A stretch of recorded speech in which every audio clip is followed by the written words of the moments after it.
So my buddy Bobby hits me up a couple times a year, and when Bobby calls, you always answer. Cause to be honest, my bro Bobby always has the coolest stuff going on, but it's always spur of the moment. But if you're gonna be friends with somebody like him, you have to embrace his spontaneity and you have to jump on the opportunities that he presents you. So this one weekend, a couple months back, I go from sitting on my couch, housing a whole pizza to myself, to answering the phone to Bobby. And this man has me on a plane by the next morning and in the passenger seat next to him, driving to Mount Hood to check out a couple indigenous sites that he's been researching. Actually, let me clear that up. We weren't exactly going to Mount Hood. We weren't trying to summit a mountain that day. We were actually headed to Mirror Lake, which has a not so difficult hike in an absolutely beautiful area. And the plan wasn't to go directly to one specific indigenous site. What Bobby likes to do is he likes to wander a little bit. He likes to come across maybe some old structures, maybe dig for an artifact here and there. This dude loses it if he finds a boulder with some carvings on it that seem like they're from back in the day. So for the next part of this story to make sense to you, you need to understand what the landscape is around that area. As you start this hike, like I said, it's not so difficult. There is a little bit of a rocky terrain at some points, but as you get closer to the lake, there are large clearings that is mostly grass, and it's just surrounded by clusters of cedar trees and Douglas firs. And these clusters of trees almost make up mini forests. There's just patches of them. And the trail that we were on weaves through these clusters of mini forests, and a full wall of trees that looks like is this entire immense forest ends, and you weave through it, and then there's another cluster right there. So if you walk directly through one, it would probably only take 10-15 minutes to get outside the other end of the cluster and be in another clearing. So we're walking, enjoying ourselves. I hadn't seen my homie in a couple months, so I was pumped to be there. We were catching up. There wasn't another soul in the area. It was a beautiful day, and everything was going beautifully until we came across this cluster of trees that was a little bit different than the rest. It wasn't the color or the size of this mini forest or cluster of trees. It wasn't the type of trees. There was something off inside of the trees. There was a gaping hole in an unnatural section that seemed to be affecting all of the trees around it. It was as if somebody took a Photoshop eraser and toggled the cursor over the wall of trees and clicked it once. And it seemed like the trees that were affected by this unnatural circle were cut at the base by the trunk, but then the rest of the tree continued above the gaping hole, as if the middle part of the tree was simply invisible, or as if it just disappeared. And it's not like there was nothing behind the circle. It's not like there was a black void behind it or a portal or anything like that. You could see the other trees that were behind it. Like, you could tell that there was a deep forest behind this opening, but there was just an unnatural opening. And like I said about these cluster of trees, these mini forests, each mini forest acted like its own little ecosystem, its own entity. So when I'm looking at this thing, the first thing that it reminded me of was like an opening to a birdhouse. And as I was looking at this thing, I had kind of a funny thought. I imagined a bunch of little birds banding together to create this opening into their home to make it easier for them to fly in. That was punched home by the fact that when Bobby and I started getting closer to it, the edge of the circle looked as if vines were bound together to keep it open, but there didn't seem to be anything around the edges of it that were man-made. It almost looked like the forest did it to itself, because the vines that were making the opening looked as if they were connected to the trees, as if the trees were doing it to themselves, creating the opening itself. So obviously this thing is bizarre looking, and we want to get a better look at it. And it's not like it would be much of a risk for us to go up to it. It was only about 100 feet away from us. It was very close to the trail. It was not risky to step off the trail slightly to go look at this bizarre anomaly. It's not like we were going a mile off trail to see this thing. It didn't really matter. So I look at Bobby, and he's over the moon about it. He wants to check this thing out, and that pumped me up. So we start marching over to it. These are the exact kind of things that he goes out looking for. So I'm excited to experience this with him, and we start approaching it. And the closer we got to this thing, the more inviting it was. I couldn't tell if it was some type of abstract art project or just nature's divine beauty, capable of incredible things, but I just wanted to get the closest look that I could. Everything about this thing was compelling, and I just wanted to get up to it and get my hands on it. Or better yet, take a peek inside. So we get up to this thing, and we both slap our hands on these thick vines that are weaved together. And this thing was impressive. It was incredible. The vines that were bound together was almost as thick as those ropes that they would hang from gym ceilings. And we both put our weight on our hands and leaned over to look around. We just stuck our heads in just to get a better look, see what was going on the inside. And once we put our heads in, we realized what this thing actually was. This wasn't a fun art project. project. This wasn't an opening for a Thunderbird's house. People made this, and people were living in here. We were looking at what seemed to be a small village hidden inside one of these clusters of trees. And to be honest, I don't know if I could say hidden because of this gaping hole in one of their tree lines. But if you weren't looking through this gaping hole, you wouldn't be able to see any of the buildings or any of the structures or any of the people on the inside of this forest. So in a way, it was kind of hidden. So the first thing that we notice about this place is there are a couple of cabins. There's some structures in there. But the second thing that we notice is that there's currently a gathering going on in the middle of this little village. And from the looks of it, us being about 50 yards away, this seemed to be a very serious gathering. There was about 20 people sitting on a makeshift set of bleachers with another man standing in front of them at a podium speaking to them. And it seemed as if he was giving a speech and he was reading off note cards to these people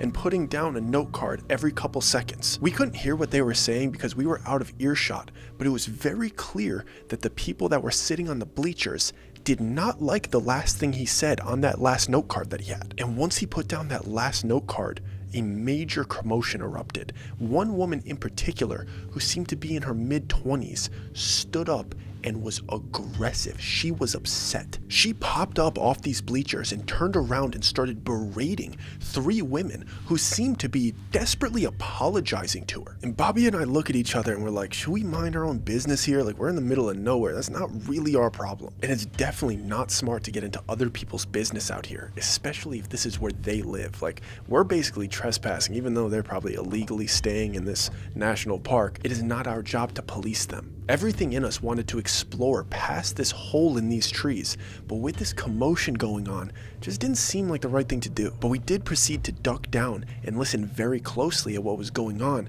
because now they were shouting. We could hear them at this point, and even though it wasn't our problem, the best form of entertainment is drama. I'm not going to act like it isn't, and we were interested in the tea. And I said that very jokingly. Everything was fun and games until it started to get violent. You see, it's one thing if people are having an argument, and a couple women are having a disagreement, maybe they're fighting. You're usually better off just letting them resolve it inside of their community. But that changes when you see a man put his hands on a woman. You can't sit by and allow it to happen. In fact, if you see a group of men put their hands on a woman, even if you're in the middle of nowhere, even if it isn't your community, it is not okay to stand by and let it happen. Even if it was very clear that this said woman stood up off the bleachers and started the altercation, you can't sit back and watch a woman get dragged by her feet by multiple men into the woods. This woman is fighting back for her life. She's digging her nails into the dirt. She's freaking out. She's yelling. She's trying to get people's help, people's attention. And we have to make that decision in that moment. We pull back for a second. We look at each other because we don't want to jump in too early, but we also can't wait too long that she actually gets some bodily harm. There's a fine balance of taking action, and we had to decide when we were going to step in. The reality of the situation is that Bobby and I were both armed, but another harsh reality of the situation was that there was probably multiple men in there that were also armed. So if we were going to step in and end this altercation, we were going to need to have to jump on these guys. We needed to have weapons out and ready, and we were going to have to sneak up on them. So we take them out, we high step through the circle in the trees, and we start circling around trying to get a good angle on this group of guys. So we start fading off to our right in an attempt to flank them, and we're just watching to see what they're gonna do next. Because best case scenario is that this situation de-escalates and we can approach them civilly, just to make sure everything's good moving forward. But we could put our firearms away and not make an altercation bigger than it already is. But instead, the worst case scenario happens. And it happens as we're circling this odd village in this odd cluster of trees. We watch these guys take an animal control pole, similar to the ones that they catch stray dogs with. You know, the pole that has the leash at the end that you tighten from the other end of the pole around stray dogs' necks? They took that pole and they wrapped it around the girl's hands as if they were handcuffs, and then they were controlling her from behind with a long pole and walking her towards the woods. 3 men were holding the pole so she couldn't get away. She was trying to squirm, she was trying to release herself from it, but her hands were bound behind her back and the pole was pressed into her lower back, walking her in the direction that they wanted to. And not only are these 3 men holding onto this pole to wrangle this poor woman, the rest of the people that were sitting on the bleachers, acting as if they were civilians, picked up torches that were also on a pole and surrounded this girl in like a half circle, reaching their torches towards her so she wouldn't be able to go back and forth or to try to create a better angle against the people that were holding the pole behind her. The entire group was conspiring to push her in one direction. And for a minute, we can't see where they're exactly leading her. Because of our angle, there's some trees in the way. We were looking over people's shoulders. We could just see the general shape of the group and the general direction that they were taking her. And it seemed as if they were just walking her into a denser area of the woods, because they were clearly walking away from the village section of this cluster of trees, but it was looking like some type of weird, sick ritual. And Bobby and I are genuinely scared at this moment because there's 20 of these people. But when you're in that type of situation, you start to notice the minute details. And the detail that you tend to focus on, especially in a situation like this, is do they have firearms? And there were no holsters in sight. Everybody seemed to have some type of torture stick or some type of melee weapon, but I didn't see any guns. There were no rifles leaning up against trees. If there were any firearms here, they must have been in one of the surrounding buildings, but we were in between them and the buildings. So if we had to confront them, it was more than likely that they were gonna have to surrender to us. But it's hard to tell if somebody has something tucked away in a belly band or something. So internally, Bobby and I are just praying that whatever sick thing that they're doing just stops and we don't have to make it this horrible confrontation. But the girl that's bound to this pole is still violently screaming. And the only person that was talking back to her was the man that was standing at the podium. And this man was also holding onto the pole. He was the closest person to her, restraining her. He was actively a part of this. But he was the only one talking back to her. And she's screaming at the top of her lungs, freaking out, saying that they lied to her. But this dude is replying to her, saying things along the lines of, "You're ready for this." So at that moment, I know that this has to be some type of cruel, cult-like ritual. And it was clear that the man that was standing at the podium attempted to brainwash this girl to make her think that she was ready for what was about to happen to her. And everybody else around her had clearly already drinking the Kool-Aid, and they were all on this man's side. So we have no choice but to barrel towards this group of people, guns drawn, and confront them before anything worse happens. I had a pit in my throat and a hole in my chest, and there was no way that I was going to be able to enunciate properly and intimidate these guys. I had never held anybody at gunpoint before. I had never demanded for somebody to disarm themselves. I didn't even know what to say. Do I say something corny like, "Hey, put your hands up"? Do I try to be aggressive? Do I try to be cold and calm and collected? "Hey, put your hands up." Like, what in this situation is more intimidating so we could properly take control of it? I didn't know because I hadn't had the proper training that Bobby had. And I know my way around a firearm, but in no way do I know how to handle a situation like this. We're only a couple feet away from this group at this point, and the commotion that they're making is loud enough that they don't even hear us approaching. So we're gonna have to say something to get their attention so they know that we're here to stop them. And I'm just focusing on trying to keep a stance, professional looking enough that they'll respect me and they'll actually drop their weapons. But I felt like if I tried to speak, my voice would crack and I would embarrass myself like I was a little kid trying to talk back to my mom, fighting back tears. And they wouldn't respect the fact that we were here to end whatever they were doing. But instead of hearing my 6-year-old voice having a tantrum, I heard Bobby's voice speak up, and the tone of his voice was different than anything that I've ever heard come out of his mouth before. You see, Bobby was in the National Guard before he was on the fire department, but I didn't know they trained people in the National Guard for situations like this. So I felt like he was as unprepared as I was for this situation, but that was a naive thought of mine because he knew exactly what to do. He made very clear demands to the group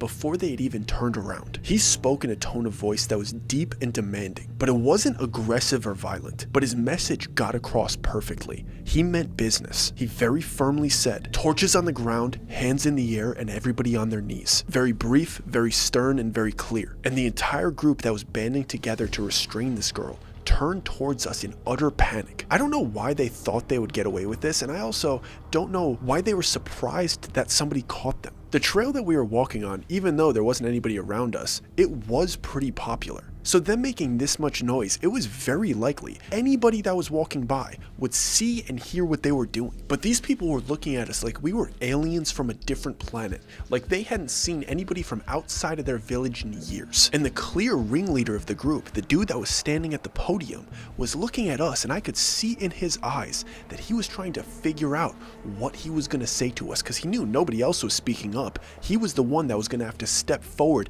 and explain all of this. And I could tell that he was trying to make a calculated decision to get out of this sticky situation with a little bit of quick wit. But we could see right through him. I could tell that he was going to attempt to say something manipulating to try to make it seem as if we didn't just catch him doing something completely bizarre and not borderline illegal. It was illegal. If we were to categorize this, it would be kidnapping. And his eyes are shooting around. I could see he's searching for the words. He's searching for the sentences, the lies to tell these two armed strangers that see him for what he is and caught him in the act. And Bobby very clearly repeats himself to all of the surrounding individuals. And everybody is listening to Bobby except for this one man, and he won't let go of the pole. And I'm doing my best to seem as hard as possible. I have my bank robber face on, trying to convince this guy that I've done this before. But I don't really know how to handle this situation. The only thing that comes to my mind is to shuffle to my right to get a better angle at the restrained girl to see how I could potentially help her once this dude finally decides to drop this pole. And when I got a better look at this girl, it seemed like she had calmed down a little bit. She wasn't wiggling or screaming as much. She seemed to be either accepting the situation or standing there quietly hoping that we are going to be able to de-escalate it for her. And initially that came off to me a little bit odd because it seemed as if maybe she was being quiet and settled down because at her core she was trying to protect him and her community. Like, you never know how in deep somebody is, and since there's an outsider catching them, maybe she still feels guilty exposing the people that she had spent so much time with. But I couldn't see her facial expression. I could only see the side of her face, and it seemed as if she was in a deep contemplating thought. But before I was able to talk to her or get her side of the story, just to get a gauge of what was going on here, the man that was still holding the pole, the man at the podium, had came up with the lie that he was going to tell us. And he said in the most desperate voice I've ever heard come out of a man, "I know you boys mean well, but if you try to stop this, you're gonna get all of us killed. I promise I'll explain everything once she's through the gap."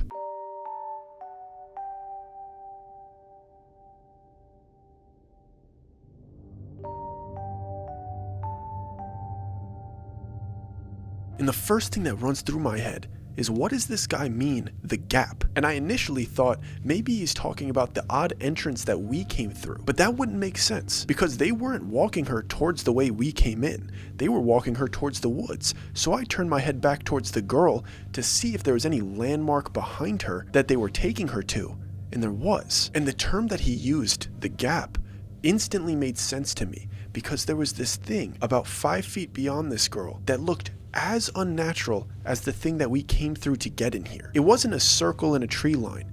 It looked like straggly branches coming up from the ground with a slice down the middle, as if you erased the middle of a naked fern bush. And the gap in between these straggly branches was only about 1.5 feet wide. What would usually look like straggly naked bushes looked like an abstract piece of art, like they just deleted the middle. One stripe down the middle separated these two wings of straggly branches, and it was clear that that's what he was referring to because of the gap in the middle of these branches. This entire group was clearly marching this poor girl towards this gap in an attempt to push her through it. And I'm looking at this thing and I'm trying to figure out what is so bad about putting her through the gap, because it's not like they're pushing her off a cliff.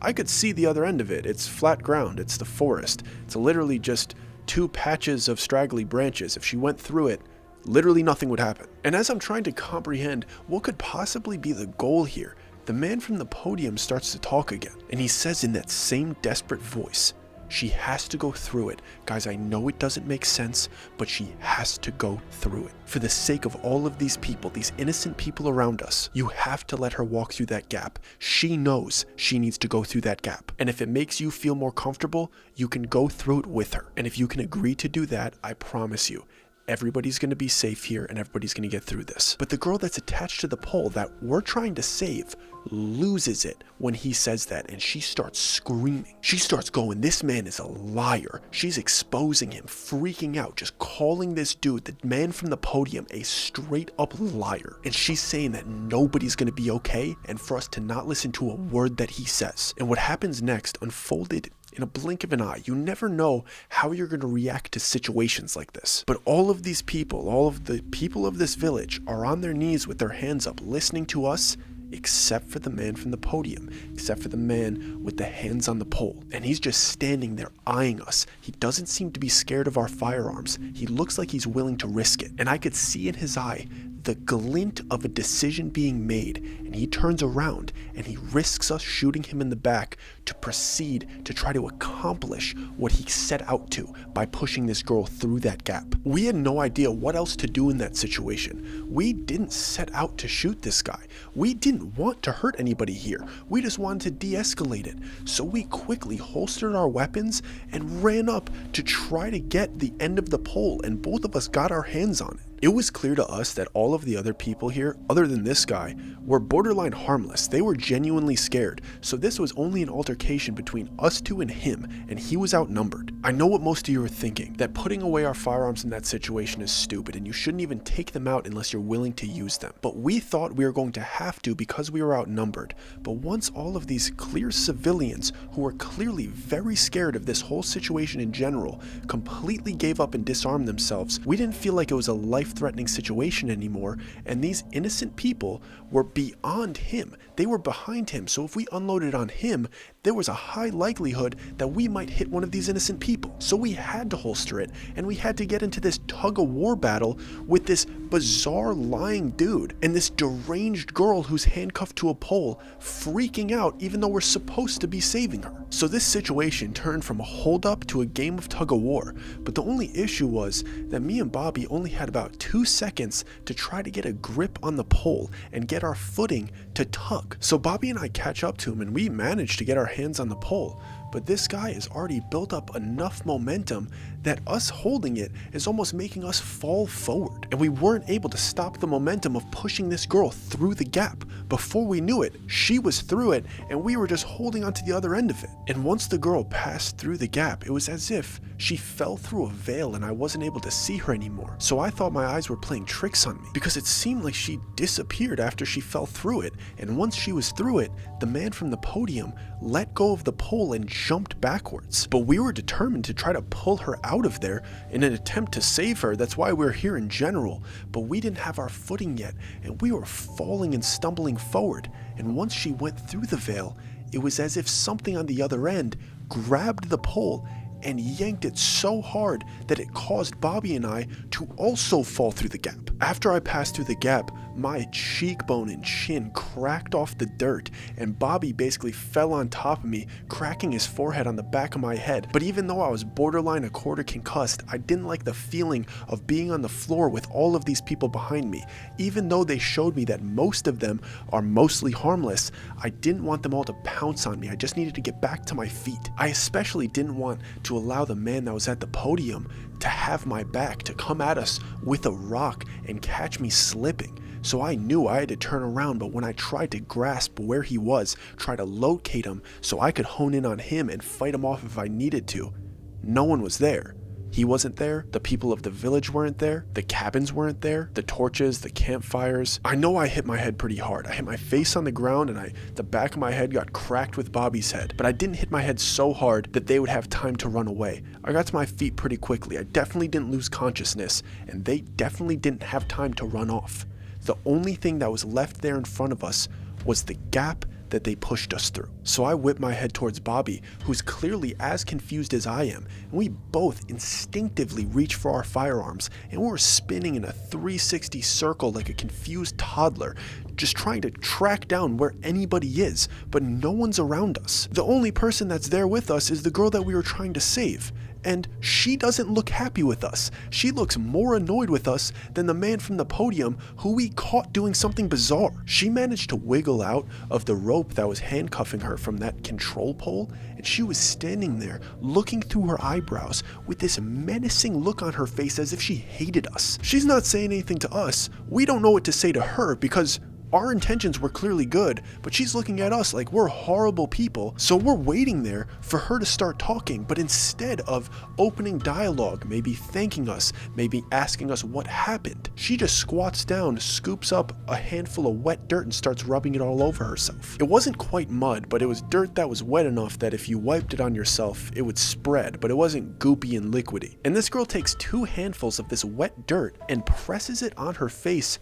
and starts scrubbing and spraying spreading it like she's exfoliating. She proceeds to wipe it all over her arms, all over her legs, the back of her neck, behind her ears, in her armpits, in her pants, in her private areas, her ankles, her feet, and then after that was done, she starts rubbing it on her clothes. And at that point, I realized that this girl might have been exiled from this village for being batshit crazy, because she was completely covered in mud head to toe, scrubbing herself with it like she was Rambo. Her complexion changed. If she went up against a tree, she would have disappeared. And this girl's eyes are telling me that she is beyond paranoid. She's also furiously angry, and that anger has something to do with us. And for some reason, I didn't feel like it was appropriate in that situation to speak loudly. I don't know why. It felt like we were supposed to whisper. It might have had to do with the fact that she was rubbing dirt all over herself in an attempt to camouflage, so maybe subconsciously I thought, if she's trying to camouflage herself, maybe I should be quiet and whisper. And the only thing that I could come up with saying is, "Hey, are you okay?" Thinking that she might reply in a tone that's grateful. You know, considering that we put our tails on the line and confronted the people and ended the situation that she was in. But she replied in the meanest, most dismissive tone. She basically hissed at us, saying, "I lied about him lying, so you two wouldn't be here, but here you are, useless fodder." And for a second, I couldn't get over her intense Boston accent. She sounded like she should have been casted in The Departed 2. She was a straight up Southie. This girl could have been Bill Burr's sister with the way that she sounded. So Bobby and I look at each other with confusing looks, trying to figure out what is the best move moving forward. Like, what are the proper questions that we could ask that she won't be venomously angry about? What gets us closer to the answers that we need to properly handle this situation? And the only thing that Bobby could come up with was, "Why were they doing that to you?" Which I thought was a pretty good question. And this girl dismissively answered his question with something super vague. She said, "Because I lost the vote, and I wouldn't have been so mad if those girls hadn't lied to me. I'm not scared of the Gap, I just hate liars." And at this point, this girl is being sassy to us, but she's covered head to toe in mud. She looks ridiculous. Like, I'm dead serious, she looked like she fell into Willy Wonka's chocolate river. And she had the nerve to be talking to us disrespectfully and sarcastically as if we hadn't just stuck our necks out for her. But that didn't change the fact that the other people that were just with us, the people that we had confronted, disappeared. And when I stood up and I walked back through what they were calling the Gap, they didn't reappear. I didn't re-enter the village. Nothing happened. I was still in the area with just Bobby and this girl. It's not like the village and the people disappeared and we were still on the outskirts of the village. We were in a different place. The forest seemed similar, but it was much darker. The canopy made the area darker and the terrain was a little bit different. We weren't where we started, but it felt like we were still kinda in the same area. This girl could clearly tell that my head was racing with questions because I was popping in and out of this gap trying to understand what happened. And as these questions are coming to me, she cuts off my train of thought by saying, "It's not there. I promise it's not there. We have to find our way out." And she said it in a slightly kinder, slightly more empathetic tone, as if she was warming up to me a little bit and was empathetic about my confusion. Then she follows up by saying something that raised even more questions in my head. She said, "Where were you when you saw it? The glass. Where were you?" I had no idea what she meant by the glass. We didn't see any type of glass. I didn't know if she meant the gap that the podium man referred to what we just walked through as, but I hadn't heard anybody mention the glass yet. And she could see on my face that I was not recognizing what she was trying to say, so she corrected herself. She cleared things up by saying, "Where did you see the circle where it shouldn't have been?" And for some reason, that sentence, that cluster of words made every single hair on my body stand up. And it wasn't because the entrance to that village was an unnatural circle. It was weird. But the way that she posed the question made it sound bizarre. She asked where we were when we saw it, as if everybody answers something different to that question. And Bobby answered her instead of me, and I could tell by the tone of his voice that what she said didn't register with him. Because what he said was, "Can you take us to Mirror Lake? If you could bring us there, we promise we could get you somewhere safe. Because we're not sure where we are right now." And the empathy completely left her voice. It was only in there for a split second because she replied to Bobby saying, "If you guys don't look like me in the next 2 minutes, I promise I'm leaving you here. Don't question it. Don't give me any sass. Cover yourself with this or go in the other direction." Bobby naturally started to question her because she was asking us to rub mud all over ourselves, but she quickly cut off his question. And every time he would try to start a sentence, she would talk over him by saying, oops. He would start a question and she'd go, oops, and not let him do it. As if there was no questions to be asked here. Do what I said and do it now or I am abandoning you. And she did it about 4 to 6 times if I recall correctly, until he realized that an oops is unbeatable, and we reluctantly kneeled down, grabbed some dirt, and started rubbing it on our forearms. And she gestured to our faces like, don't forget to rub it on your face, and also your private parts are the most important. I had started rubbing the dirt on me. I was listening to her, so I felt like I had the space to ask a simple question just to get a little bit of an answer so I could continue to listen to her. And she gave me a fragment of information. All she said was, the squids can smell us. She said the squids could smell us. There's no water here. This is making absolutely no sense. But here I am, terrified, covering myself in mud, listening to this woman. And this dirt that I'm rubbing on myself smells horrific. It's like a mixture of rotten eggs and manure. It was borderline nauseating trying to put this mud near my face, but as I tried to find a different patch of mud that didn't smell this way, I couldn't find it. And I couldn't tell if this entire place smelled like this or it was just our section of mud. And once Bobby and I finished covering ourselves head to toe with this stinky dirt, I felt like she owed us some answers. But she tried to give us the bare minimum when she started walking. All she said back to us was try breathing through your nose and make sure you walk slowly so you don't build up a sweat. And if you feel like you are building up a sweat, cover that area with dirt again. Follow me, we need to go this way. She was gesturing for us to go deeper into the woods, away from the gap that we came in through. Part of me wanted to let her leave so Bobby and I could have a private conversation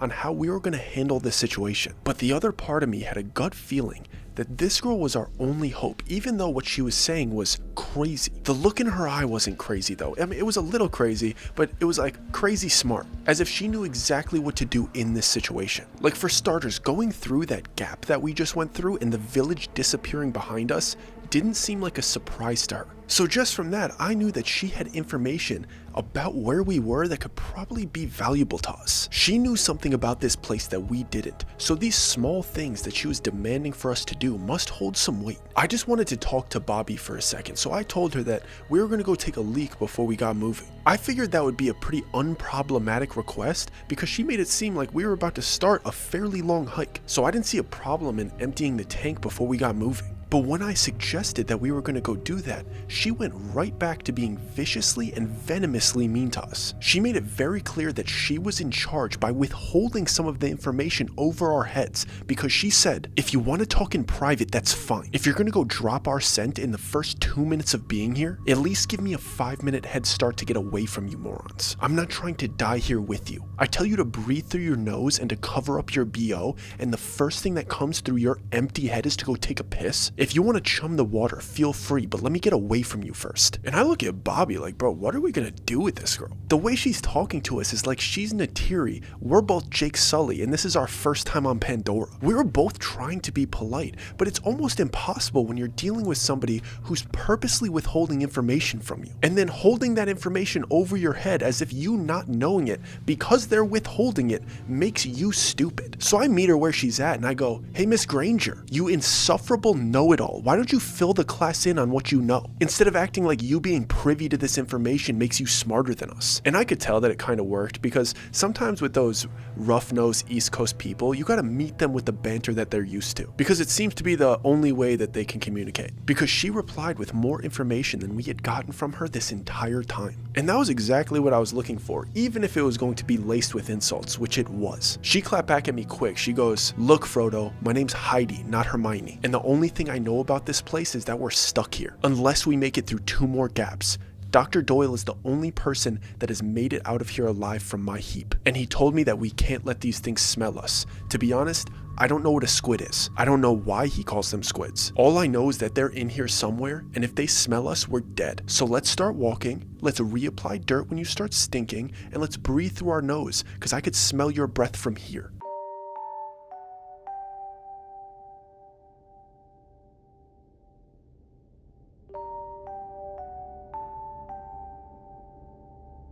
There was nothing much we could say back to that. She seemed to let us know the extent of what she knew. Even though she said my breath stank, which it definitely didn't. It seemed as if she wanted us to come along with her. Even though she was insulting me, it was progress, and it didn't seem like we had many other options, so we just walked with her. There wasn't anything inherently scary about where we were. The only thing was that it just smelled kind of bad, and it was very quiet.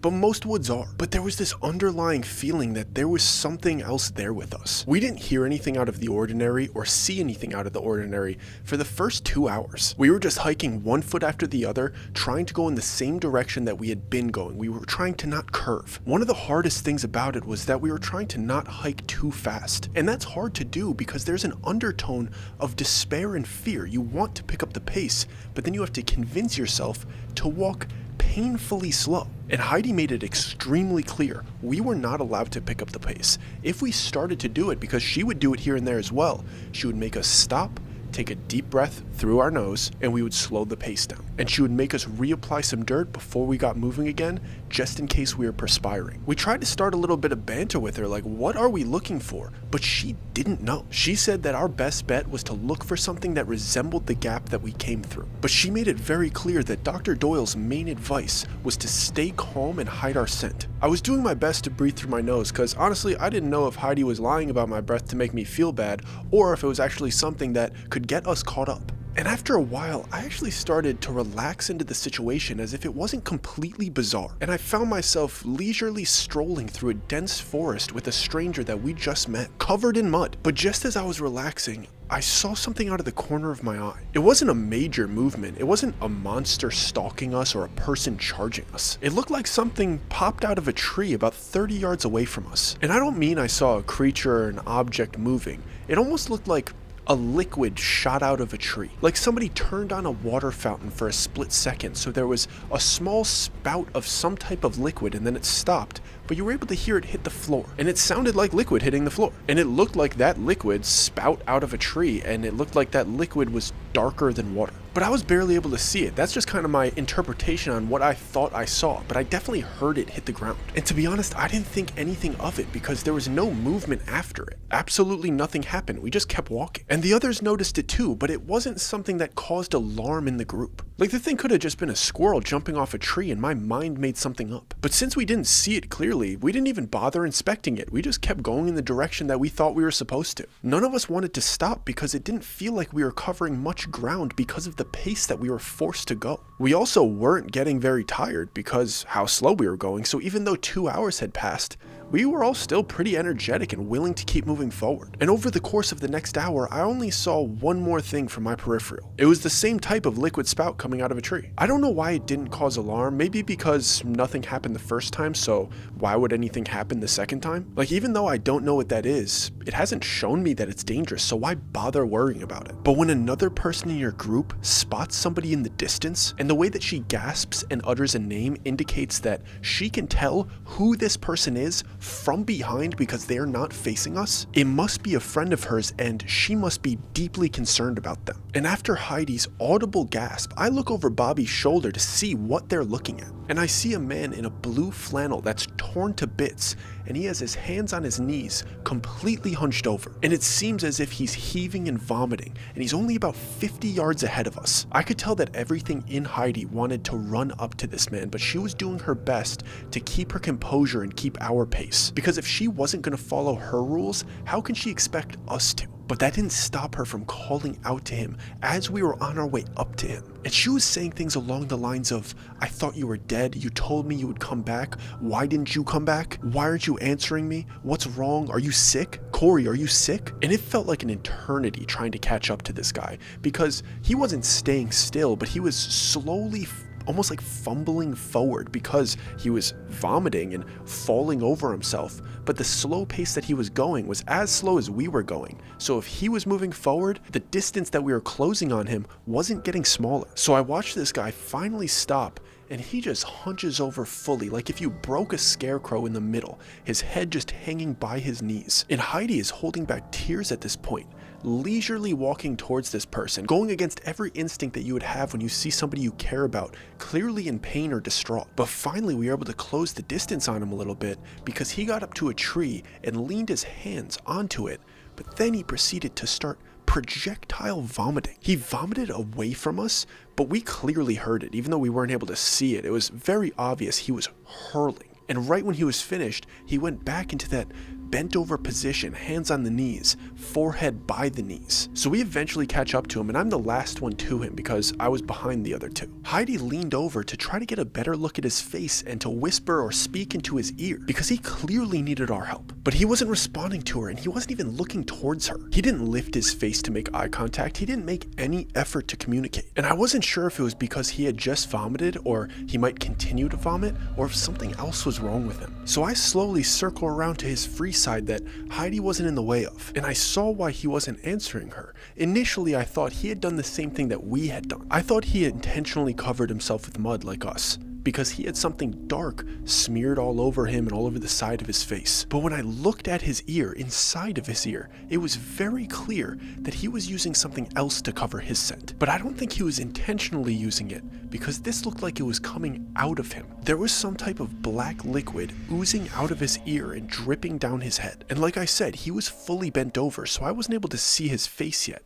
The only thing that I could see is his side profile, and I'm staring at his ear, bubbling, pouring black liquid down the side of his face. It looked like liquid tar, so there was no way he was able to hear Heidi with how thick it was. So I make eye contact with Bobby to make sure that he's seeing what I'm seeing, and he looks very uncomfortable with what he's looking at. I don't know if I mentioned this, but Bobby's an active firefighter. Excuse me if I already did. But it's very common for him to pull up to situations where somebody needs his help. And I've seen on multiple occasions, Bobby switch into firefighter mode and check on somebody and make sure that they're okay. But he wasn't doing this for Corey. He wasn't doing this for the man that was hunched over right in front of us that this girl Heidi was pleading to answer her. Bobby was looking at this man like he was an absolute lost cause, and I was wondering if it was because the entire situation in general, or he had seen something that I hadn't seen yet. It was clear that Corey's head was slightly shifted more in the direction of Heidi and Bobby. I wasn't able to see his face much, and I thought I might be able to get a better look at his face from the other side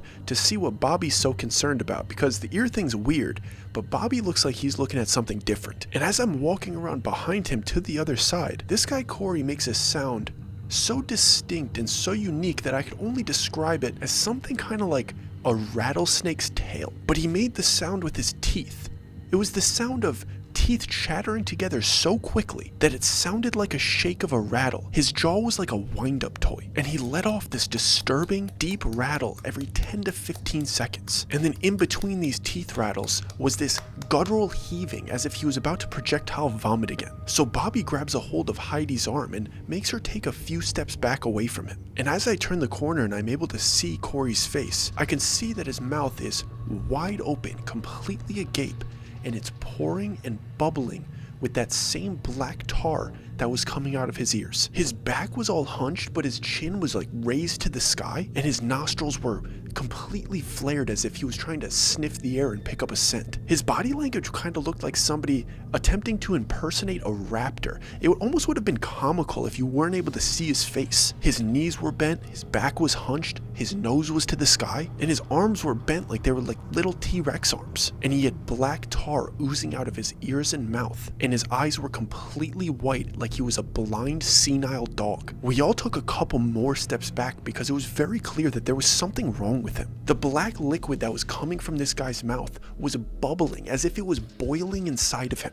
And it was slowly pouring out of his mouth, down his chin, down the front of his chest, and the ones that were coming from his ears were like pouring down his back when he was turning his head. And I realized in that moment that the smell of this place was coming from him. At least the dirt that we had rubbed on ourselves had the essence of whatever this tar was. Whatever was coming out of this man was the source of the slight stinky smell of the dirt. And we're just staring at him mortified as his teeth chatter and he's trying to catch a scent in the air. He looked like he was in and out of consciousness, or better yet, he looked like he was in and out of whatever raptor position he was in. He would hit these odd raptor-like poses and his teeth would chatter together, but then it was like he would snap out of it for a second and he would fold over with his hands on his knees as if he was trying to catch his breath, and he would stick his fingers in his ears as if he was trying to clear them out, and he would hunch over like that, clearly attempting to let all of the tar pour out of his mouth to catch his breath. And when he was like that, it looked like a man trapped in eternal suffocation. But then something would click and he would pop back up into this animalistic style position, and his teeth would start chattering, and he'd be looking around like he had an objective. And at this point,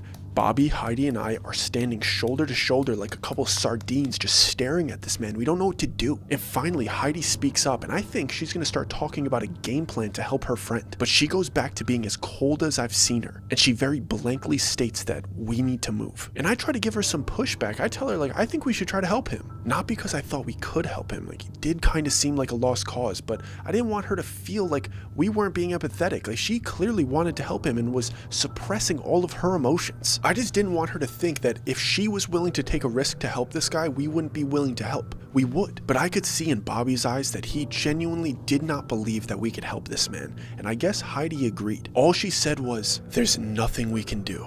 And she said that sentence with a big exhale, almost as if she was speaking and sighing at the same time. And I only say that because everybody knows when they speak like that, there's nothing we can do. You're pushing some breath out of your mouth. It's the same way you would push air out to like check if your breath smells. And as the last word came out of her mouth, the man standing in front of us snapped his head towards Heidi, and he was back in that same prehistoric posture with his eyes locked onto her, cloudy and blind, his nostrils flared, his back hunched, and his teeth chattering. And he's looking at her like he's a dog that picked up a scent, his head even tilted a little bit to the right like he was curious. There's still black tar oozing from his mouth and ears, and his cloudy white eyes gazing towards us. It was as if he had no idea that somebody was standing next to him until he picked up a scent. Heidi basically slapped herself in the face with both hands covering her mouth because she realized what she just did. It was clear that her friend of hers that was right here was what we were supposed to be worried about here,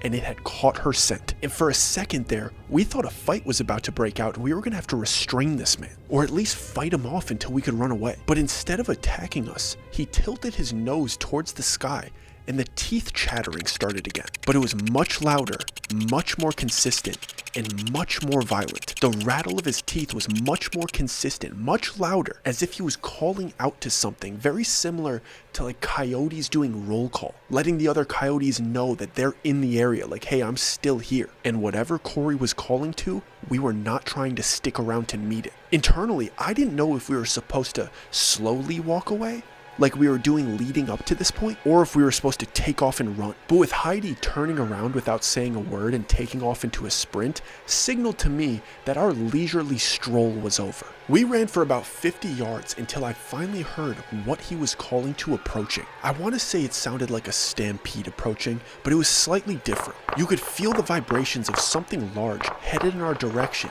but it didn't sound like hooves hitting the ground. It sounded more like a game show wheel being spun. For a moment, it sounded like it was coming directly towards us, but after a moment, and we were a little bit further away, we could tell that it was going directly towards Corey. No part of me wanted to turn around and see what that thing was, but it seemed as if Bobby and Heidi had other plans, because they slid into what was left of a rotted out fallen tree. They crawled into it, so I did too, because I'm not about to go running off into the forest by myself. If we're getting caught together. And this rotted out tree had a hole in it facing the direction that we came from, so when we crawled into it, we were able to peek out of it and see Corey and see what was approaching. So we're hiding in there, maneuvering our heads to get the right angle, because when you got the right angle, you're able to see Corey standing there in his odd posture, awaiting for his friend to arrive. And right as we got in there, instinctually, we all did the same thing. We started scraping on the soft parts of the interior of this rotten tree and started rubbing it on our armpits, anywhere we sweat, just tried to cover our scent, because this was the first time that we ran. It was clear that Heidi was correct, and whatever was out here, these things that were out here, were able to pick up on the smallest particle of a scent. So it was clear that we needed to double down on covering up. We had to get as stinky as possible. So we're locked on Corey, and we see movement coming from the trees off to the right of where we were just standing a couple moments ago. And I don't know what that thing was. I don't know what I was expecting to see, but nothing could have prepared me for what came out into that clearing.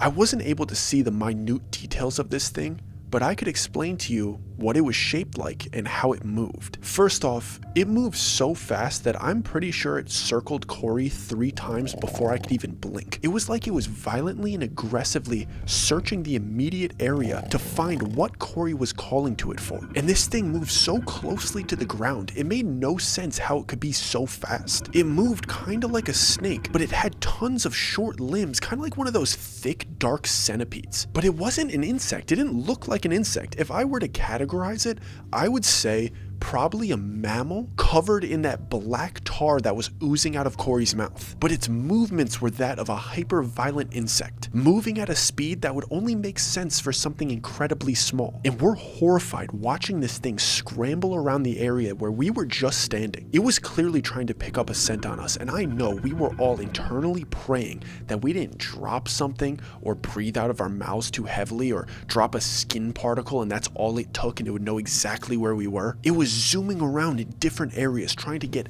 even a glimpse of our scent, and its face was pressed directly into the dirt like it was trying to absorb a particle of a scent until it stopped, but its head stopped first. Eventually the rest of its body caught up to it and it all stopped, and it had coiled around itself right exactly where we were standing, with its face pressed against the dirt, taking deep inhales as if it found us. I don't know if it was scarier watching it move, or watching it stay still, or watching its head jerk up in our direction. And it's as if it knew exactly where we were and began to stand up on its hind legs that we didn't know it had. And it's not like it just stood up. It was as if it started from the back of its very long body, and vertebrae by vertebrae stood up until it was about 20 feet tall, with its head pointing down in our direction, a straight line with a tilted, curved, hooked head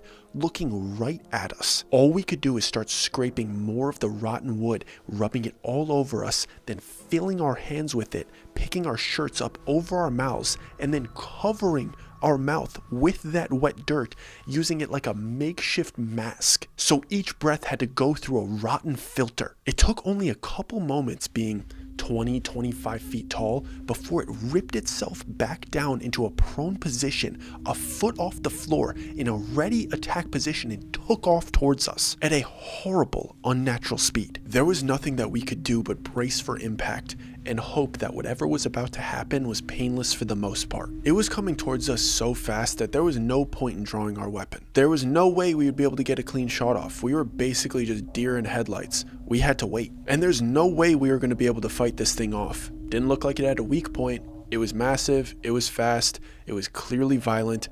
All we could do is keep our hands pressed to our face and hope that it didn't smell us. So that's exactly what we did. But we only had to wait for about 3 seconds because this thing was so fast. Because by the time 6 seconds passed, it was well beyond where we were hiding, and it didn't sound like it was slowing down anytime soon. It didn't know where we went. It had no idea where we were hiding. It only knew what direction we went, but it had already overran us. The rotten log that we were hiding in clearly covered up our scent. But now the only question was, do we try to run now that we know that there's a hypersonic mammal insect hunting us? Or do we continue to walk slowly and follow the original plan? We waited until the sound of that creature was so far in the distance before we started speaking to each other. We wanted to make sure we weren't in that thing's smell range, and we wanted to have a little bit of a discussion before we crawled out of that rotten log, because we felt like it would be a better idea to make a game plan while we still had cover, so we didn't have to risk speaking and opening our mouths as we continued the hike. And the game plan was simple. We were going to continue to hike slow because we didn't know if this thing could also feel vibrations,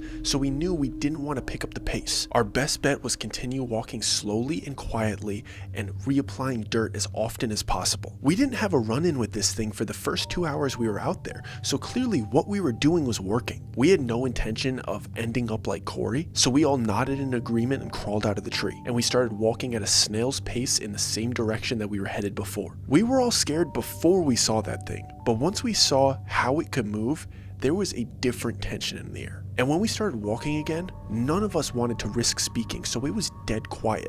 The only thing that changed was the fact that we were reapplying dirt maybe twice, 3 times as often. And every few minutes we would hear that odd, stampede-like rumbling in the distance, and it reminded us that that thing hadn't forgotten about us. It was still searching. It might have lost our scent, but it hadn't quit, and it was scavenging this forest tirelessly. And every time it got close, all of us would squat down, reach, and try to grab the grimiest bit of dirt that we could find and rub it all over ourselves. In any other situation, this would be humiliating and unbearable. But when that sound would start approaching again, it was the only thing that was comforting. The worse that dirt smelt, the safer you felt. This went on for 30, maybe 45 minutes until we saw a small clearing in the distance. It was only a couple hundred feet ahead of us, and I could feel the excitement coming off of the other two. But I wasn't excited yet. Like, yeah, I could see the clearing, but we were walking in a single file line, so I wasn't able to see what they were seeing. But when we finally got up to this clearing and I was able to see what they were seeing because I was able to stand side by side with them, I immediately got a wave of relief that was followed by a wave of confusion. I was looking at another one of the gaps, just one of these naked, obscure cluster of branches with a weird gap in the middle. But it was another picture-perfect thing that stood out, and it looked completely identical to the one that we saw at the village that we came through before. And part of me thought that this might be the exact same one, and we just walked in a big circle, and we were standing exactly where we came from. That gave me a wave of anxiety that was quickly enhanced once I saw what was standing next to the gap. There was a small sign and a small table that was similar to one that you would see standing next to a reclining chair. And the sign that was next to this like little coffee table thing was like one of those signs that you see in the lobby of just about every restaurant that just says like, please wait to be seated. And I tried to remember back to when we initially came through the gap before our hike started, if that table and that sign were there. But I was positive that there definitely wasn't one. And that gave me a little bit of relief, but not a lot. So I scanned the area to see if it resembled where we came in through, but it didn't at all. It was definitely a different terrain. We were definitely in a different place, so it was definitely a different gap. But there was something very off about seeing a table and a sign next to it. And it was placed there as if we were supposed to read it before using the gap. And I felt frozen in that situation.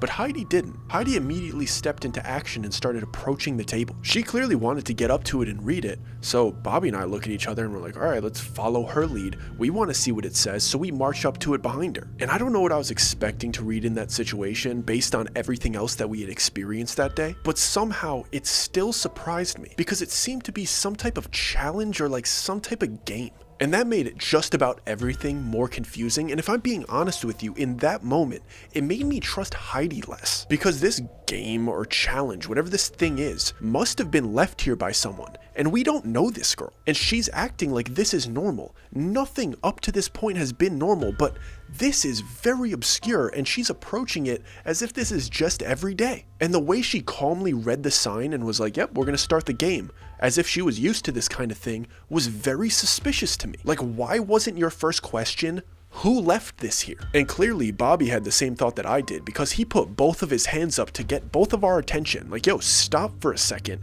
There's questions that need to be answered. One being, who left this sign here? And at the same time he's posing this question to the group, he reaches over to the table and picks up a cup that was sitting on this table. And Heidi rolled her eyes at his question and at his suspicion, and she shot her gaze over to me to see if I was going to go along with her or go along with him. But I was in Bobby's boat completely. What is going on here? And she starts urging us to go along with it and help her fulfill this task, no questions asked. But this task required the cup that Bobby was holding. But Bobby's standing there firm like, yo, you are not getting this back until you give us some form of explanation, because you know something about this. And she very frustratedly said, this place just does things like this sometimes. It'll throw random games at us. And if we ignore the games, something bad usually happens. And if we fulfill them, we usually get rewarded. But I know for sure that we need to fulfill this task to open that gap. But she didn't answer the question, so we cut her off and we're like,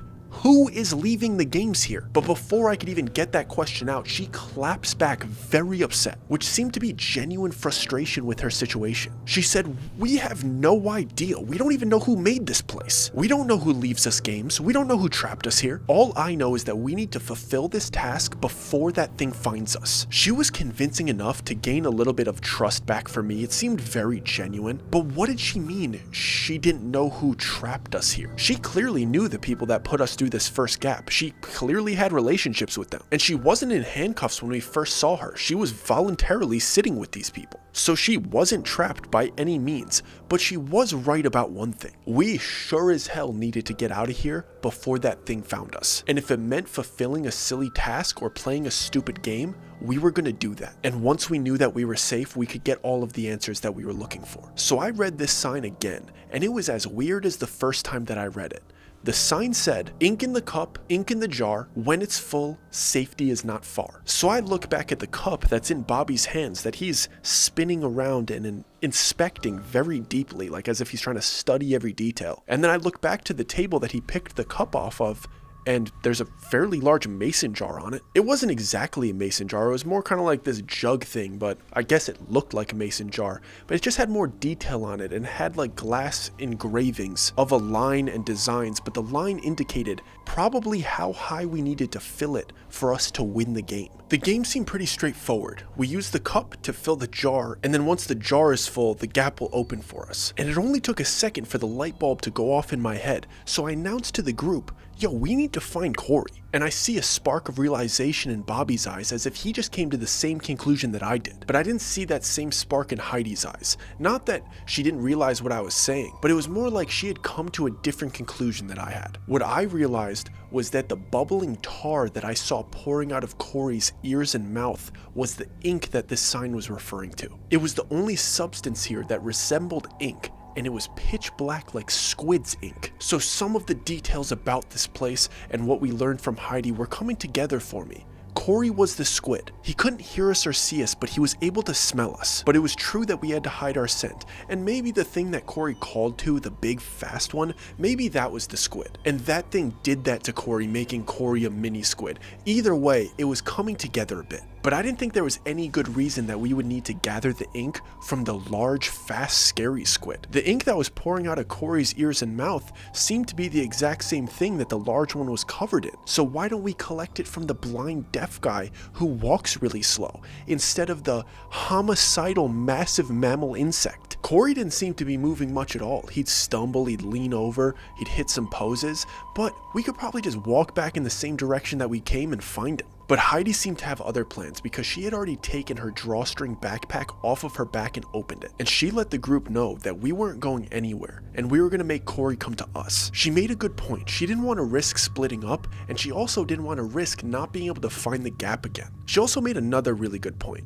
The large mason jar type thing was much bigger than the cup, and it was going to take probably 10 cupfuls to fill it. So we wouldn't want to find Corey 20 minutes away, fill up 1 cup of ink, have to walk all the way back to the gap, then have to find Corey again. We were much better off risking trying to get Corey to come to us, and if the big squid comes, it's worth the risk, because we could just do the same thing that we did last time. If we cover ourselves well, we're far enough away, the thing will just shoot off in a random direction and go on a hunting spree again. And Corey would stay in the same place where we just were, and we would be able to harvest his ink and fill this mason jar easy peasy. And at this point, Heidi already had her hand in her backpack, but before she pulled anything out, she said this to the group. "I don't care if you guys find this disgusting. I knew that there was a possibility that I was going to be out here today. So I came out here prepared, and I figured that there might come a time where I need a decoy scent. And this is the best thing that I could come up with the resources that I had." And this girl pulls out an old jar,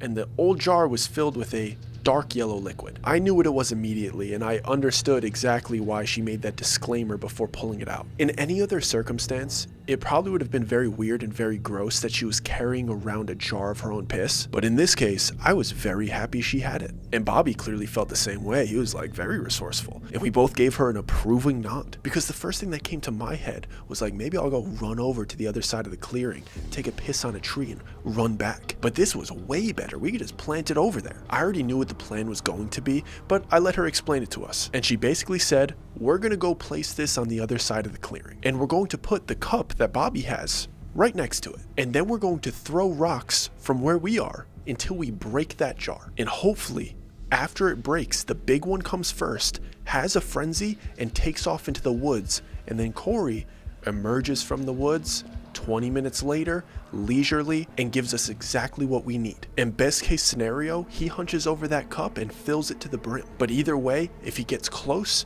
we could handle it, we could harvest him, and we can get out of here. Listen, it wasn't the best plan in history. I'm not going to pretend it was, but it was our plan. It was the best plan that we had. So we went along with it, and we walked over and we placed the cup and the jar at the edge of the clearing in the direction where we knew Corey probably still was. And we got about 30 feet away from it, gathered a bunch of rocks, and we started launching them. It took us about 10 minutes because obviously we're missing quite a few throws, but eventually Bobby nicked the side of it and the whole jar broke, and right then it exposed the scent to the woods. Part of me expected to hear that stampeding sound from the large squid the second that it broke, but that's not what happened here. What happened was that I had a realization that we hadn't been looking behind us while we were walking very often. Because if we had been looking behind us, we probably would have noticed that borderline every tree in this forest had the trunk hollowed out, and there was a little crevice at the base of every trunk where if somebody crouched down and backed up into it,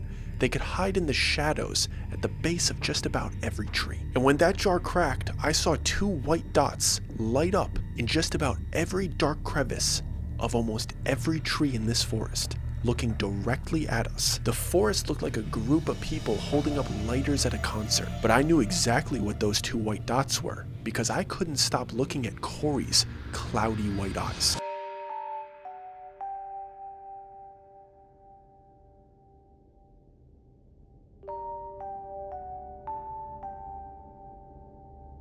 I don't know if the other 2 realized the moment that I did, but they sure as hell realized when these things started pouring out of the forest into the clearing. And these things came out sprinting and savagely piling themselves on top of this broken jar and puddle of piss as if they were trying to doggy pile on top of it. They weren't necessarily attacking it. It was more like they were in a frenzy. And along with the frenzy came an exile of their ink. It was just pouring out of them. And then it hit me and I realized what that first thing was. The first thing that I saw from my peripheral vision when we got into this forest. Before we even found Corey, the light spout of liquid, I realized what it was. It was one of these things shooting ink from its mouth like a spout, because the ones that weren't in the doggy pile frenzy on top of the broken piss jar were spouting ink onto the pile. And eventually the doggy pile frenzy started to disperse because they realized that there was nothing attached to the scent. But it almost seemed like they were actively trying to cover up the scent with their ink. They were taking turns spouting into the general area, creating a large puddle of this black ink. And eventually they completely covered the broken jar, and they also completely covered the cup that we were supposed to be using to collect it. And at this point, the whole clearing was filled with these wandering squids, and they're just walking around, waddling, chattering their teeth with their nose in the air. They looked way less human than Corey did. Whatever that big squid did to them, this was clearly like the final state of that. Whatever had happened to Corey must have happened very recently, because these things were barely human, but they moved like Corey was kind of impersonating. They were contorted creatures with exposed teeth, covered almost head to toe in their ink. It looked like they not only had ink pouring out of their ears and their mouth, but it looked like it was almost coming out of their pores as well, making them almost completely black. They had similar body language to Corey when they weren't in a frenzy. It was almost as if they were at rest or in some type of hibernation state. They were just mindlessly walking around. And every once in a while, they would just spout some ink out of their mouth and then shoot their nose to the sky, flaring it, trying to catch a scent. And we waited for about 5 nerve-wracking minutes before we made the decision to take a chance and weave our way through this maze of waddling squids. And the goal was to attempt to find the cup and try to gather the ink. We weren't able to speak with each other in that moment, so we relied on hand gestures and eye movement. But the plan was pretty simple, like it wasn't hard to get the idea across. But the issue was that we didn't know if this puddle of black ink that they left for us very conveniently, we didn't know if it was gonna sink into the ground. So we didn't know how much time we had to gather it. Like the earth might absorb it, and we didn't want to risk losing it, because even though there was a horde of them ready for harvest, they actually seemed to do us a favor because they were trying to cover the scent of the piss jar, and they just left all of this ink on the floor. Like they did us a massive solid. So we start weaving our way through, attempting to not bump into any of them. We all had our shirts covering our mouths, and we were all breathing through our noses, trying to make sure that they didn't pick up our scent. And as we got up to the puddle of ink, I realized that there was a lot more of it than I was expecting. And it was a lot thicker than ink. It was a lot closer to a tar than an ink. So it kind of stuck together more, almost like molten lava. It didn't spread out into a massive area. It was a couple inches thick. But because of that, we had no choice but to get on our hands and knees and crawl through this puddle of ink tar. And we had to feel around on the ground for the cup because we didn't know if it got moved around. We couldn't tell where it was. We also had to be sure to not be so reckless and wipe our hand over a part of the broken jar and risk getting cut, because who knows what this black liquid actually is. Just getting it on our skin felt like a major risk, and the last thing that we wanted to do was get it into an open wound. So we were slowly and quietly and gently searching for this lost cup. And we're getting covered head to toe with this black tar because it was also slippery. Even on all fours, it was hard to stay upright. All of us slipped once or twice and got our chest in it or the side of our face, our entire arm, our whole leg, our whole side. We were covered in this stuff. And most of our body was covered in this ink by the time Bobby found the cup. And then he held the cup up to get our attention, waved it a little bit. And once we saw that he had it, we made our way to the edge of the large puddle and filled it for the first time. We took precaution though. We didn't want to just run over there because we knew we were going to have to fill it multiple times. And again, we had to rely on making a game plan with our eyes and our hand gestures. And the plan was to let Bobby fill it up and he just go alone and weave through the squid the first time. And our job was to sit and wait at the edge of the puddle, because you have to remember, these things were wandering around everywhere, but they weren't wandering around inside of the large puddle that they left. It was slippery. So if we stayed in it, there was a much less risk of them bumping into one of us. And if all three of us had to weave through every time, we would raise our chances of them picking up our scent. Bobby seemed up to the task, so we let him do it. And he was doing phenomenal. He was tiptoeing his way through this squid horde, filling it up a little bit each time. Everything in me wanted to get out of this puddle because, again, we didn't know what this liquid was, but it's not like there was anything around to wipe it off. So even if I got out of the puddle, I wasn't going to be able to get it off of me. So my risk manager calculator in my brain just told me to stay in it. So that's what I did. And finally, after about 10 rounds of Bobby going back and forth, he signaled to us that this one was probably going to be the last one. So Heidi and I stood up and we were attempting to not slip because it was very difficult, but we managed to get out of it and we followed him through the horde. All three of us tiptoeing as quiet as possible, and we very quickly realized that it was a fantastic idea to only have one person do it, because all three of us moving through this horde clearly changed the tone. They seemed to be whipping their heads around a little bit more actively and sniffing the air. They knew something was up. It was as if they got a faint scent of us, but they couldn't be sure. More and more of them started sniffing the air, and the chatters of their teeth started to bind together, and all of them doing it at the same time collectively made this low rumble. We all knew that they were onto us, so it was impossible for us to keep our cool because we knew how close we were. Bobby already had 10 repetitions going back and forth, so he beat us back to the jar by about 30 feet. But Heidi and I were stuck dead center of this horde in the middle of this clearing when all of them collectively were like, "Something's up," and called out to the big one. They all rattled their teeth in the exact same way that Corey did when he called to it. But with this many of them doing it all at the same time, I felt it in my skull. It felt like the whole forest was vibrating, and fear filled my entire being. Heidi and I both stopped walking for a moment, waiting for them to stop. And I'm looking up towards the gap as Bobby's finishing the mason jar. He's pouring the last couple drips in, and it definitely hit that line. And I noticed this slight sheen appear in the middle of this gap. It wasn't glowing or anything, but something slightly changed. I knew something else was there, so it was clear we accomplished this task. We won the game. At least I was pretty sure, because part of me thought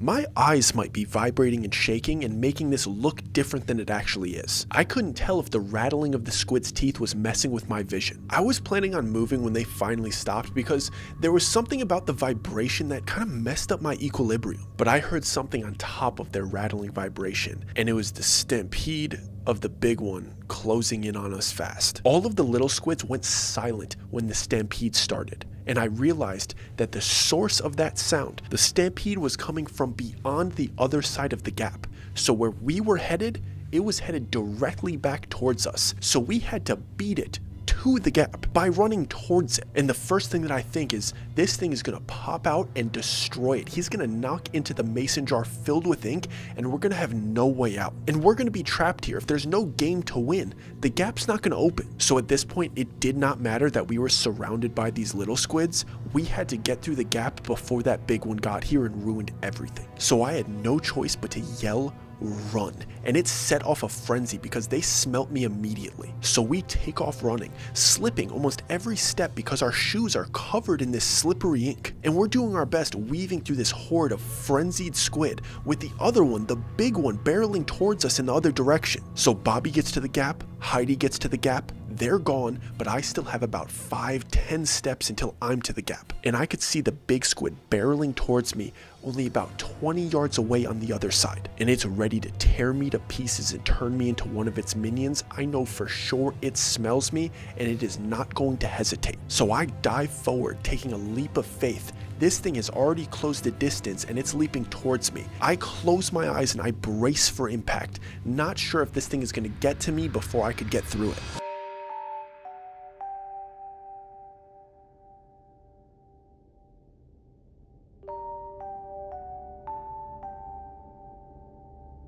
And I hit the ground and I immediately feel this horrible burning sensation all over my body. And I open my eyes expecting to see this massive creature wrapped around me with hundreds if not thousands of poisonous spikes causing this pain that I'm feeling. But I'm in a bright open field with only Heidi and Bobby rolling around in agony next to me. And my entire body feels like it's on fire. The pain was so sudden and so excruciating. It almost felt like getting tased. I felt like I didn't have any control over my bodily function. My body was stiff, my fingers were throwing up gang signs, and my toes were curling, and I couldn't get my jaw to unclench, and I felt my back start spasming. Both of my calves started to cramp, my quads felt like they were becoming knots, and the other two were clearly going through the exact same thing that I was. And I'm waiting for this pain to stop, absolutely paralyzed, but it wouldn't. And I tried to move my hands and my feet, and I was able to slightly. So I roll over to my other side, trying to get a gauge of our surroundings. I just want to see if we're actually safe, and when I'm able to roll over,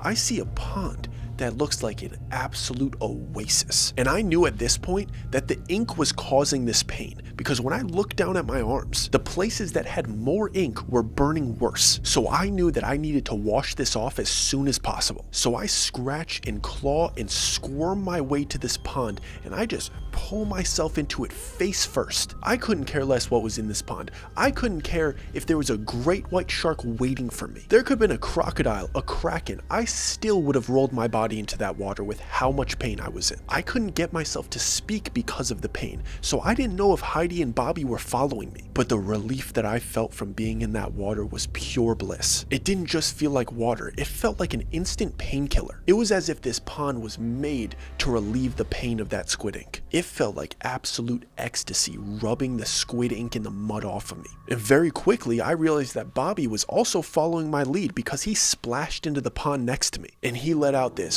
loud sigh of relief as he started cleaning himself. And me and him were so dirty with ink and mud, we turned this crystal clear water into a cloud of black goop. Well, at least immediately around us looked like there was an oil spill, and we looked like a couple ducks getting cleaned in a Dawn commercial. So I cup a little bit of water to bring it up to my face, and after I'm done scrubbing my face, I dunk my head underwater and I pop my head back out, let the water fall off my face so I can open my eyes, and I look to see if Heidi has made her way to the water. And in that moment I felt so bad because I was so consumed with relieving my own pain that I didn't realize that whatever was happening was clearly affecting her worse. She was on her stomach, shaking in agony with her hand reached out towards us. Her head was swinging side to side and her mouth was wide open as if she was trying to scream something at us. But all the pain that she was going through was holding her voice in. I basically slapped Bobby in the chest to get his attention, and we both bear crawl out of the pond. We get to Heidi as quickly as we possibly could, and when I grabbed her shirt in an attempt to drag her towards the pond,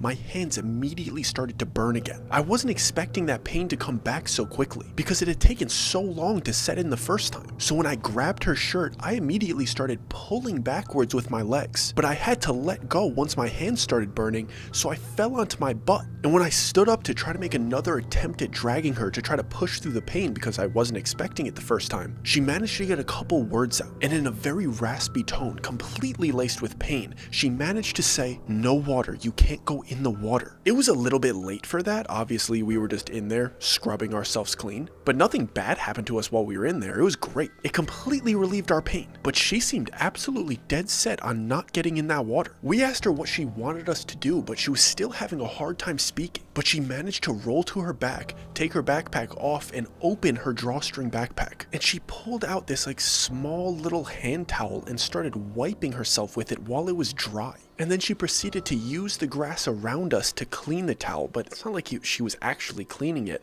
After she wiped herself like 4 times, this looked like a towel at an auto shop, covered in oil. Part of me wanted to drag her into the water against her will so she could see how relieving it was. But she clearly didn't want that, and to be honest, it was very hard watching her sit through this pain. I couldn't imagine having to dry wash myself after that experience. I knew exactly the type of pain she was going through, and to rub it with a dry towel seemed like torture. We sat around her kind of awkwardly, just attempting to give her moral support as she cleaned herself. It didn't give her the full relief that the water gave us, but it was definitely helping her recover. Eventually, the pain was bearable enough for her to start speaking. Even though she was cleaner, there was still some residual ink left on her skin burning her, but she managed to get these words out. Dr. Doyle told me that no matter how much pain you're in, no matter how much it burns, don't go into the water in gap 2. And I didn't want to be rude in that situation because I was feeling for her. I could tell that she was still in pain, but I felt like it was about time she gave us a little bit more information on this infamous Dr. Doyle. She made it clear that she didn't know much about this place, but this was the second time she referred to Dr. Doyle. And since his first piece of advice was pretty good about us covering our scent,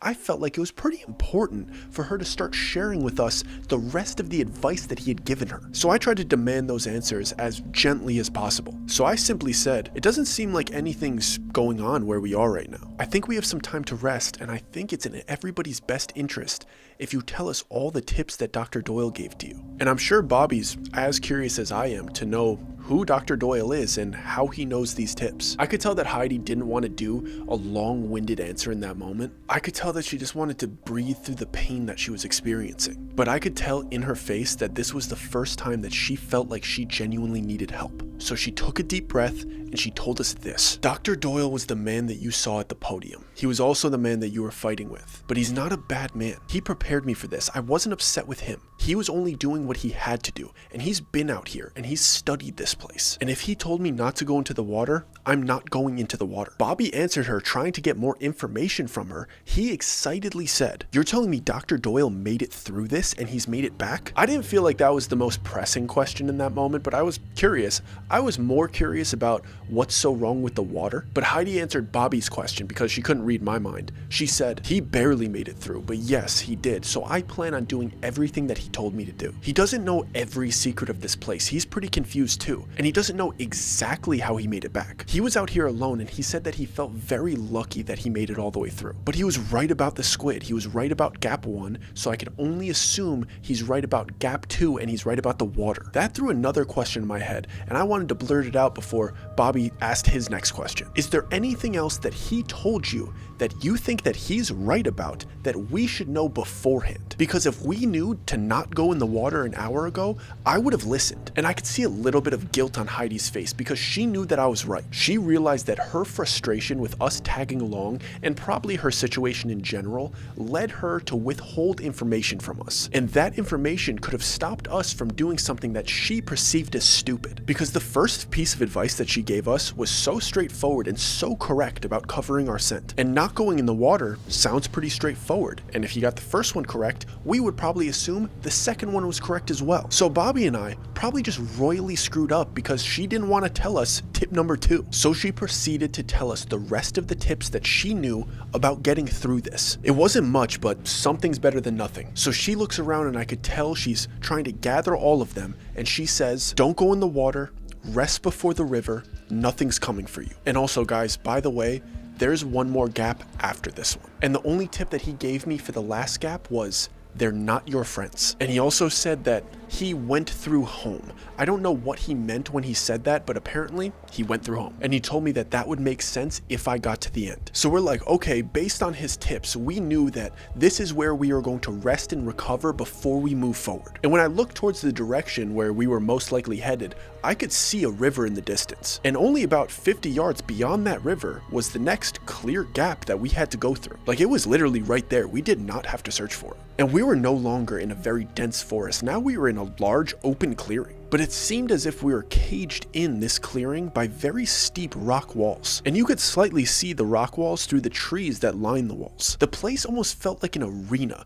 You know what it actually felt like? It felt like when you're golfing on a par 6 golf course with the really long holes, like 300-400 yards to get to the hole. And then one of the holes is like a par 3 and you could see the flag from the spot that you tee off. It's like, this feels weird. We've been journeying to each hole 5-6 shots, but now we could just see it. We could pull out the 7-iron and it takes one shot to get on the green. The gap that we were in currently was significantly smaller than the last one, and the task was extremely straightforward. It was very simple. It was clear that we had to cross that river and walk through the next gap. There was no sign or game. The challenge seemed to be this river. So the only things that seemed to be in this makeshift arena was the pond that we washed off in, us, this river, and the next gap. Heidi was clearly done talking and she was still in pain, so she curled up into a ball in an attempt to get some rest before this next challenge. I was planning on doing the same thing, but I couldn't help but to start pacing. And the pacing led me back to the edge of the pond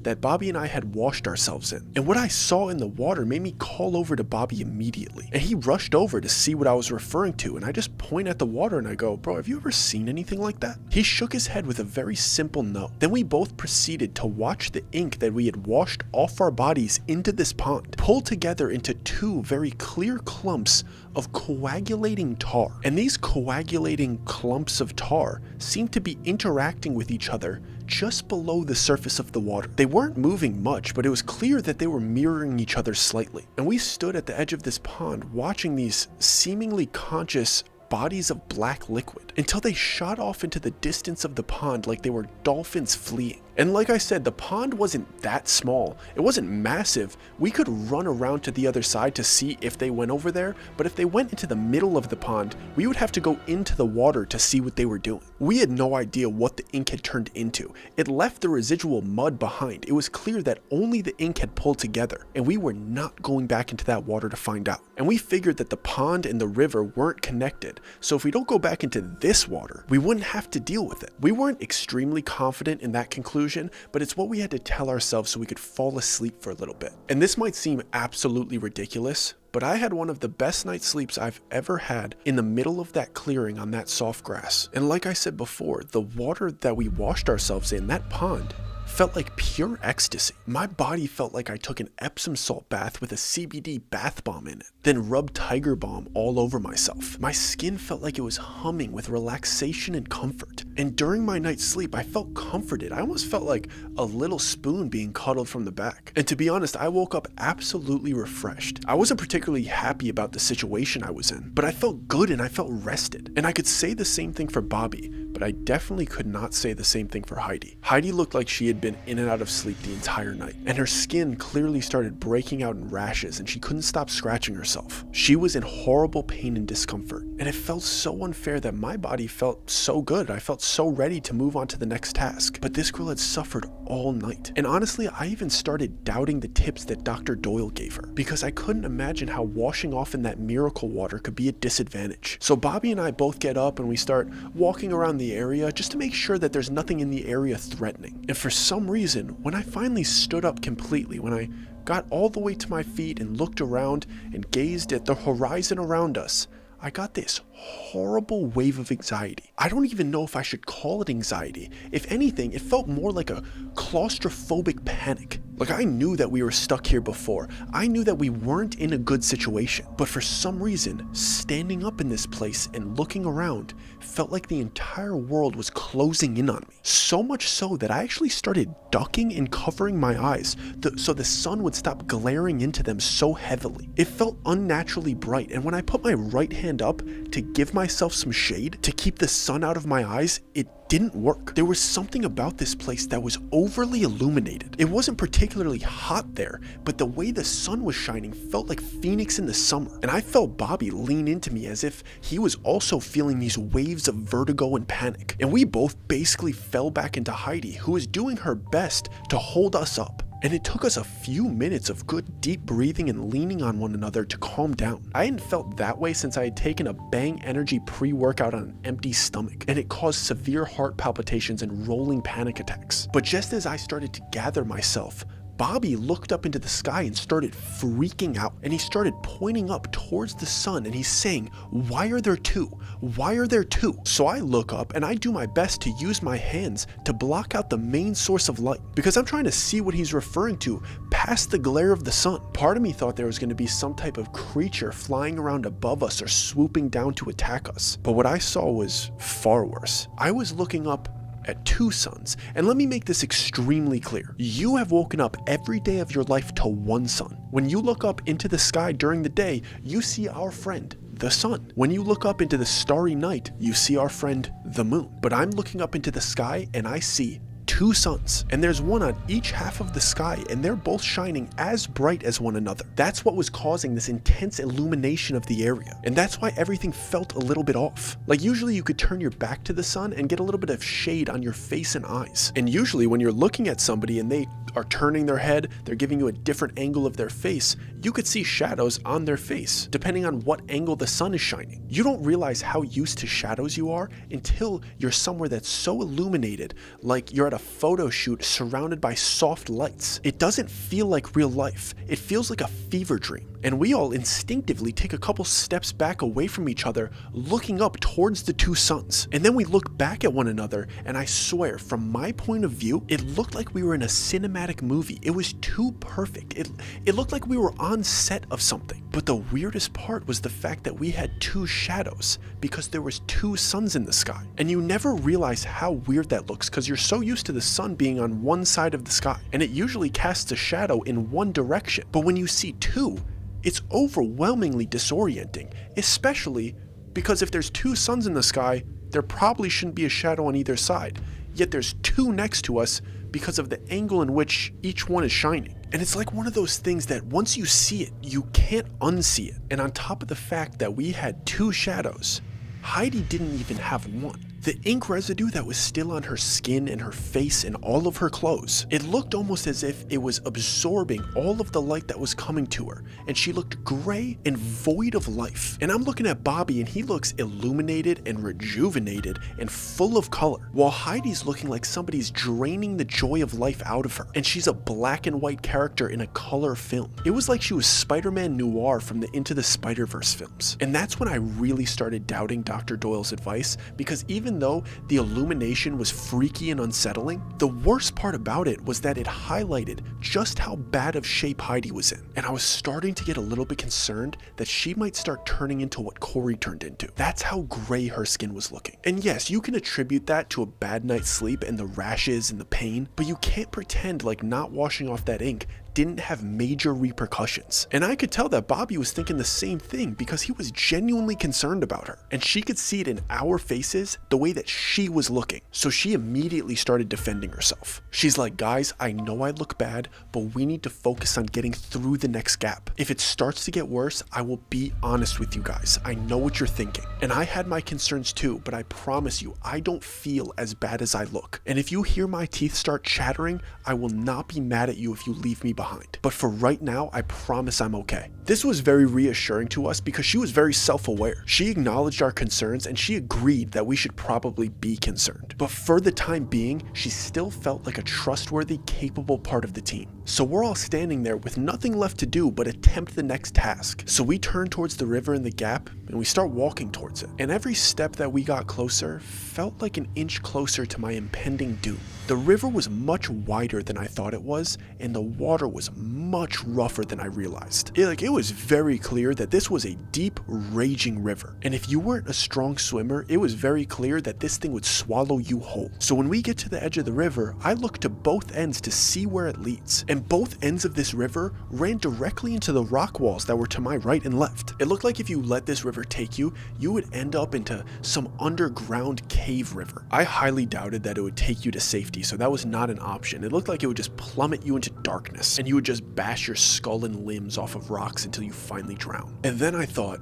this must be the water that Dr. Doyle was referring to when he said don't go in it, because this thing was flowing like a class 5 rapid, and this thing was way too wide for us to leap across, and it would be a risk to try to swim it. We would have to build some type of bridge to get across it. So I'm thinking we're about to start gathering branches to throw something together in an attempt, like some raft or some bridge. But then Bobby gets the group's attention and he's pointing at something off to the left, and Heidi and I both look over and we see one of those carnival ladders. You know, one of those rigged ladders that you see at carnivals and fairs, or maybe Six Flags? One of those ones that you have to pay to try to get to the top and it's spinning and everybody falls off. It's like one of the games that's at carnivals. But if you ring the bell at the end, you get a stuffed animal. It looked exactly like one of those. And it was held into the ground on our side by one singular spike, and it was held to the ground on the other side of the river by another singular spike. I want to make it clear, it was only held down by one. You need to understand that. But it's not like this ladder was flimsy. It was very taut, like it could hold your weight.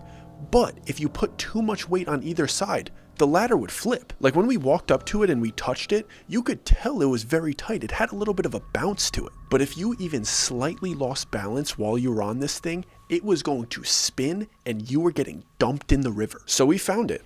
This must be the game. We need to get across this rigged ladder and then we could go through the next gap. So Bobby started to brief us on what he thought we should do. The plan was for Heidi to go across first, and we hold the step that's closest to us on our side of the river steady so she has a better chance to get across. And then one of us would go second, whoever we thought had a lower chance of making it. And the way we would attempt to cross this ladder is to go down into an animal style bear crawl stance, and when you take a step, you would move your left leg and your right hand at the same time, and then your right leg and left hand at the same time, so you could keep a counterbalance the entire way across. So I asked Bobby, how confident are you that you can get across? And he was pretty confident he could do it, but he was not confident in his swimming if he fell in. I was also pretty confident that I could get across, but I was even more confident that if I got more than halfway across the river and I fell in, I would still be able to get to the edge, because I'm not a crazy strong swimmer, but I feel like I could do it, even if the rapid is crazy. The river was pretty wide, but I felt like if I got halfway across, I'd be okay,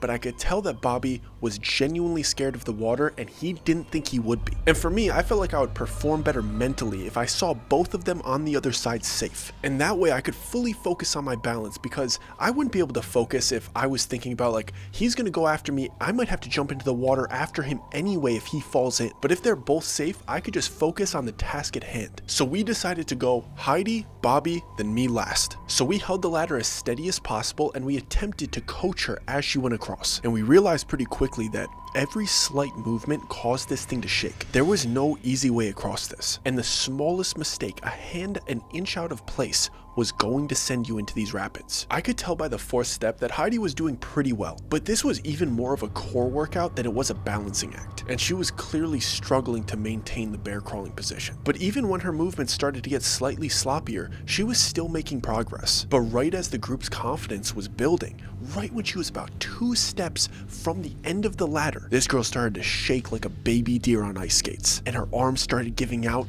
everything was going wrong, and just like that, she capsized and she was in the river.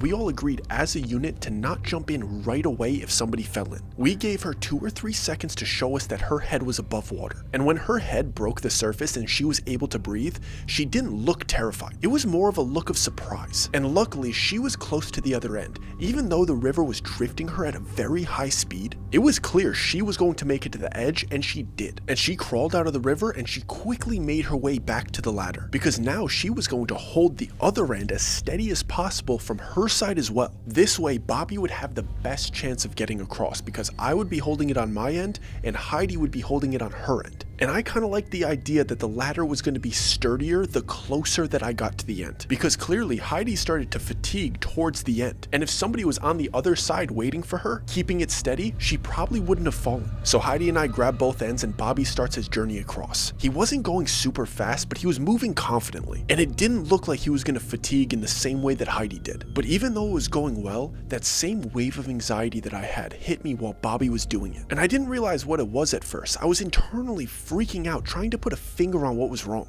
And what I realized was, once Bobby reached the end of the ladder and took a step onto the other side of the river, was that from my perspective, Bobby only had one shadow now. And I watched the other shadow wash away into the river as he got to the other side. It was as if once he crossed that line, his second shadow couldn't come with him. And these rapids were so loud that I couldn't communicate with them what I was concerned about. And frankly, I didn't know what I should be concerned about because losing a second shadow that you shouldn't have should be a relief. But in the pit of my stomach, I knew that it wasn't a good sign. But I had no choice but to start my journey across this ladder. So I put on both of my hands and both of my feet and I sink my weight as low as I can. And one calculated step at a time, I start making my way across this rapid. And I'm really hoping that them holding it on the other side is going to make the second half of this easier, because this first half was fatiguing every inch of my body. And it definitely didn't help that I was borderline hyperventilating, crippled with fear over the fact that I still had two shadows. And even though I was trying desperately to focus on the task at hand,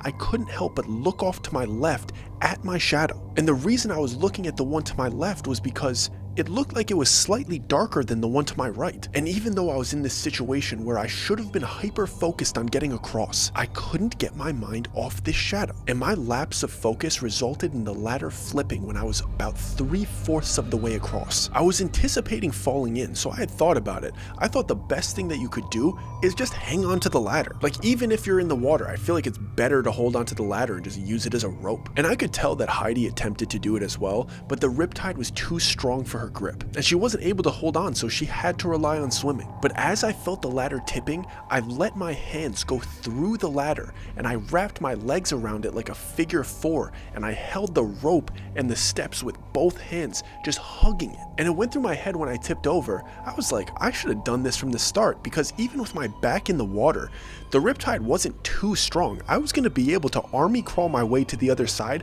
fairly easily. But what I wasn't anticipating was for something to reach around my waist like it was hugging me from the back and attempt to yank me into the river. It felt like two arms grabbing around my waist trying to pull me into the water. And with the force that it was pulling me down, it brought me a couple inches deeper into the water, which significantly increased the force that the river had on me. I knew I was going to be able to hold onto the ladder, but there was no way I was going to be able to alternate hands and legs to move forward. I was holding on for dear life, and now when waves would pass over me, my face would go underwater and it would interrupt my breathing significantly. And I tried to look down at my waist to see what had a hold of me, and what I saw was two completely pitch black arms with thumbs and fingers tightly wrapped around my waist. And the source of these arms was coming from the water off to my right. Since I had flipped over, my left had become my right, and that overwhelming sense of dread that I had about my shadow didn't have anything to do with my anxiety. It had to do with my instincts, telling me that I had a predator attached to me since I woke up. The black shadow had turned into a gelatinous cloud of black ink that was now mimicking the shape of my arms and hands, and was attempting to drag me into this rapid and drown me. I was holding onto the ladder for my life, and I was doing my best to breathe in between the waves of water that were hitting my face. I had to really focus on that, not fighting off the hands. I didn't want to start coughing up water and panicking. Internally, I was hoping that this thing would get tired, and I felt like since I had my arms and my legs wrapped around the ladder, this thing probably wouldn't have the leverage to keep pulling on me for a very long time. I thought there would have to come a point where it would have to try a different tactic, and when it changed its tactic, when it made a different move, when it took pressure off me, that's when I was going to make my move. I only had to get about 5 more feet, and then I would be able to reach Bobby and Heidi's hands. They were already reaching over the water, signaling to me that I just had to get close and they would be able to drag me out. So I'm hanging there waiting for my opportunity with my cheekbone pressed against a step of the ladder, and I'm focusing on staying as sturdy as possible while maintaining as much of my stamina as possible. And in that moment of pure survival focus, I'm staring at the step that's pressed against my cheekbone, and I see this engraving on the step of the ladder. It was one of those moments that felt like it lasted an eternity, because you're borderline dissociating from the pain and fatigue that you're feeling in your limbs. So you catch yourself hyper fixating on details that you would never notice. And the engravings on this step had 3 numbers on it.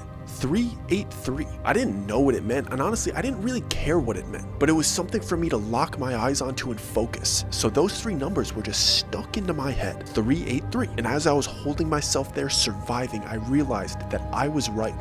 This thing did not have unlimited stamina, and I had way better leverage than it did. I was sure in that moment that if I fell into the water, I would not stand a chance. And that was based on the force that it was able to generate with 0 leverage. But eventually I could feel the force of its pull becoming weaker, and I could sense that it was just about to try something different. And what it did was, it attempted to target my legs. It attempted to peel my feet out of their figure 4 position around the ladder, which was a smart move because that's definitely where most of my leverage was coming from. But the mistake that it made was the fact that I was crunched into a little ball. So when it focused on my legs, I was able to climb my arms about 3 steps further. And once my arms were reached up overhead 3 steps further and I had a firm grip on the ladder, I eased up on the grip that my legs had for a fraction of a second, and I yanked myself back up into a ball. But I was 3 steps further. I basically did like a pull-up. Like, imagine how a caterpillar walks, how it scrunches up, then extends, and scrunches up and extends. That's what I did to this thing. I didn't let go of any of the leverage that I had.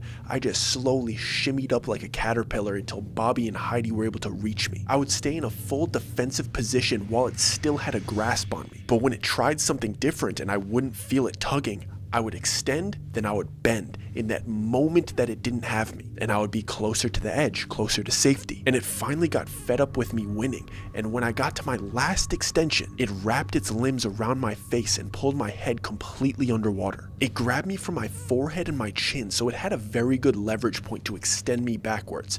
No matter how much I tried to tuck my chin, it was still able to pull it back. And this is when panic set in for me, because I knew I was close to Bobby and Heidi on the other side, but I didn't know how close, and my head was underwater and my nose was filling with water, and my arms and legs were fatiguing, and I thought I was finished when I felt a second set of hands grab my shoulders. And I remember thinking, if Bobby's shadow came back and there's 2 of these things, I might as well let go right now because I don't stand a chance. I don't have enough energy left. Because this second set of hands felt so much stronger than the first set, and they immediately pulled me off this ladder. I did not stand a chance.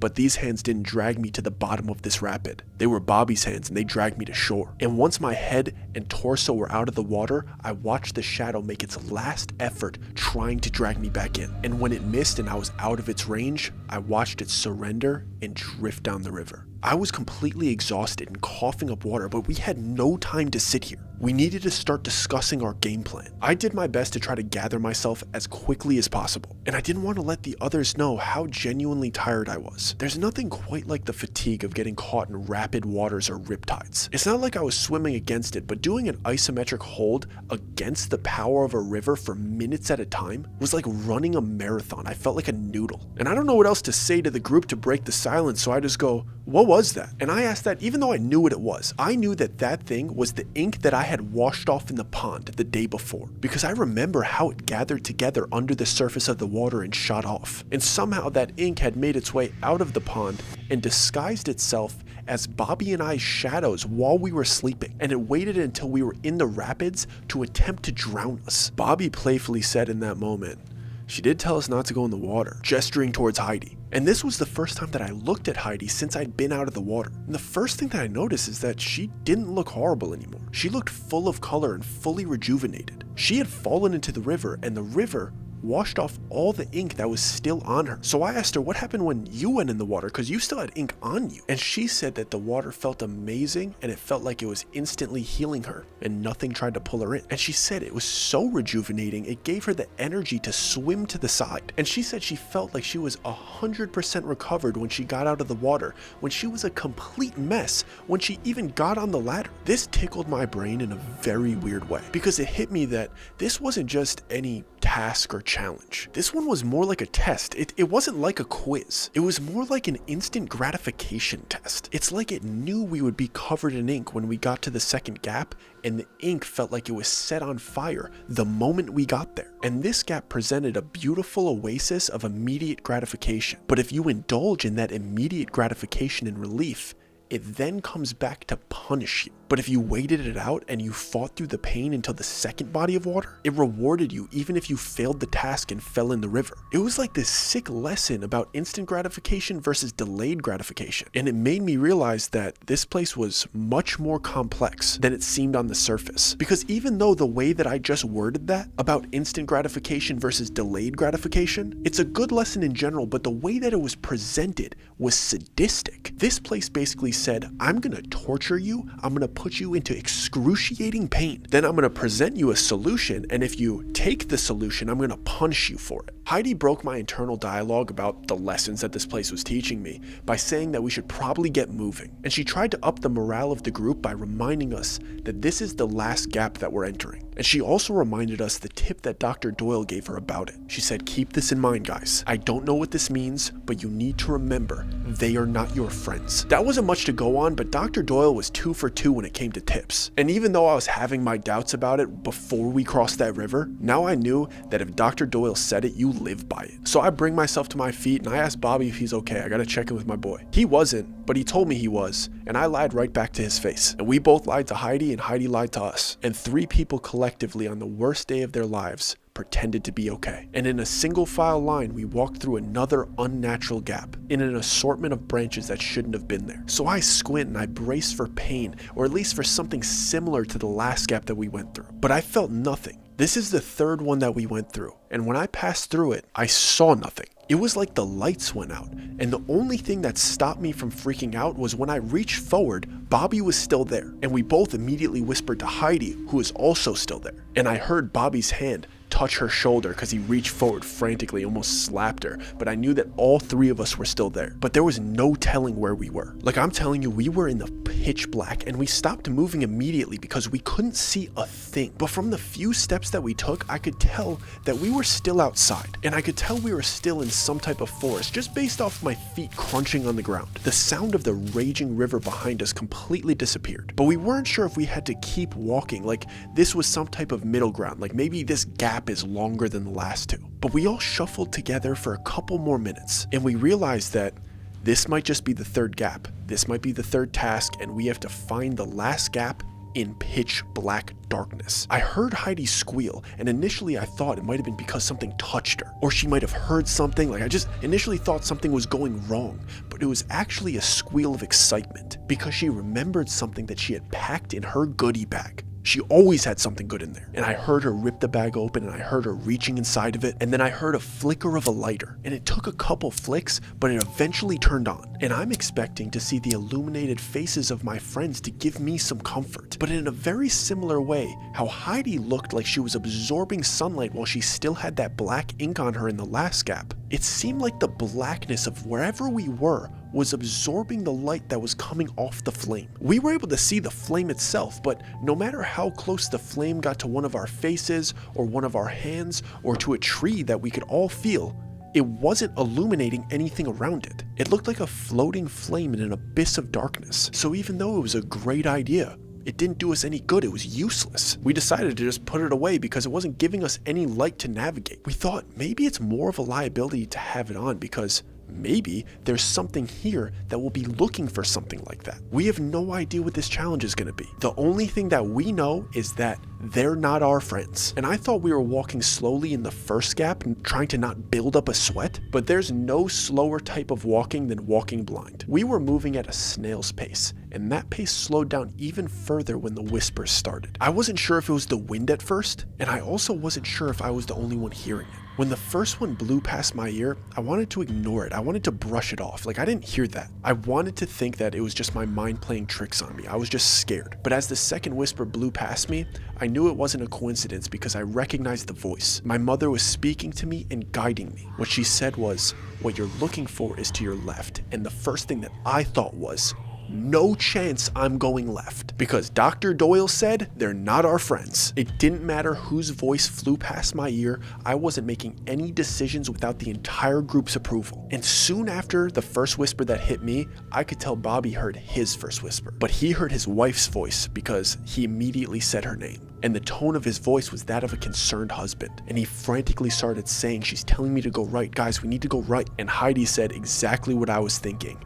Bobby, they're not your friends. And Bobby pushes back. He goes, we're not talking about a friend. We're talking about my wife. And Heidi repeated herself very sternly. They are not your friends. And as we continued to walk, different voices came flowing by in the wind. My sisters, my wife's, my childhood friends, and they were all convincing me to walk in different directions. And there was one voice that stood out, and it made me question Dr. Doyle's advice again, because this was the voice of a devil or a demon, or something sinister that definitely didn't have good intentions. It was deep, it was aggressive, it was menacing, it was threatening, and it was whispering to me to go straight. That one definitely wasn't my friend. And I felt the other two flinch when they first heard that voice, very similar to how I flinched when I first heard it. It was jarring. We were going straight the whole time. We had to weave around a tree here and there, but primarily, we went straight this entire time through every gap, so we continued to do that. Up until this point, that's all we had done, and it's worked so far, so why would we change that now? But as we continued to walk straight,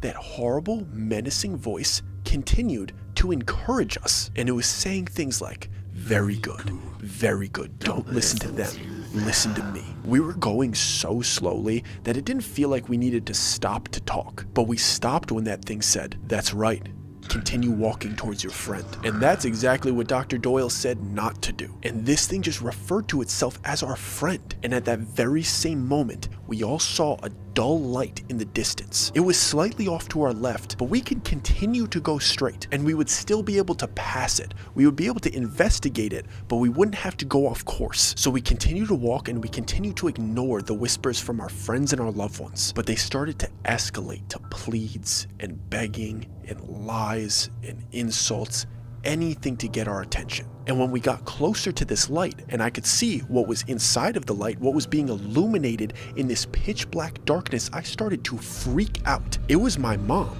sitting on a small chair in front of a coffee table that had a candle on it. And for some reason, this candle illuminated the area. Our fire didn't work, but hers did. And for some reason, my mom is speaking out into the darkness, and I'm able to hear her voice as a whisper, and the whispers that I'm hearing match how her mouth is moving. But she stopped saying to walk to the left. She started to tell me that she came out here looking for me. She said that I had went missing and she was worried, so she went to where I was going and she saw a hole in the trees. And she said that she walked through it, and then she started to cry, and she said that she's been here since she walked through it and she doesn't know where she is and that she's scared. And she's calling out to me to help her. She says she can't see anything and all she needs is my help, and she wants me to come over to save her. When she said that she had also seen the circle in the trees and that she had come to save me and look for me, my heart completely broke. Just the thought of my mother wandering through the same thing that we had walked through, but finding herself in this intense darkness and not knowing what else to do but to sit in front of this candle. My instincts almost took over and I almost ran over to her to grab her and tell her she's going to be okay and add her to our pack and she's going to come out with us. We're going to get out of this together. But Heidi grabbed my shirt and sternly said, they are not your friends. And immediately after she said that to me, the horrible, menacing voice whispered in my ear again, and it said, do what you're told and walk straight. Nothing in me wanted to listen to that voice, but we continued to walk. And once I got some distance from my mother, who was sitting in this dark abyss, I looked back at her and she had her head leaning back and she was swaying side to side, leaning back, smiling as if she was completely comfortable and content with where she was. Her body language did not match the words that she was whispering to me, so I knew it wasn't her. I didn't leave my real mom behind. And I knew at that moment, it didn't matter who we passed. It didn't matter who we saw here. Nothing was going to take us off course. We were just going to move forward. Because if I was willing to walk past my mother, they had to be willing to walk past anybody. And we walked past dozens of people. We walked past some people that I recognized, people that were attached to me, but then we walked past other people that I knew were attached to the others. Some of my favorite people in the world sitting in total darkness, whispering into the wind, trying to convince us to get off course. And even though it felt like we shouldn't be interacting with these people because they're not our friends, our North Star, this demon voice, felt like an even worse thing to listen to. And as we continue to walk, the whispers start flooding in more frequently and more aggressively, to the point where we couldn't even communicate with each other. We couldn't hear each other. I couldn't hear anything outside of the whirlwind of all of the people in my life pleading with me to go a different direction, followed by a low, horrifying, raspy voice telling me to stay on course.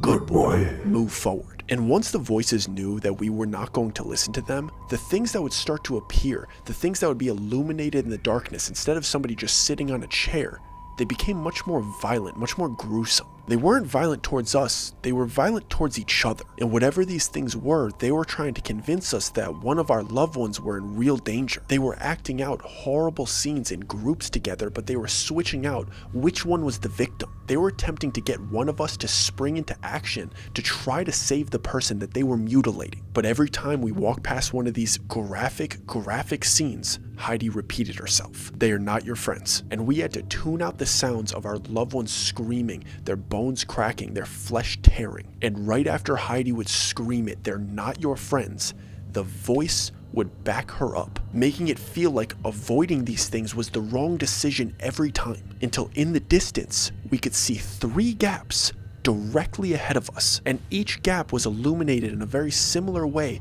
to how our loved ones were illuminated, and they were all lined up next to each other as if they were presented to us as a choice. And next to each gap was another one of those signs that we couldn't tell what it said until we got all the way up in front of them. So here we are, still not able to see each other, still only able to feel each other's garments in our hands because we're tightly squeezing as close as we can to each other, and we're presented with a choice of 3 gaps that were completely identical and identical to the ones that we had passed through previously. And from left to right, they're labeled home, hell, village. And Bobby immediately broke the silence by saying, we need to talk this through before we choose one. And I could see that all 3 gaps were already open, like we passed this task. The game here was to choose which one, because I could see the slight sheen of light in the middle of each one of them. And Heidi reminded us in that moment that Dr. Doyle told her that he had went through home, and Dr. Doyle was still alive. He made it out. So obviously in my head, we're gonna choose the one that's labeled home. But Heidi is like, no, we have to go through the one that says the village, because if he went through home and it brought him back to the village, then if we go through the village, it should actually take us home. But for Bobby and I, going back to the village was pretty much us going back home. We wanted to go where we came from. Like, it's not like this gap is going to drop me in front of my house. The most convenient thing for us is to go back to the village. But Heidi reluctantly pleaded to us that we didn't understand what this place was yet. And she's telling us that she can't go back to the village, but the voice that we'd been hearing this whole time, that demonic voice, spoke over her by saying, go through hell. So here's the predicament. This terrifying voice has been telling us to go in the correct direction this entire time. So why would it start lying now? But it's very possible that it was trying to build trust with us all the way through so it could lie now, and we would listen to it and go through hell. And in this situation, I firmly believe Dr. Doyle's rule. They are not your friends. It doesn't matter if this voice was pointing us in the right direction. Nothing out here is our friend. That's why he said the statement broadly. He didn't say, your friends are going to be out there trying to convince you to go off course. He said, they are not your friends, which means everything in here is not your friend, and we cannot trust it. And I expressed that thought to Bobby and Heidi, and they agreed with my logic. As twisted and upside down as this place was, it still didn't feel like the right choice to go through the hell gap. And if Dr. Doyle went through the home gap and it brought him back to the village, that's the one that Bobby and I were going through, because we knew for sure that it got him somewhere safe. And even if Heidi disagreed with us, at this point, we were willing to split up. Like, we helped each other. We got through this. If the village gap took her home, that would be fantastic. But Bobby and I were not willing to go through an untested gap. And as we're all talking, it's as if the voice was listening, and it reassured us that we were all allowed to choose whichever one we wanted. We could all go through different ones. For a moment, it felt like it might have been lying. But then I felt like it was this voice's last-ditch effort to try to get at least one person to go through the hell gap, because we were leaning towards the two that weren't the hell gap. Heidi made it extremely clear that she was going to go through the village gap in an attempt to go home. And we told her that that was okay. And she gave us her blessing for us to go through the home gap to go back to the village. And we let go of our grips from each other for the first time since we entered this third gap. We said our goodbyes without even being able to see each other's faces. She walked through her gap and Bobby and I walked through ours. And exactly what Dr. Doyle said it was going to be, we re-entered the village. We walked right back through the gap that we initially came through. We were safe, we were totally okay, and we weren't left wondering where Heidi ended up because she was right in front of us, back in the village, with pure terror on her face. We were happy to be back.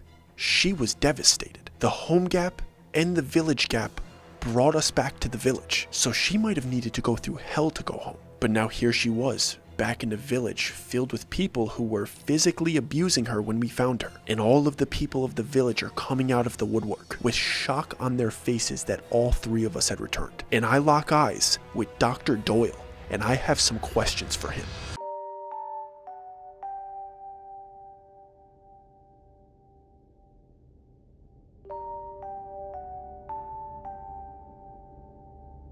So I'm standing in this freaky village for the second time in 24 hours, and I'm looking into the eyes of the man that did this to us. Bobby and I start to march up to this guy to confront him, and this guy has his palms up in an attempt to calm us down, but it wasn't going to help him. And now all the other villagers are circling around us as if we're about to have an old school schoolyard fight. Dr. Doyle has no idea that I'm undefeated at recess, and he's about to get the verbal whooping of a lifetime. Not to mention, if he says anything even remotely slick, I'm gonna Batista bomb him through a table. Or at the very least, put him in a full Nelson like the good old days. But as I'm closing the distance on him with my right finger pointing directly at his face, but as I'm getting ready to blurt out my first question towards him, I get taken slightly off balance, and it feels like somebody grabbed my right shoulder. And the reason it threw me off balance was because it was the same arm that I was pointing with, and it was the same leg I was stepping with. So the perfectly timed tug on my right shoulder forced me to bend at my waist slightly, bringing my ear down a couple inches, so somebody shorter than me could whisper in it. And I also felt at the same time the blade of a woman's hand resting on my cheek, as if she was getting ready to tell me a secret. She was leaning her body weight into my side, and she began to delicately whisper. All she said was, "My vote is with you. Whoever you want, just tell me." And then she slid her right hand that was covering her mouth down to my bicep, and she took her left hand that was cupping my shoulder down to my tricep, and she gave my arm a light squeeze followed by a light caressing. And it had taken me so off guard because I was gearing up for an altercation. I was ready to start shouting at Dr. Doyle, and this woman just floated into frame to deliver that one line to me and only me. It felt so out of place in this situation, and it made no sense to me why she would do something like that. And the odd flirtation of it was also jarring. Not to mention the look in her eyes when I turned towards her was salacious and borderline scandalous. It was as if she was expecting a negative repercussion from what she had just did, but she enjoyed stirring the pot. So I turned to Bobby to see what his reaction is to what just happened to me, but I see that he's looking in the opposite direction. And I realized that the same thing had just happened to him, but his woman was much more recognizable to me. She was the one that Heidi was aiming most of her animosity towards when we had first entered through the hole in the trees. So these two girls that just whispered into Bobby and I's ears were clearly the root of the drama of this place, and they were absolutely shameless about it. The tension in the area was palpable, and I could see all of the villagers that had surrounded us knew that it was about to boil over because of what they had just done. I could tell they were waiting for our next move because they didn't know if it was going to boil over between us and Dr. Doyle or something about these two women that had just whispered to us. And before I was able to lead the charge and be the one that erupted this altercation, Heidi jumped in and started barking at these two girls. She aggressively said, "Do you two ever stop playing? It's literally their first day, Blake." And she said that first sentence to the girl that whispered into Bobby's ear. So this girl, clearly named Blake, was clearly Heidi's arch nemesis. And then Heidi turned her attention towards the girl that whispered in my ear, and she said, "Don't let her manipulate you, Serena. Have some empathy for these guys." Heidi was gesturing towards Bobby and I when she said, "these guys," but I wasn't sure why she was encouraging them to show us empathy. But before I figured out why she would do that, this girl, Blake, clapped back at Heidi in such a snarky tone. Her body language and tone of voice was reminiscent of a high school mean girl in the early 2000s. And this girl goes, "Hey Heidi, did you ever stop talking to Corey when I asked you to?" And I saw a little bit of embarrassment on Heidi's face, which was very new, because Heidi wasn't the embarrassed type, but for some reason what this girl said struck a nerve with her. Heidi, even though feeling very awkward, she managed to say, "Blake, you know that's not the same thing." And again, Blake, sounding like Regina George herself, goes, "You're right, you just met these two. Corey was my fiance." And that one line that Blake dropped caused gasps around the rest of the villagers, and it looked as if these two were about to start ripping each other's hair out. But as intriguing as this juicy drama was, and as potentially entertaining as this catfight was about to be, it was going to have to wait because I didn't care much about their little relationship drama. And clearly Bobby was more fed up than me because he cut off whatever they were doing and he started barking at Dr. Doyle. He walked right up into Dr. Doyle's face, nose to nose, and he said exactly what I wanted to say. He just beat me to it. He pointed directly at Heidi and snarled, "Why did you do that to her?" And then on the back end of his sentence, before Dr. Doyle could chime in and reply, he added on top of it, insult to injury, "She trusted you and you betrayed her." Heidi tried to jump in this situation, trying to imply that Dr. Doyle didn't betray her. But we were very sick of anybody else here talking other than him, so I put my hand up towards her like, "Let the man speak." So I'm standing there, staring at Dr. Doyle's face, trying to get a gauge of what his intentions are or what his emotions in this situation are. I'm trying to see if there's guilt on his face, or if he's gonna attempt to lie, or if there's aggression on his face and he's looking for a fight. And mind you, Bobby and I are in his face, borderline picking a fight. And with what we had just been through, taking a little bit of anger out on somebody who caused it would have hit the spot. But as I'm staring into this man's soul through the top of my eyes with my fists clenched until my knuckles are white and my jaw tightened until you could see the striations on the side of my head and in my temples, all I see in this man's eyes is pity. But he wasn't feeling sorry for himself, and he wasn't feeling guilty for what he did to Heidi. He wasn't scared of me or Bobby. He was looking at us as if he pitied us. He looked like your parent that is about to tell you that the family dog died while you were at school. To be honest, he looked like he had some really bad news for people that he genuinely cared about,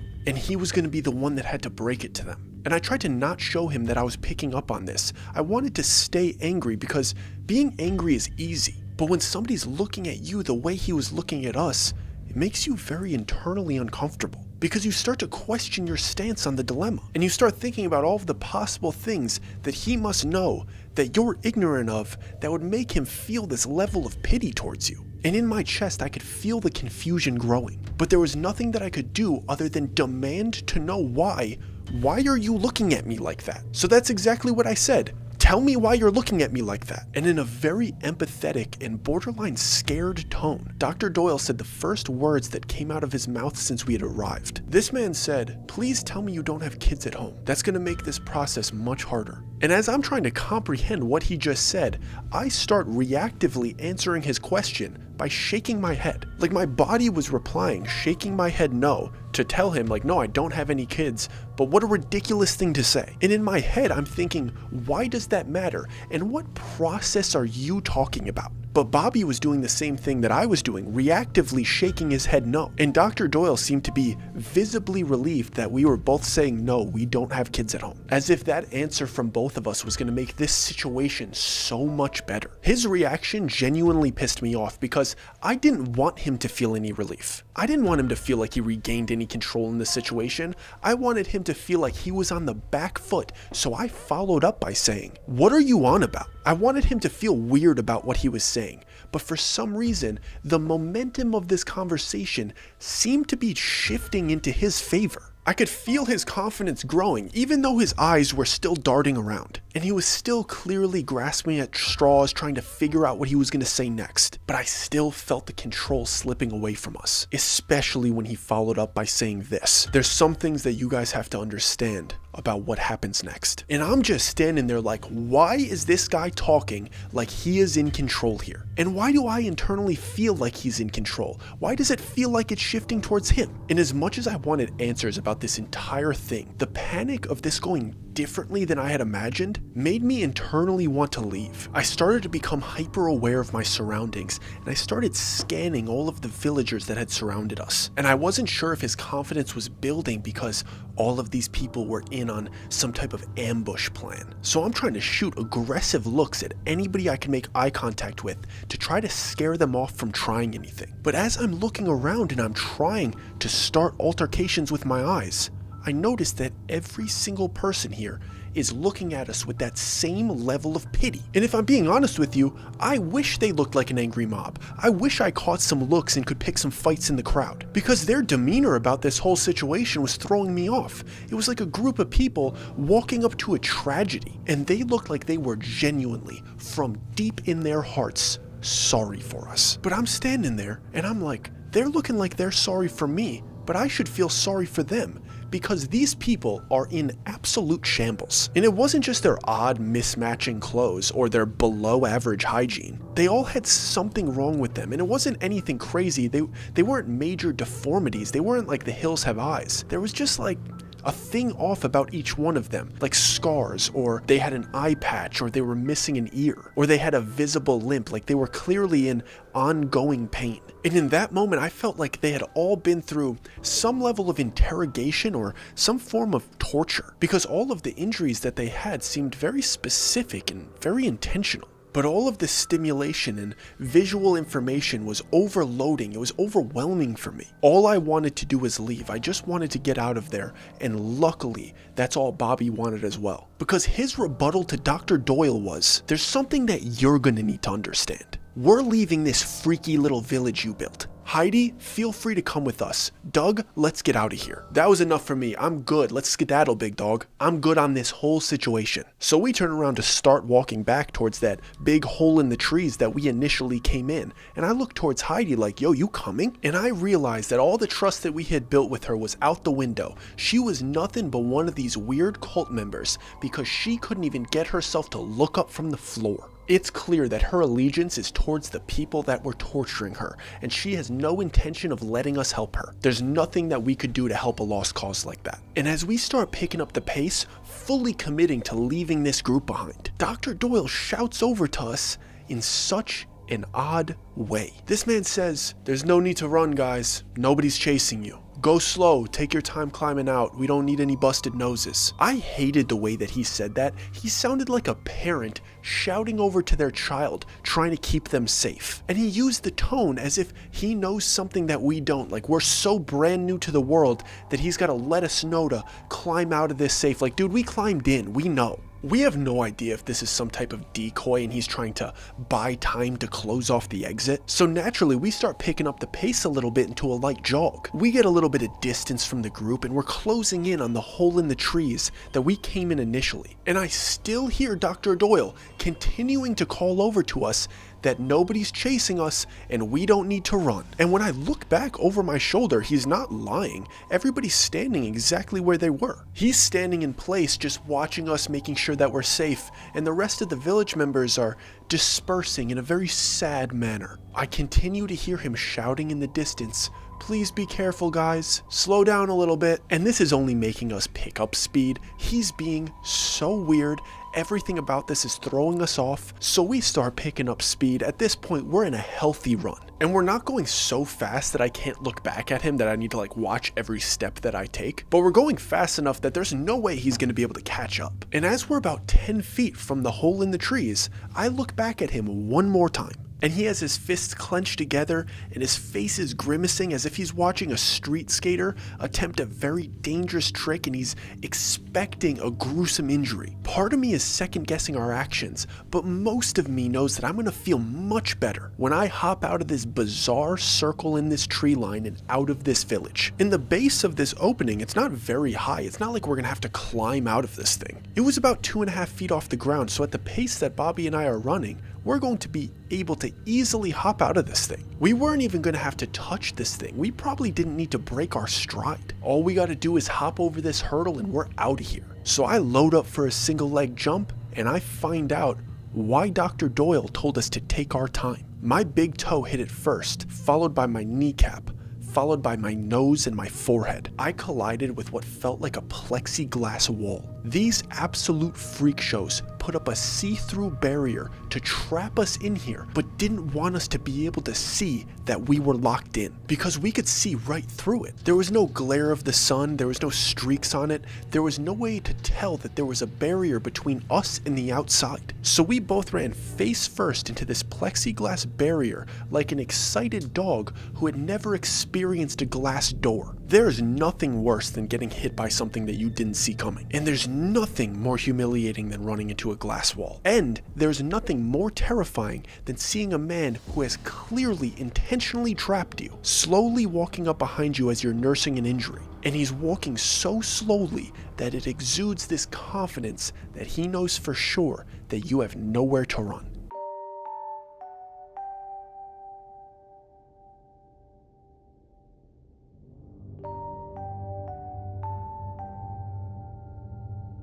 Dr. Doyle is walking up to us like he is not in a hurry, and he's not even slightly concerned that we're gonna get up and run away and try to find a different exit. He's walking up to us like he's done this 100 times, but Dr. Doyle must have forgot that the last time that we saw him, we pointed 2 barrels in his face. So I got to my feet, putting most of my weight on my left leg because my right knee took the brunt of the impact. And I look towards Bobby, and he's clearly thinking the same thing that I'm thinking, but I noticed that his nose took the brunt of his impact. His nose looked like Mike Perry's nose after Vicente Luque was done with him. And don't look that image up if you have a weak stomach. His nose was smeared across his face like it was cream cheese, but Bobby got his eyes cleared from the tears and he had his weapon drawn just like I did. I had to step up and do the talking on this one because he had taken much more damage than I did. He set the example the first time, so this time I knew what to do. I knew how to step up to this guy. And I'm staring at Dr. Doyle, who's taking a leisurely stroll up to us. And I wait until he's in earshot,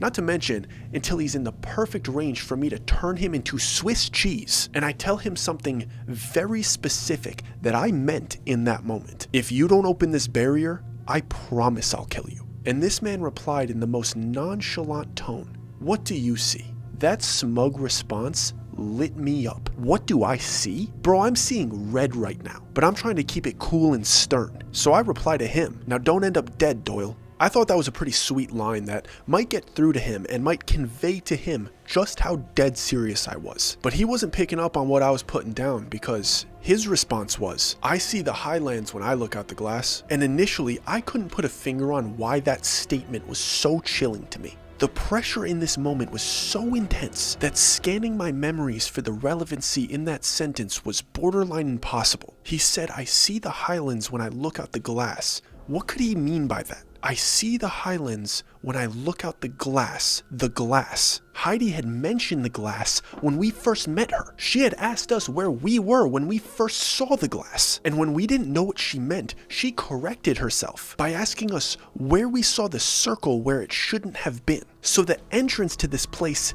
is the glass. And Heidi had asked us where we were when we saw it. And now Dr. Doyle is asking us what we see when we look back through it. Which is pretty much the same question from 2 people. We see where we came from. We found it hiking towards Mirror Lake, just like everybody else here. This is where you guys decided to set up shop for this weird-ass village. What type of freaky mind games are these people playing? All my trust for Heidi is completely out the window at this point, but my reality completely shatters when Dr. Doyle starts speaking again. He goes, "Heidi sees a nice little trail in Saugerties near the Catskill Mountains. Blake and Corey made their way in through Shenandoah, out in Virginia. Roman, bless his heart, stumbled in here through the dancing forest in Kaliningrad. And when I look out this glass, I see the Scottish Highlands. I see the last place that I was before I was here. We all do."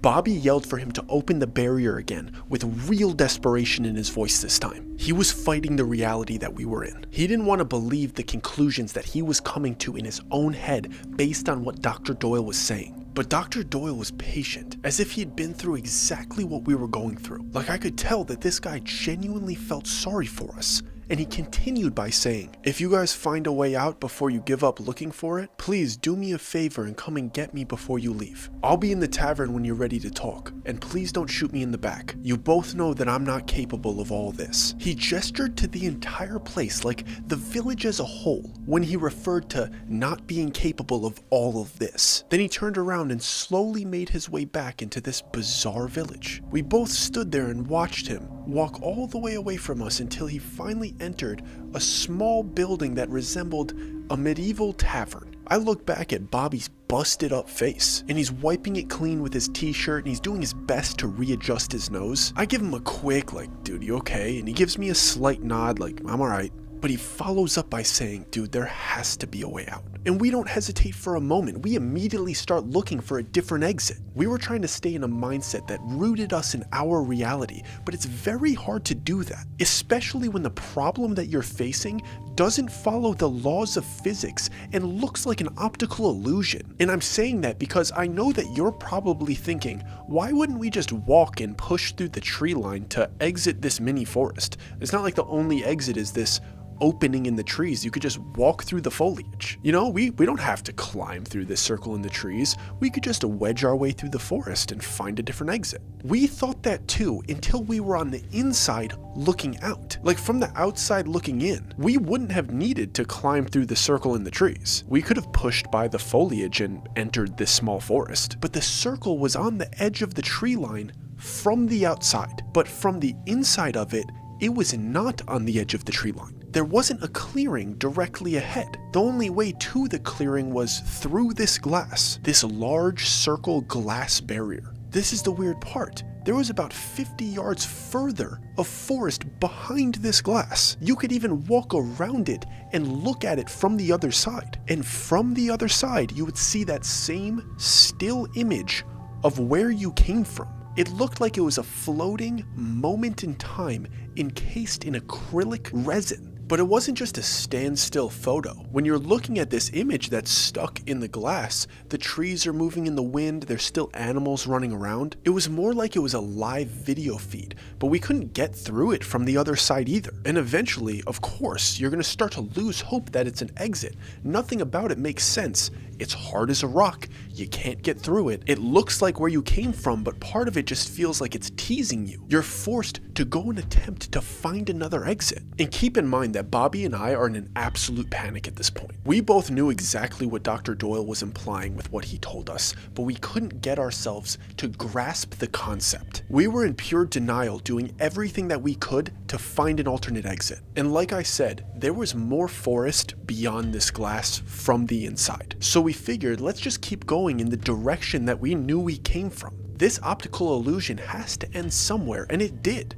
Just not in the way that we were hoping that it would. It ended about 50 yards past the glass, through some very dense trees and foliage. And when you go in that direction away from the village, you eventually hit what seemed to be the face of a cliff. And this cliff face was completely vertical, and it was made out of what seemed to be limestone or granite. It was very, very dense. So once we saw that, we figured that we might as well follow this cliff face, and there must be a point where it becomes less steep and we might be able to climb our way out. So we start walking along this stone wall with our left hands touching it to make sure that we're not getting too far away from it. And we start walking clockwise around the village. And we realize when we're about 10 minutes into this walk that we're about halfway around the village, and absolutely nothing had changed. It was as steep as when we found it. And this cliff face seemed to circle the village as if we were in some type of pit. We had fully circled the perimeter after about 20 minutes,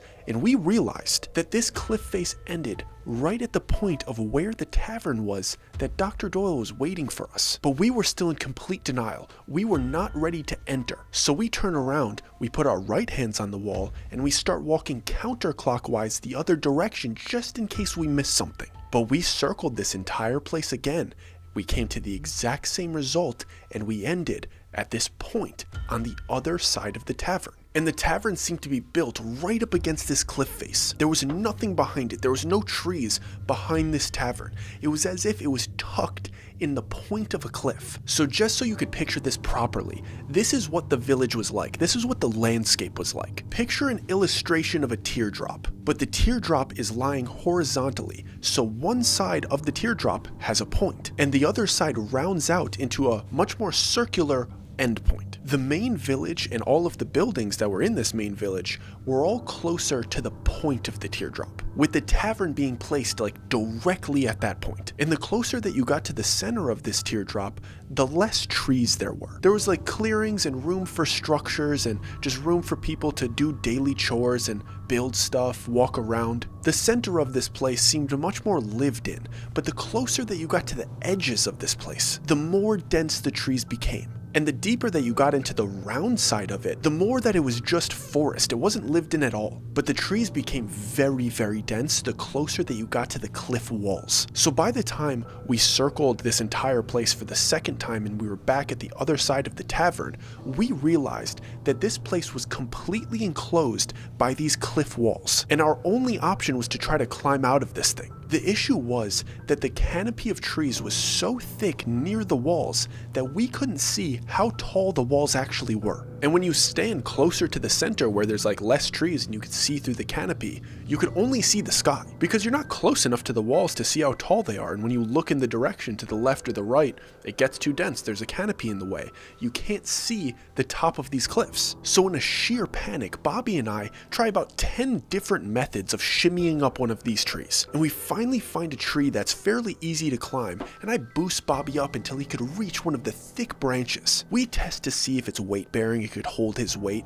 He climbs himself up. He climbs all the way up this tree until he's completely out of my sight. I could barely see him at the top of this tree. Even though he's barely visible, I could tell that he's probably high enough that he could get his head above the leaves and look out of the canopy of this tree. But I don't hear anything from him until he makes his way down slowly and lands on the ground next to me. And he's just shaking his head as if he doesn't want to believe what he just saw. But the guy can't make me wait all day. He's eventually going to have to cough up this information. And in a very discouraged voice, he's just shaking his head saying, they have to be at least 100 feet tall all the way around. Bro, we're gonna need bolts and ropes and gear if we're gonna climb out. And even then, I don't think either of us are skilled enough climbers to do it. Like, dude, we need some serious tools to even make an attempt. So naturally, in the sheer panic of that realization that we're completely surrounded by 100-foot cliff faces in a weird, freaky village, the only thing we could think of doing is circling this place one more time because maybe we missed something on the first two. And we make a half circle. We find ourselves on the furthest end of the round half of whatever this place is. And it was like simultaneously, Bobby and I both felt the defeat. We looked at each other at the exact same moment, and I could tell that he was thinking the exact same thing that I was. I think it's time we both go talk to Dr. Doyle because there's no way we're going to be able to escape this place ourselves. And nobody's trying to hold us here. These walls are holding everybody here. But if we all band together, all these people that are stuck here, we might be able to climb out. All it took was a light, bro, you ready? For both of us to start walking back to the tavern. And like I said, I don't mean to remind you again, all of the buildings were closer to the point of this place. So we start walking in that direction through the forest that is the round side. We noticed that everybody pretty much stayed near the village and near the buildings because we hadn't seen anybody near the edges, and there was clearly nobody wandering around the round side where it's mostly dense forest. We were primarily isolated. But as we're about halfway to the tavern, still pretty deep in this dense forest, we see one villager walking towards us. Not directly towards us where we'll bump into him if neither of us move, but like 10 feet to the left. We weren't going to walk directly into this guy, but we were definitely going to walk past him. And this dude is definitely going through it as well because he's talking to himself. He's got his arms waving around in the air. It was as if he was in this kind of episode where he's going over past arguments in his head and planning future arguments, and his eyes are googling around in every single direction. He's completely cockeyed, looking left and right. And the closer that he keeps getting to us, we could both clearly hear that he's not even speaking English. And I couldn't tell exactly what language he was speaking, but it had to be some type of Slavic language. I couldn't tell if it was Russian, Polish, Bulgarian, or Czech. I could just tell it was one of those because he was speaking in a very odd cadence. I might have been able to narrow it down, but the way he was talking, there was no way to tell. He had a manic aura to him, and I could tell that even if I spoke the language that he was speaking, this dude wasn't making any sense. He didn't look necessarily dangerous, he just seemed crazy and in his own world. But obviously, we're on high alert. Both of us are staring at this guy just to make sure he doesn't make any crazy moves, and I could see that one of his eyes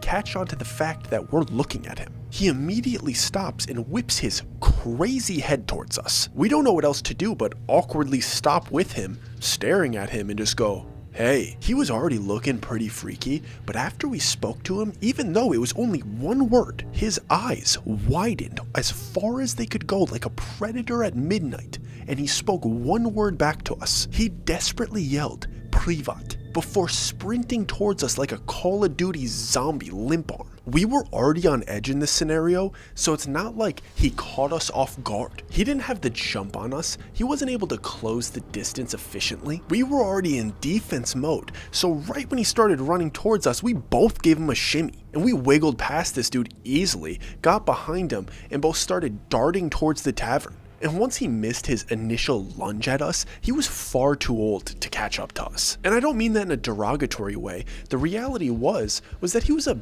beaten down older man, and there was no way that he was going to outrun us, especially when he probably used the majority of his energy in his initial sprint and lunge towards us. We didn't bother to stop and look back at him on our way to the tavern, but I kept hearing him yelling the same word that he said to us at first. He was just shouting it in the distance as he was desperately trying to catch up to us. Privat. So we eventually make it into the main clearing of this village where there's random miscellaneous villagers wandering around, doing their seemingly daily chores, just going about their day. And they looked up at us, startled that we were sprinting into the village. And they had a little bit of relief in their face when they saw that it was just us entering the village. But when they were able to start hearing that man shouting behind us, closing in on the village, they all seemed to turn their gaze and duck their heads and pretend as if they weren't hearing it. I thought it was strange, but I didn't have the time to stop and ask these villagers why they were behaving this way, or why they were acting as if they were ignoring this man. That's what it was like. It was like they heard his voice and they were like, "Nope, I don't hear you." But I didn't have time to chop it up with these people. I needed answers from Dr. Doyle. So we quickly opened the tavern door, slipped in, and closed it behind us. And there was a pretty straightforward bolt lock on the inside of this door, so we just took it upon ourselves to go ahead and lock this place up, just in case the man that was shouting and chasing us saw what building we entered, which he definitely did, because a few moments later he was at the door slamming on it, and he was just scratching and clawing and punching at this door, screaming that same word until he seemed to tire himself out. And his shouting eventually turned into what seemed to be like a faint cry, and he kind of gave up and he turned around and we heard him walking back in the direction that he came. The way that he was crying was heartbreaking. There was a level of hopelessness and loneliness in it, and I'd never heard it to that extent before. We had been pressing our shoulders up against the door just in case he was planning on knocking it off his hinges, so we hadn't had the opportunity to turn around and inspect our surroundings yet. But when this guy gave up and our jobs as human door wedges was over, we were able to turn around and take in where we were.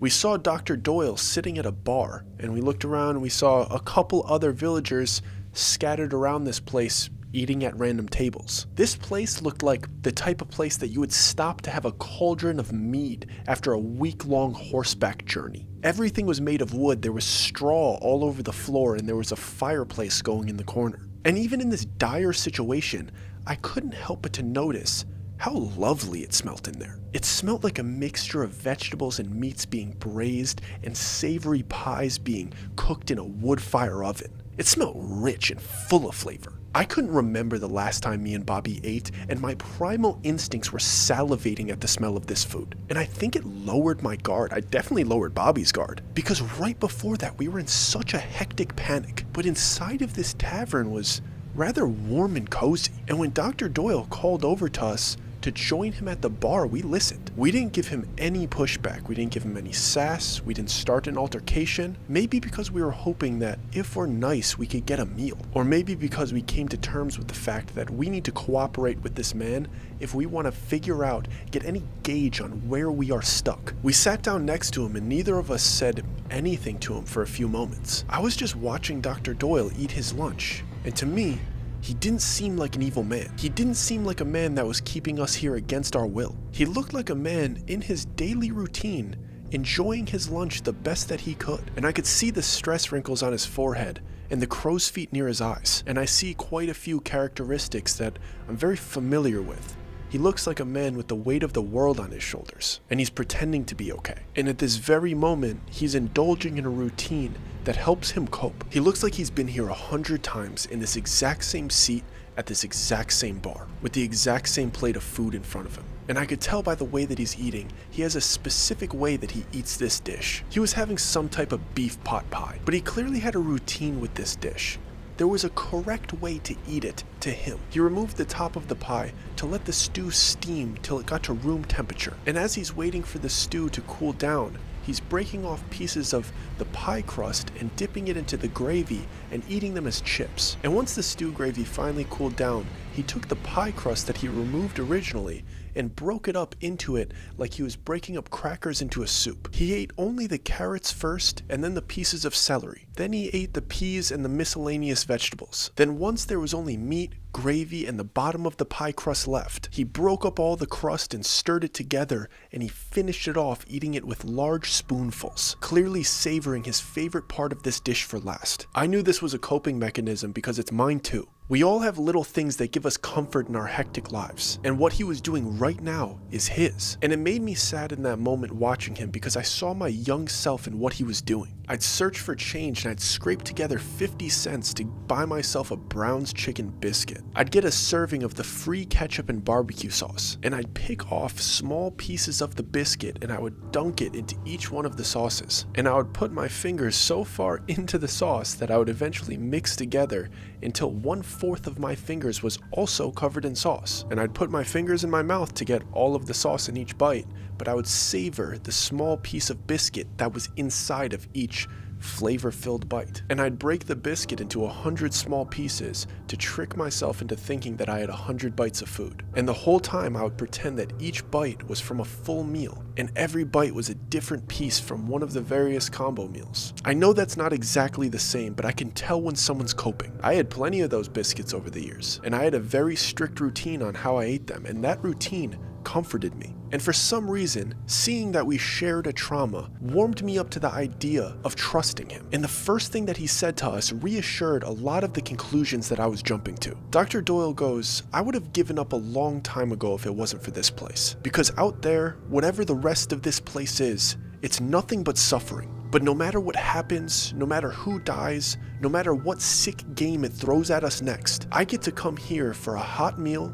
a cold drink, and a warm fire. And for 1 hour a day, I feel like I might be okay. It gives me just enough hope to walk back out that door and be the pillar that all of these people need me to be." And there were so many questions flowing through my head in that moment. I wanted to know where we were, first and foremost, but secondly, I wanted to know who was in charge of this place. I also wanted to know about all of the different strategies that he used to try and escape this place. What have they tried already? And I wanted to know about the games that he was referring to because we had encountered them already. And I wanted to know, really wanted to know, who was leaving these games for us. And I wanted to know why he did what he did to Heidi. And I also wanted to know who that Slavic man with cock eyes was that chased us to this tavern. But Bobby asked the question that mattered the most before I was able to come up with any of mine. And it was important because his question had multiple answers to it. From what we knew up until this point, there were some hard to accept conclusions about Bobby and I's future here. There were things that we didn't want to believe. There were things that we didn't think were possible. There were conclusions that we came to about these villagers and about Dr. Doyle. And these conclusions could be proven false based on Dr. Doyle's answer to Bobby's question. And with a glint of fear in Bobby's eyes, Bobby asked Dr. Doyle, "How long have you been here?" And Dr. Doyle put down his cutlery and looked at us for the first time since we sat down next to him. And he said this with true empathy in his voice. 1 year, 2 months, and 18 days. My son turns 4 tomorrow, and he hasn't seen his daddy in 1 year, 2 months, and 18 days. His answer said it all, and it made so much of what he was trying to tell us make sense. And the reality of our situation smacked us in the face. Nobody in this village wants to be here, and everybody in this village is stuck here. Everyone entered whatever this place was from a completely different location. And when everybody looks out of the glass that they came in here from, they see the landscape of where they came from, and everybody sees something different. And the entire village was looking at us with pity because they all remember their first day here. Dr. Doyle looks better than most of the other villagers that are here, so that means that he's been here for far less time than some of them have. And they all had the right to feel sorry for us because they all knew that we weren't going to be able to go home. We were stuck here with them now, and Dr. Doyle asked us if we had kids at home because he didn't want us to go through the same pain that he was going through right now. He had been looking out for us since the moment that we arrived. But the only thing that this didn't explain was what were they doing to Heidi when we first got here? Why was this man being so cruel to a person that clearly trusted him? And when I was about to ask him my follow-up question about Heidi, another man came from around the corner holding 2 plates of food. And this guy had a big smile on his face. He looked to be probably in his 60s. He had a white beard and he had white hair. And he actually looked a bit jolly, as if he wasn't carrying the same pain as everybody else here. He placed the 2 plates of food in front of Bobby and I, and he gave us another big smile. Dr. Doyle thanked him, and he called him Keep, which I could only assume was short for, like, keeper, as if this guy is the keeper of this tavern, the innkeeper. And before he walked back to where he came from, which we can assume is the kitchen, he looked back and said something fairly nice to Bobby and I. He said, "If you ever need to talk to somebody, I'm always here." He clearly was aware of the mental turmoil that we were going through as well. He just didn't seem so upset with his situation. It was different. But Dr. Doyle very quickly explained why his demeanor was so much different than the rest of the village. He waited until the innkeeper was out of the room completely and out of earshot before saying, "Don't envy that man. He's been here longer than all of us. He was born here. He doesn't know anything else. When people have told him about the outside world and all of the great things that are in it, he refuses to listen, and he thinks that it doesn't exist. He thinks that we're the crazy ones, and whatever this place is, it's been his only home. And when it's all you know, it's all you've ever known, it's hard to understand how cruel it is." And his relentless optimism can get on your nerves when you're filled with as much cynicism as I am. But if I'm going to be honest with you, I've come to love his blissful ignorance and his God-gifted culinary talents. Dr. Doyle could see all of the questions that were burning in our eyes, but he insisted that we eat. And he told us that while we're eating, he will continue to talk and explain as much as he can about himself and this place and try to catch us up, but he just wants us to eat. That was music to our ears. We started stuffing our face and listening intently. Dr. Doyle took a big, deep breath and he started a monologue that almost seemed like it was rehearsed because he clearly has done this plenty of times. Because we can only imagine that everybody that shows up to this place probably has a similar reaction to the one that we had. And everybody needs a similar, delicate explanation about the horrors that we're stuck in. This is what he said. "My name is James Doyle and I have a doctorate in philosophy, specifically historical linguistics. I studied lost languages and I was a professor at Trinity University in Dublin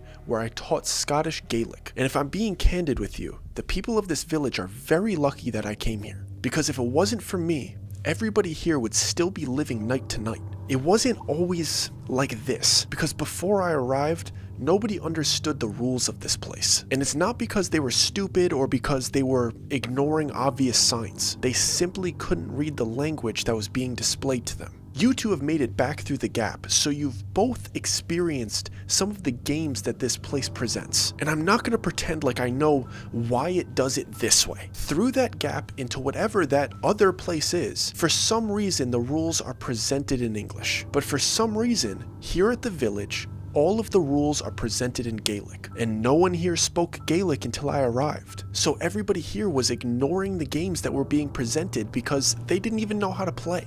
And hopefully, you two are never going to have to learn how dangerous ignoring a game is. And we have something in common. You two went through the same cycle that I did, because I was forced to go through the gap on my first day here, just like you. Apparently, what's beyond the gap changes with the seasons. There are 4 different configurations beyond the gap. If you were to go back through the gap tomorrow, you'd see the same configuration that you both saw when you went through the first time. But if you wait until next week when the season changes, you'd come across a completely different configuration. It would be totally different behind the gap. But since an entire year has passed since I went in, I knew that you were entering the same one that I went through, and we're still in summer. But summer ends next week, and I only know these things because of information that past villagers passed down to us. I've come to realize that this place has existed for a very long time. And over the course of who knows how many people and who knows how many lives, some information has been passed down and stored. It's not an impressive amount of information, but at least it's something. But before I arrived here, there must have been some type of reset, because nobody that was here when I arrived knew the rules of this place. Everybody was running around like chickens with their head cut off. But there was clearly a time here where people, or multiple groups of people, understood this place. They understood the rules because they were able to play the games and study it and leave valuable information for us. Bobby very quickly cut off Dr. Doyle's monologue while he still had a mouthful of food. He wasn't trying to cut off the streamline of information that Dr. Doyle was giving us, because we were clearly enjoying it. We were very happy that we were getting filled in, but he just wanted to guide him in the direction towards the information that we wanted the most. He simply goes, "What do you mean they were living night to night?" And Dr. Doyle nods in a very understanding way. He wasn't totally opposed to being cut off. And us chiming in very quickly to change the direction of where he was going helped him give us the highest priority information that we wanted to know the most about. It helped him give it to us quicker. So he slightly changes the direction of his monologue and goes, "Well, since they didn't speak the language and they couldn't understand the rules that were being presented to them." Well, not even just not understand the rules, but not understand that a game was being presented to them in general. They repeatedly ignored them. And if there's one thing that I could say about this place that's abundantly true, is that it punishes you severely if you don't play along.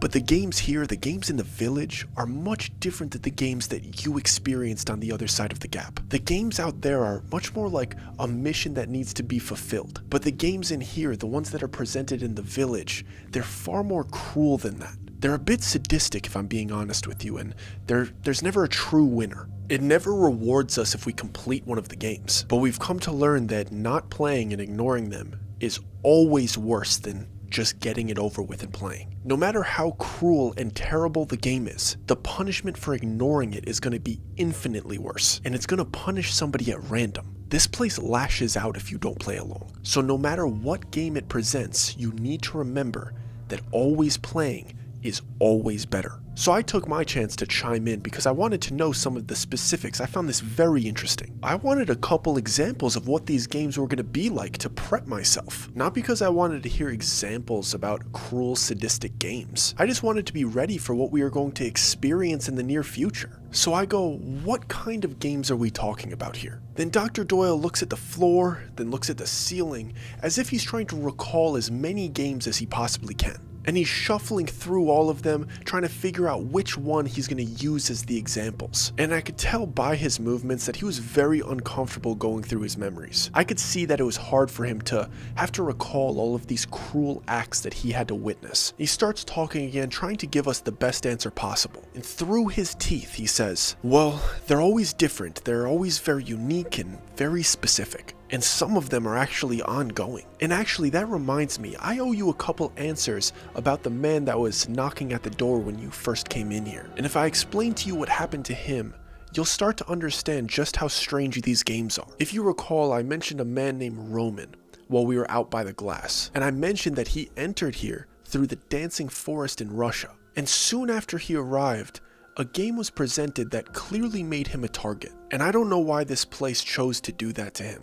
I don't know why it chooses to continue to force us to do it to him. But what I'm assuming, because he was chasing you and yelling, was that you looked his direction. And I'm assuming you might have even greeted him. And I need to warn you, you can never do that again. When he arrived here about 6 months ago, he didn't speak any English whatsoever. Nobody here was able to communicate with him or build a relationship with him. We tried our best, but under these conditions, nobody wanted to be a full-time tutor. And a few days after his arrival, a game popped up that was uniquely evil. Every village member had to agree and choose one village member to completely excommunicate. And it told us that we had 3 minutes to choose upon reading the rules in the sign, otherwise the gap would open. And when the gap opens around here, you never know what's going to come through. And you sure as hell never know how many people are going to die. As a community, we couldn't risk that. We can't risk the gap opening and people dying at random. We needed to choose in that moment who we were all going to stop talking to. We needed to choose one person that we were all going to pretend literally didn't exist. And these were our options. We choose the person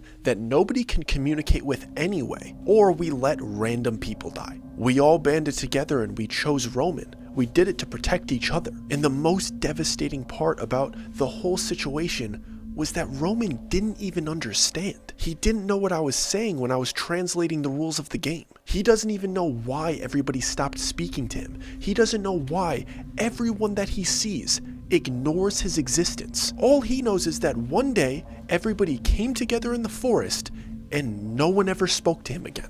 And people continue to act like he doesn't exist because it's the safest thing for us. We weren't sure how long we had to not talk to him. Maybe after a few months we could start chatting with him again. We didn't know. One village member felt so sorry for him that they broke the silence and they spoke to Roman. They had a conversation with him.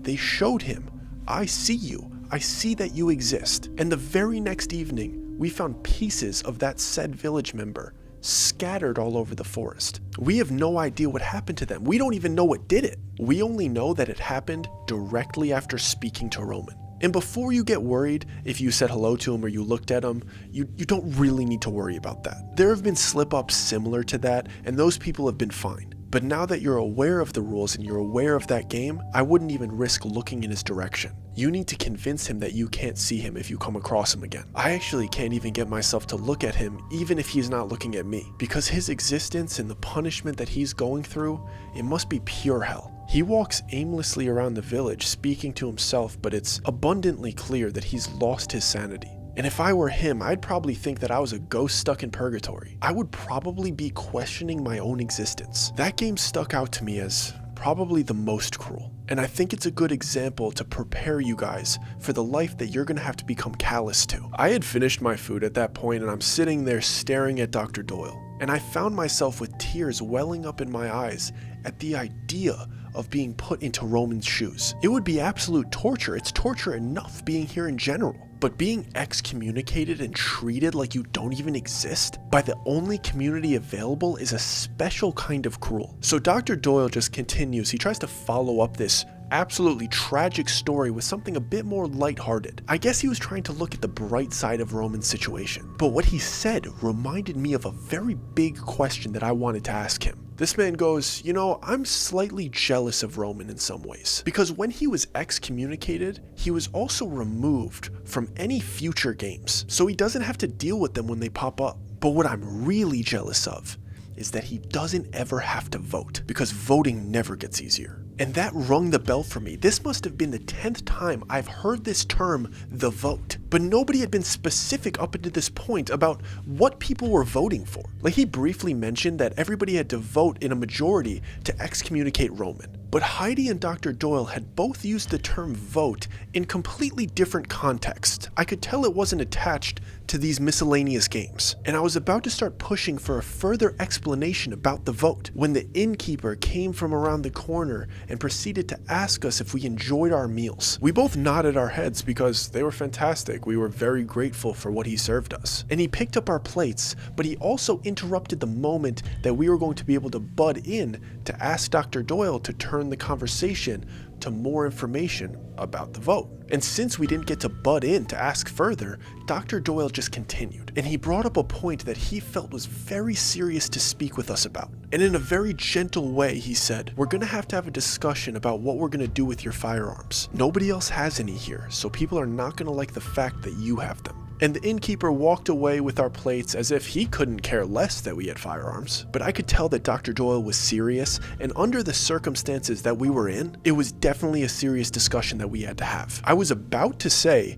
we could talk about the guns later, but right now, right this second, I'm gonna need more information about that vote. Cough it up. But my train of thought was cut off by a sudden noise that sounded like a small explosion. The sound was radiating through my body, and when it was about halfway through, I realized that it was the sound of a bell, like a bell tower bell, like a big bell. And it gave off a loud, heavy ring. It basically gave Bobby and I a jump scare. But all it did to Dr. Doyle was make him look into his lap as if he was used to the sound. But this sound could not have come at a worse time. The innkeeper came hustling out of the back room and speed walked out of the front door as if, we need to go right now because that's some type of signal. And the speed in which he was walking made it seem like whatever this bell is, it must be very important. And Dr. Doyle looked at us very sternly and told us that we have to go right now. He wasn't going to be able to not give us any explanation about what this bell sound is, so he kept it very brief, but what he said thoroughly convinced us that we needed to follow him immediately. He said, I was hoping you guys would have more time to settle in, but the bell only gets rang when somebody has come across a game. I'm very sorry, but for everybody's safety, we need to go right now. And you two are one of us now. And I'm going to be completely honest with you. I cannot guarantee your safety where we're going. We never know what we're walking into, but if the game allows it, I'll do my best to sway the brass. This is very unfortunate, but because you guys don't know anybody here, you might be easy targets.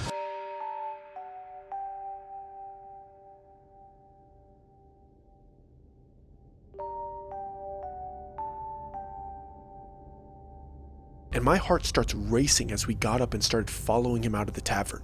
I had no idea what kind of hectic game I was walking into. I didn't know if it was going to be something physically competitive or some type of riddle or some type of trivia. There was no telling what this was going to be. And just like every other sentence that he has said to us so far, there was something in there that I didn't understand that I wanted a further explanation about. He said if he could sway the brass, he would try to help us. But apparently it all depends on the game that's presented. And at this point, gonna be honest, I was very sick of not knowing what was going on. I was sick of not knowing the terminology of this place, and I was definitely sick of not feeling like I was in control. Part of me wanted whatever this game was to be some type of competitive game. For the simple fact that if I'm allowed to compete, at least I have some type of control over my fate. I didn't know any of these people, and none of these people knew me. But maybe I can make a statement on this first game that I'm not a pushover, I'm not somebody to be messed with. I don't know if I was expecting to walk up to some type of obstacle course, but it definitely wasn't what I was expecting. It also wasn't where I was expecting it to be. I felt like it was going to be presented right in the heart of the village,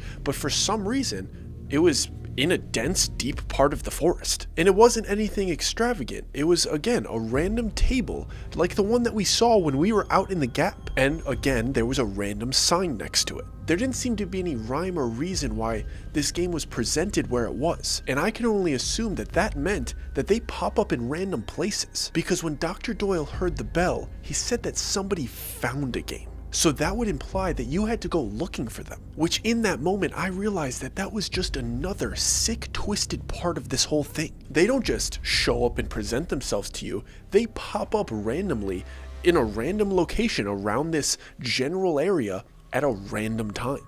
And the village members have to walk around, go looking for them just in case, so you don't miss them. Because if you miss one, it punishes you for ignoring it. So it's like you have to go looking for punishment. But anyway, the entire village has approached this random game and has surrounded it in a very dense part of the round side of the forest. And I start to think about our time in the gap where we had to take the cup, fill it with ink, and fill up the jar in order to get to the next section. So I'm looking on the top of the table to see what item goes along with this game. And all I see is one of those kind of like velvet string bags. Like imagine one of those types of bags that you would imagine a prince would hold a bundle of gold coins in. Or like one of those magician bags that have an endless bottom. And it was very clear as we were walking up to this game and as everybody was circling around it, that Dr. Doyle had major pull in this community. It was very clear that he had a lot of respect from most of these people. He was a very clear leader amongst pretty much everybody, but there also seemed to be an underlying animosity towards him. And I know that people that are stuck in this place must be on their last nerve at all times. And it must be very easy to get under people's skin or to have people become upset with you. But they were looking at him a little bit different than that. They didn't seem to just be irritated in general. They seemed to be annoyed that they had to wait for him for the game to start. They didn't seem to like that position of power, at least half of them didn't. And I wasn't really sure why they were showing that level of animosity towards him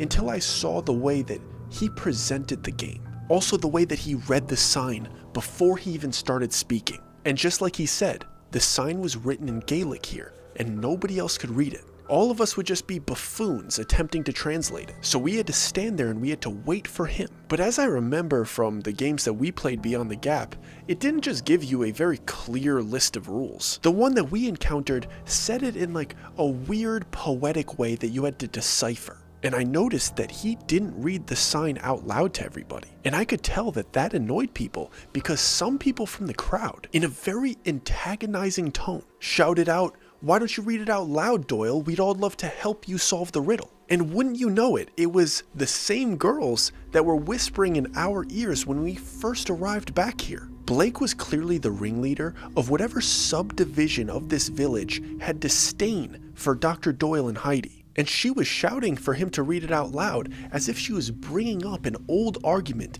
that they've all had dozens of times. And I looked to Bobby, who I haven't had a one-on-one conversation with since we entered the tavern. And he asked me, like, dude, what do you think that's about? And I start to think over the dynamics of why she would want him to read it out loud to everybody. And why something like that would be a sore subject. Until it hit me. If he read every single riddle out loud, word for word, people would be able to start attaching the words that are in English to the words that are in Gaelic, and they would start to be able to translate it themselves. And if they started to actually learn Gaelic and became confident that they can decipher these riddles and understand the games without Dr. Doyle, then they wouldn't need him anymore.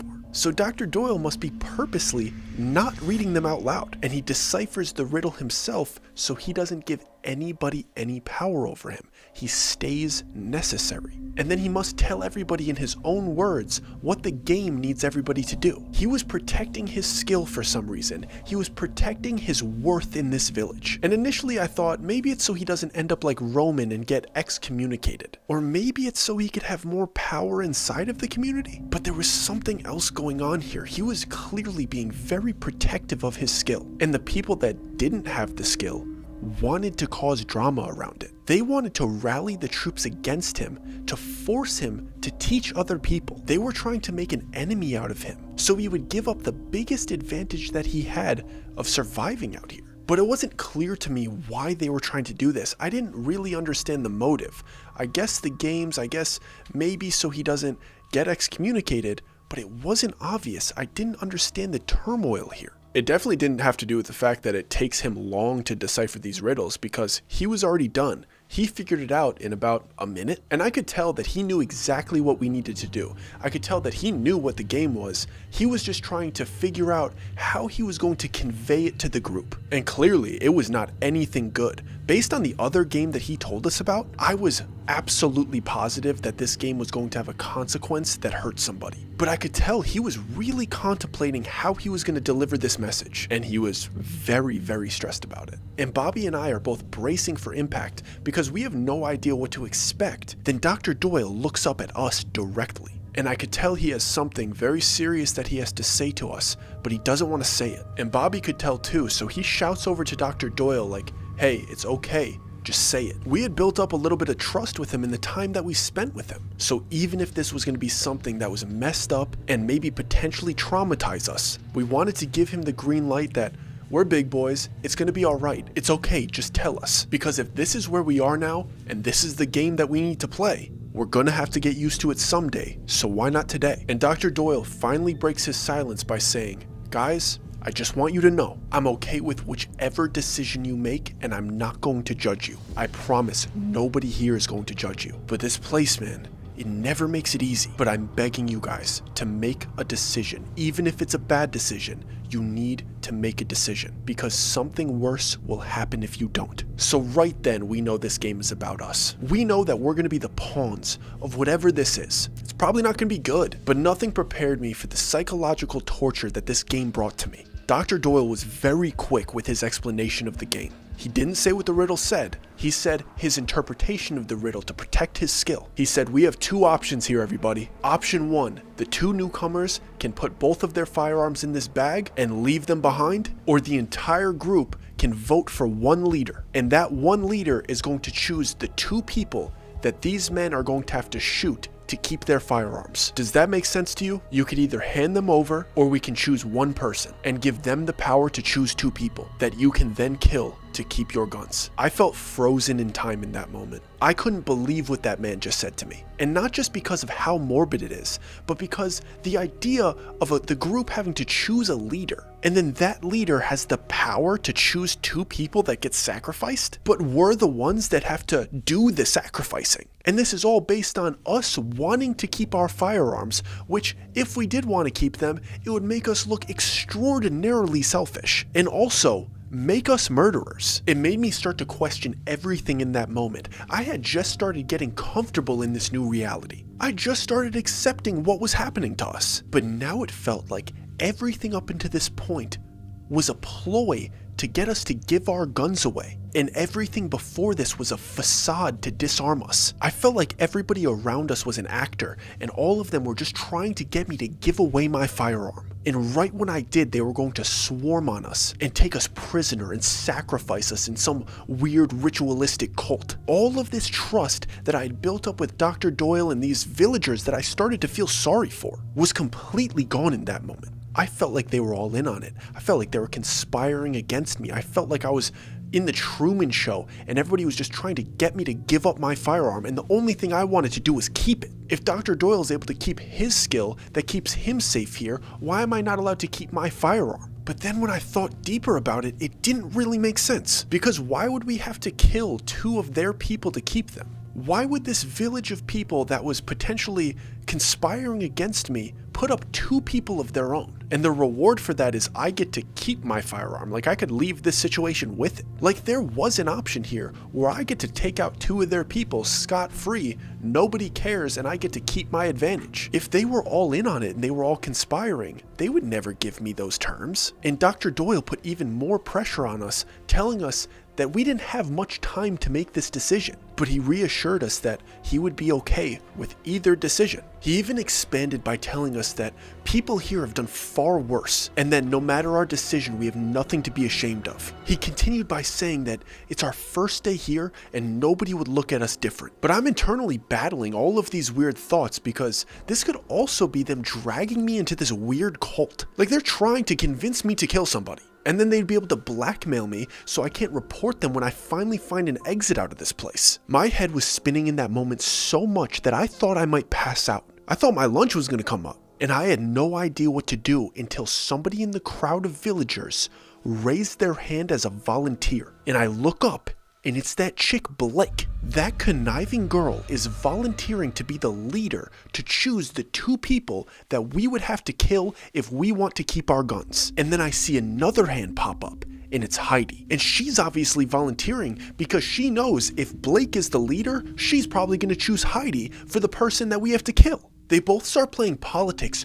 trying to rally the group to vote for them to be the leader. And the entire scene breaks out into an absolute frenzy of people whispering in each other's ears. And it kind of made sense because if I were in their position, I would think that I was fighting for my life. I have to choose the right leader that's definitely not going to choose me as the sacrifice. But even though I'm understanding why they're acting so crazy, I'm nowhere closer to an answer. I have no idea what we're going to do, and I could tell that Bobby has no idea what we're going to do either. And another major issue about this is when I come to my conclusion, when I make my decision, is Bobby going to want to make the same decision, or are we going to try to do two different things? And as I'm thinking about that horrible scenario of Bobby and I arguing about what decision to make, a third hand pops up in the crowd. He's also volunteering. But this volunteer is very different because once he volunteered, everybody stopped whispering and they let him emerge from the crowd. So I'm looking this guy up and down, and like I mentioned earlier, how a lot of these village members have like various scars and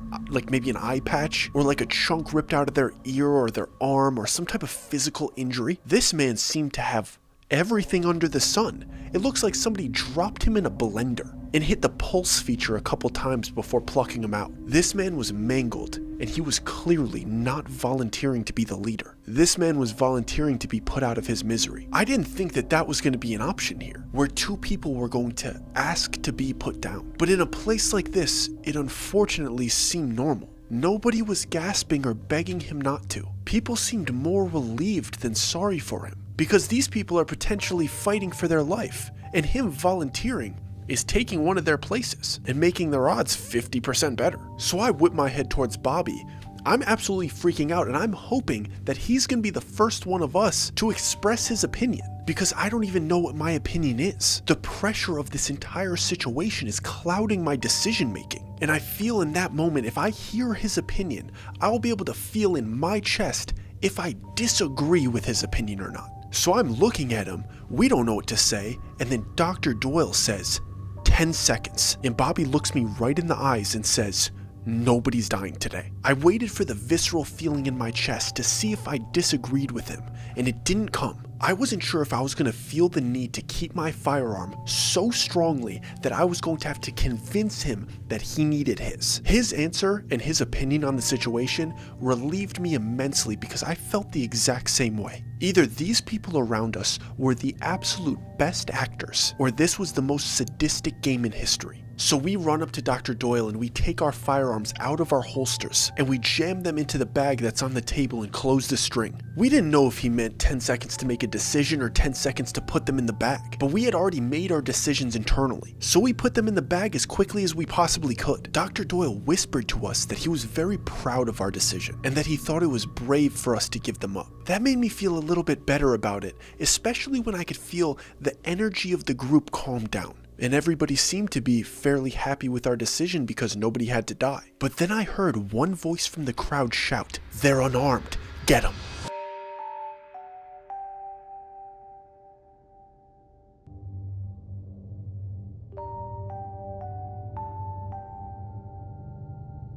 I turned around ready to throw haymakers at anybody approaching me. My worst nightmare came true in that one sentence. All of this was completely made up, and everybody in this group was conspiring against us to disarm us. We were going to have to fight for our life in this exact moment. I loaded up my right hand ready to send it across anybody's temple, but all I see is one girl giggling in the crowd of people, and everybody else is looking at her very annoyed. But she looks so satisfied with the panic that she put into me. Blake shouted that as a way to tease us. It was as if she knew what I was internally worried about in that situation. And when we made the decision that we wanted to make, instead of giving her the opportunity to be the group leader, she punished us for that publicly. And she was laughing about it as if it was some type of initiation, like, you gotta get your whippings. And she's walking up to us as if she's gonna continue to talk to us as if we might find her joke funny too, and we're gonna start having banter. And I see why Heidi hated this girl. I didn't want anything to do with her. Nothing. Like, part of me wanted to give her the benefit of the doubt because she's been in this horrible place for so long. And she was clearly coping with it with a horrible sense of humor. But to attempt to tease us and to make us the butt of the joke after that horrible situation came off as completely tone deaf and distasteful. But she seemed to be absolutely shameless about it, because once she got up to us, she immediately followed up with something just as tone deaf. In a snobby little weaselly tone, she said, "I heard you guys met Corey." And I thought back to the bickering that her and Heidi had about the fact that Corey was Blake's fiance. There was clearly some type of relationship drama and animosity there between Heidi, Corey, and Blake. But if she had heard that we had met Corey out in the Gap, she would have also heard that her fiance died a horrible, gruesome death. We found that man choking on endless black ink, unable to see and unable to hear. He was gasping for air as black ink was pouring out of his bowels. And she's talking about him like he's her little ex-boyfriend that she didn't like in high school. But this man was her fiance. Then she followed up with something again that made me feel even more uncomfortable with her presence. She said, "He wasn't man enough to make it through like you two. Two big, strong men." And she said it in this flirty, salacious, manipulative, horrible tone. I couldn't tell if she was mocking us or actually trying to manipulate us, because I couldn't imagine that this worked on anybody. Like, all it did was make it seem like she was an emotionalist monster that only cared about getting people onto her side to tear others down. But before we're even able to respond to this psycho, Heidi comes in, breaking up the conversation between us again. Heidi is clearly trying to protect us from this venomous woman. So Heidi barges over and she barks at Blake to get away from us. But this Blake girl was not scared of Heidi's East Coast attitude. She was clearly antagonizing her, looking for an altercation anytime they interacted. And then Blake says something that's clearly a dig at Heidi. You know when somebody says something that you don't fully understand the relevance of, but after they say it, the person that they said it to is going to have to explain the relevance of what they said to you because they feel embarrassed about it. Blake clearly did that in this situation because what she said to Heidi was, "Did you tell them about you and Corey? Or did you tell them about you and Steven? Or are you going to tell them how you started with Steven, tried to take Corey from me, and now you're going to try to hop to one of them?" Heidi just repeated herself for her to get away from us. But Blake just said one more thing before she left. And it was obvious that she was trying to instill the most distrust that she could. "Did you tell them that the brass chooses who they vote for and that they don't have a say? Or are you going to tell them that they're eventually going to have to volunteer because they're ready?" Then she even more mockingly says, "If the brass are in charge, how did you end up out there?" To be honest, Blake's tactics were kind of working. And it wasn't because we didn't trust Heidi. We had built up a little bit of rapport with her and Dr. Doyle. We'd been through a lot with her. But the things that Blake were saying were vague enough that we had to question Heidi about them after. Because even though there was little meaningless drama, there were small bits in there that were relevant to us that we needed more information on. Again, the term "the vote" came up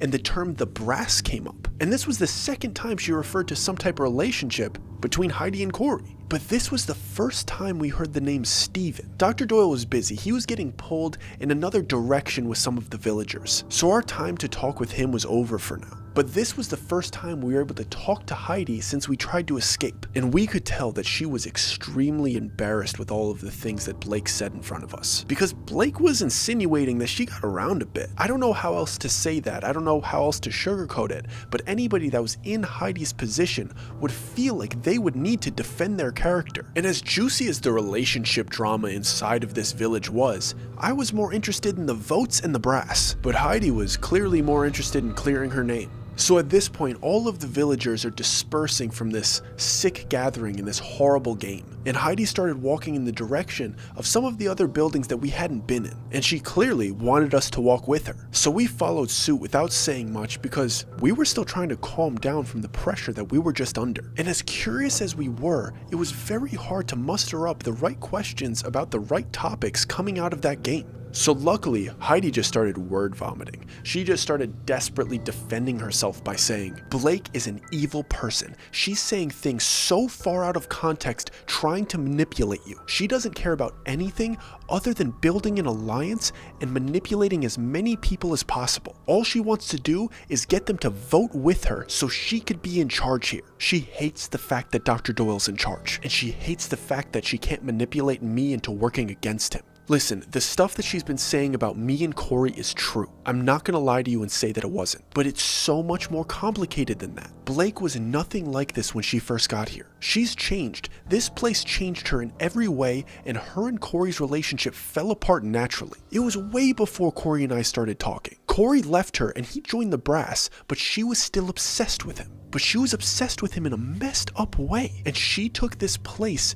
as an opportunity to get back at anybody that crossed her. When Corey joined the brass, she had a vendetta against him and lied about him to everybody to turn the whole village against him. She lied through her teeth about him to everybody that would listen. She told everybody that he was abusive to her to put him on the outs, but I caught her giving herself bruises, and I overheard her talking to him about all of the things that she was planning on doing to him. She is cruel and manipulative, and he deserved better. And for her to bring up Steven, for her to act like me and Steven are even remotely together, like what he did to me wasn't relationship ending. She saw what he did to me. She was the one that put us in the position for him to do that to me. For her to act like Corey and I building something together is some cheating scandal is crazy. She's the one that ended Steven and I's relationship. She got voted in a game to be a leader, and she chose Steven and I to be a pair. She forced us to play a game together when she could have chosen anybody, and the game was extremely simple. The leader chooses the pair to make a decision, and the decision was to either save yourself or save the other person. She chose Steven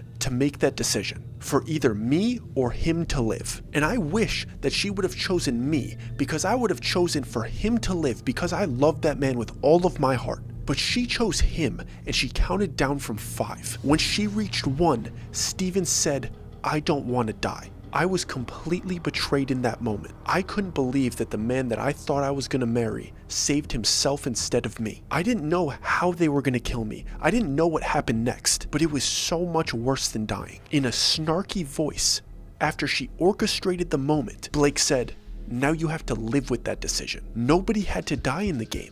It was only about making a decision to either be a hero or a coward. She could have chosen anybody in the village and neither of them would have died. She could have chosen two people that didn't know each other and neither of them would have taken it personally. If it's a complete stranger and you choose to live and nobody ends up dying, that person isn't going to have a vendetta against you because they would have done the same thing. She chose me and Steven and had Steven choose to try to drive a wedge between us, and it worked. I haven't spoken to that man since. I can't even look at the man without getting nauseous. And since then, he's had nowhere to go, so he's been her little puppet ever since. He does whatever she says because no one respects him. He's on the bottom of this place and she's the ringleader and she's the only one that can keep him safe. Everyone was disgusted with what he did to me. She basically turned him into a pet. And yeah, Corey and I bonded over our hate for Blake, but she is relentless and she got into everybody's ear 2 weeks in a row and she was able to blindside Corey and you saw what happened to him. Then somehow she was able to flip 2 members of the brass and that's what you guys saw. You walked in on them blindsiding me. People think that the games here are the most dangerous thing, but it's her. That woman is a nightmare. We let Heidi get all of that off of her chest so she didn't feel like she was a bad person. We wanted her to feel like she had her chance to tell her side of the story. And it all kind of made sense. We believed her. The way Blake acts is horribly inappropriate and incredibly manipulative. She's clearly a bully around this village and she's power hungry and she's trying to get under everybody's skin. But realistically, all of that drama didn't mean anything to us. I couldn't care less about these relationship scandals. I want to know, what is the brass and what are they talking about with this vote? Why is she talking about blindsides? Nobody's giving us a clear answer on what this is. So I very frustratedly say to her, why are you talking to me like I know what you're talking about? We just got here. What's the brass? Why do you keep talking about voting? And Heidi looks super surprised. She's taken aback. And she starts off by saying, Dr. Doyle didn't tell you? One must go every week, no later than noon, but voted so by friends who lie and swoon. We're all forced to vote every week, and the person that has the most votes is given to the gap. None of us are safe.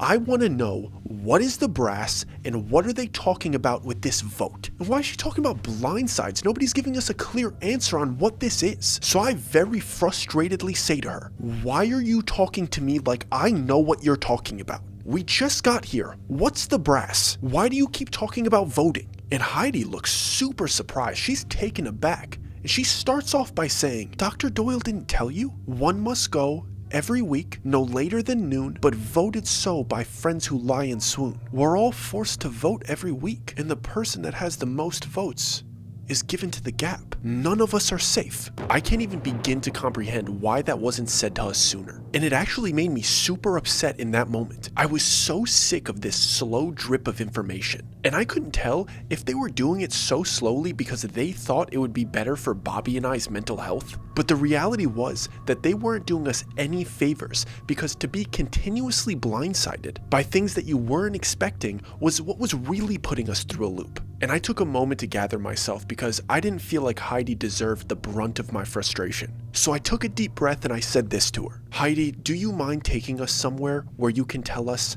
literally everything so we could stop walking around like we're a couple of morons? And I could see in Heidi's face that she understood where we were coming from. And she very quickly dropped all of the relationship gossip and she quickly said, I'm so sorry, I've been exactly where you are. Here, let me take you to the map room. It'll make sense. And I promise I'll answer every single question that you have. That was music to our ears. And we followed her to a small cabin a couple structures over from the tavern. It was about 1/4 the size of the tavern and probably could have been used as a storage shed. We walked in, closed the door behind us, and before we were able to get any questions out, we took in our surroundings. There were drawings and sketches all over the walls, and there was one very large table in the middle of the room that was covered with 5 maps. They weren't just sheets of paper like your typical map, they were more like mini replicas. And one of these replicas was the village and the surrounding forest. And this replica was completely surrounded by the massive rock walls that were closing us into this place. And then there were 4 additional maps, and these maps seemed to be what was behind the gap in each season, so the 4 different seasons. And I'm not going to sit here and pretend like these were amazing replicas. It's not like we walked into a professional Dungeons and Dragons setup. And if I'm being completely honest with you, looking around at all of this information that they gathered, I was not very hopeful. Nothing was organized, nothing was detailed. And it was clear that countless people attempted to add their knowledge to this collection, but nobody was on the same page. And there definitely wasn't anybody there consistently to organize all of this information and make it look good, or to even make it legible. The only reason I was able to tell which one of the maps was the one that we went through is because the second layer had a horrible illustration of a river. And based on that, I knew that that was the season that we went through. And to give you an idea of just how unhelpful this map room was, the 3rd layer of the map that we had went through was literally just scribbled out in black. There was no additional information other than that. So I guess by looking at this horrible illustration, you could come to the conclusion that it's dark in that 3rd layer. But it doesn't clearly say that, and it doesn't indicate any of the type of things that you're going to bump into in there. And I don't know if I was expecting there to be this well of knowledge and all of these answers, but seeing this room just bummed me out. Because to me, it was a sign that the people here weren't really trying. What's that one saying? When you want to get your life together, the first thing you should do is clean your room. If you have no idea where to start, the best thing that you could do is organize your space. And I couldn't believe that all of the people here hadn't been putting the majority of their attention towards this room and trying to organize this information the best that they could. It felt so lazy to me, and it made me so frustrated. And the cherry on top of all of this was that there was 4 stacks of paper that seemed to have journal entries on them in various different handwritings. And apparently those 4 stacks of paper, not very large stacks might I add, were the reports of all of the people that had made it back through the gap. And it was basically a summary of what happened to them and anything that they could remember during their experience. It was the most ridiculous system that I had ever seen. It was dirty, it was unorganized, nothing was clear. It's like these people weren't even trying to get out of this place. And I don't know if I was devastated or infuriated by this, but I turned towards Heidi and I said, "Is this it? Is this all you guys have?" And Heidi looks at me as if she was feeling the same level of frustration that I was feeling. And she starts to go on a tangent. "Yeah, this is all we have. But it's not like we haven't been trying. It's really hard to get information on what's out there when most people don't come back. And it's even harder to stay organized when everybody's backstabbing each other and everybody's working against each other. We've been trying to send out the most qualified and ready person each time. We've tried to get everybody to come together and build a system to figure this place out. But every time we have a little bit of momentum, something happens. It's always something. And the vote always creeps up every week no matter what. So whatever alliances and partnerships that you think you're building, no matter what plan you have in motion, no matter what system you're trying to put into place to gather information, the vote rolls around every week and throws a stick in your spokes. So here, let me catch you up. I'm going to do my best here to explain everything. The Brass is Dr. Doyle's alliance. It's a group of us that are trying our best to gather information and work together as a team. There's supposed to be 10 people in the Brass, but we haven't gotten more than 6 votes our way in the past 3 months. So 4 people in our alliance are secretly voting against us every week. And we have no idea who they are because the voting is completely anonymous and everybody denies it. And also, let me clear this up. We didn't call ourselves the Brass. We didn't name ourselves that. When Dr. Doyle first came here, he was the only one that could read the rules of the main vote. So before everybody knew the rules and they were ignoring the vote, the gap would open every week. Something would come through and massacre the people that lived here. There was absolutely no order here until Dr. Doyle came and was able to translate the rules. And when he first got here, it was one of the first things that he said, and nobody believed him. When he read the rules and he suggested that everybody were to vote, they all voted for him to test it out. It was his first day here. He didn't even really know where he was, and he had to go out into the gap alone. But nothing came and massacred the people that night. The gap didn't open. So when he eventually made it through and made it back to the village, they knew that he was right about the whole thing, and he garnered a lot of respect around here. People finally had some hope. They weren't getting massacred on a weekly basis, and they started listening to him. He suggested to everybody that we do our best to study as much of the information that we have, and that we should start sending the most qualified person every week that was the most likely to get through and come back so we could continue gathering information. He figured that if we were all working together and all voting together, we might be able to create a system where we could learn everything about this place, and we could all make it out together. And it was working for a few months. There was a real order here. People were building real friendships and real relationships. We were making collective decisions as a group. And even when the really messed up games would pop up,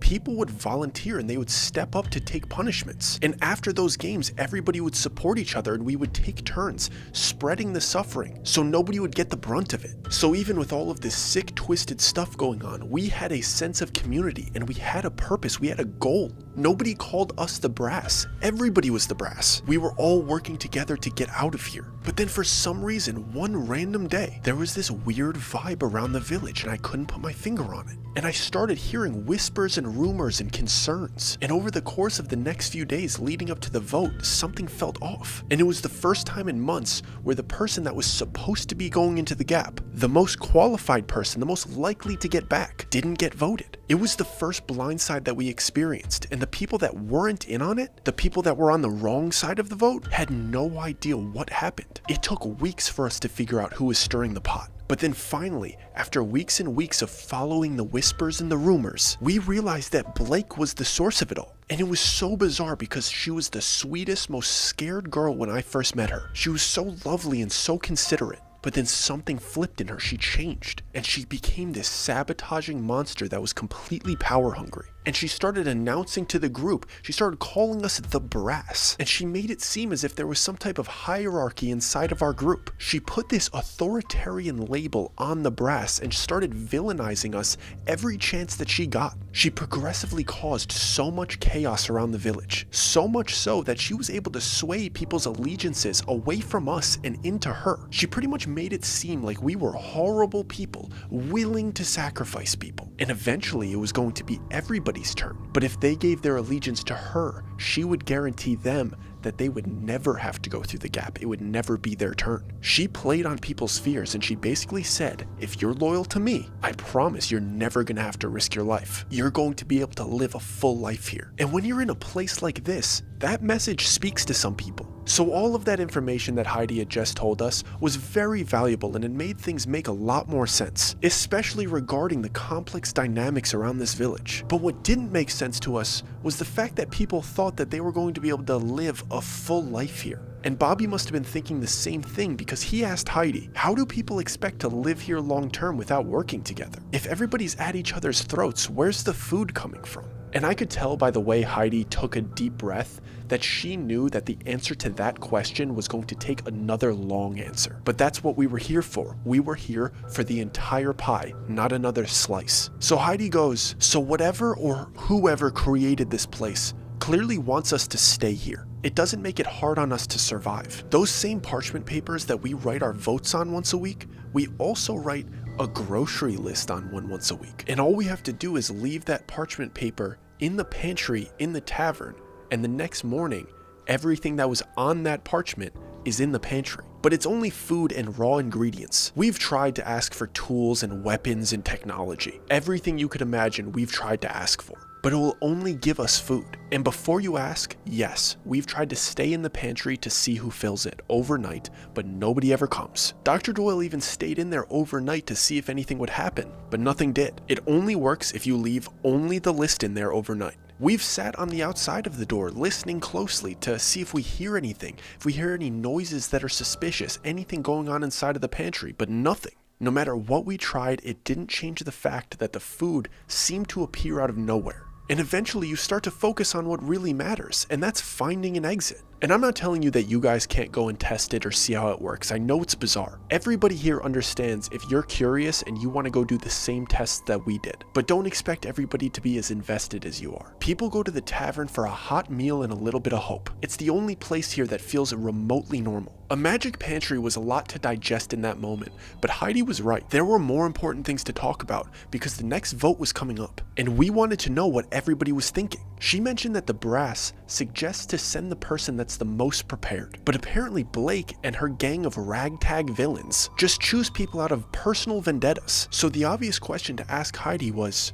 who's going to be voted out next? Do you know? So that's exactly what I asked. Who do you think they're targeting for this next vote? And Bobby piled on top of my question by asking, is it going to be the same thing that we had just went through? Because if it's going to be the same, we should probably gather everybody and tell them exactly what we had just went through to prepare them. Heidi answered Bobby's question first because it was much simpler. And she said, unfortunately, it's not going to be the same one that we just went through. We don't get that one back for another year. Summer just ended, so it just changed. So it's important that we all write our experience today while it's still fresh, so we're more prepared for next year. And for a split second it hit me that Heidi was planning on potentially being here for another year. But that horrifying thought was cut off with an answer to my initial question. And Heidi goes, I hear that Blake is targeting Nathan. I've heard whispers that Blake and Nathan had a pretty ugly altercation the other day. And apparently Nathan was making a lot of sense, and a lot of Blake's supporters seemed to be siding with him. And Blake did not like the narrative that he was spinning. So I'm pretty sure she's gonna pull some strings, make some threats, and gonna have him voted out. Because even though he called her out in a lot of ways, I've been hearing that it wasn't enough to sway the people that are loyal to her. Because they aren't loyal to a person they love.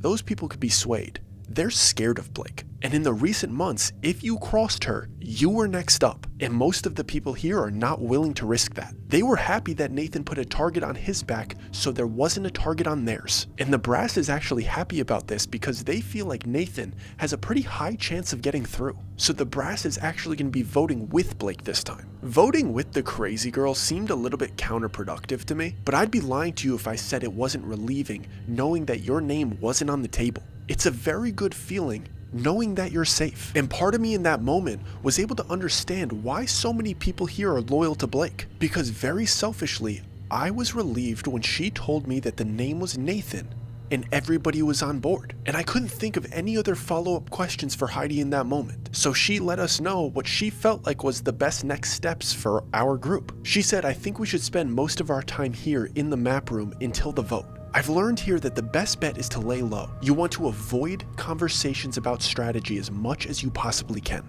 And spending your time in here studying is your best chance of surviving. It's the only reason we got through. Plus, we just went through a lot. We experienced a lot of details that weren't in here. So I think it's important that we do our best to give our best detailed summary to add to this collection of knowledge. Heidi was totally right. The best thing that we could do is make sure that we write everything down while it's still fresh. So I look towards Bobby just to make sure with my boy that we're on the same page, and he gives me an agreeing nod. And I could tell that he does not want to be talking to any of the other people here. And I couldn't agree more. The only people that I wanted to speak to here was Heidi, Dr. Doyle, and Bobby. No new friends. They seemed to be the only people here with their heads on straight. Everybody else was a little wacky. And if they weren't wacky, they were borderline evil and loyal to Blake. And if they weren't loyal to Blake, they were just weird and asking you as many questions as they possibly could to find out who you were voting for. So they could either vote with you so they're on the right side of the vote, or villainize you and report back to Blake to put a target on your back instead. So we decided to hunker down in the map room for days. We did the most detailed entries that we possibly could for any of the people that came after us. And we spent countless hours reading old journal entries, trying to prepare ourselves for this upcoming gap just in case. We did our best to try to organize the maps and the drawings and interpret some of the old journal entries. And the only breaks that we would take from studying and organizing was to go eat lunch at the tavern, or to do a lap around the entire place to get some fresh air away from everybody. And over the course of a few days, we had briefly met some of the other brass members as they came in to briefly study in the map room. And a lot of them would try to read an entry a day just to stay sharp, but we could tell that most of them had probably read everything that we were currently reading. None of them would ever stay long or be too chatty, and nobody outside of the brass would ever come in the map room to study. Because why would they? They know that they're not going to be voted out, and they think that if they stay loyal to Blake, they're never going to have to worry about going through the gap. So why would they waste their time studying it?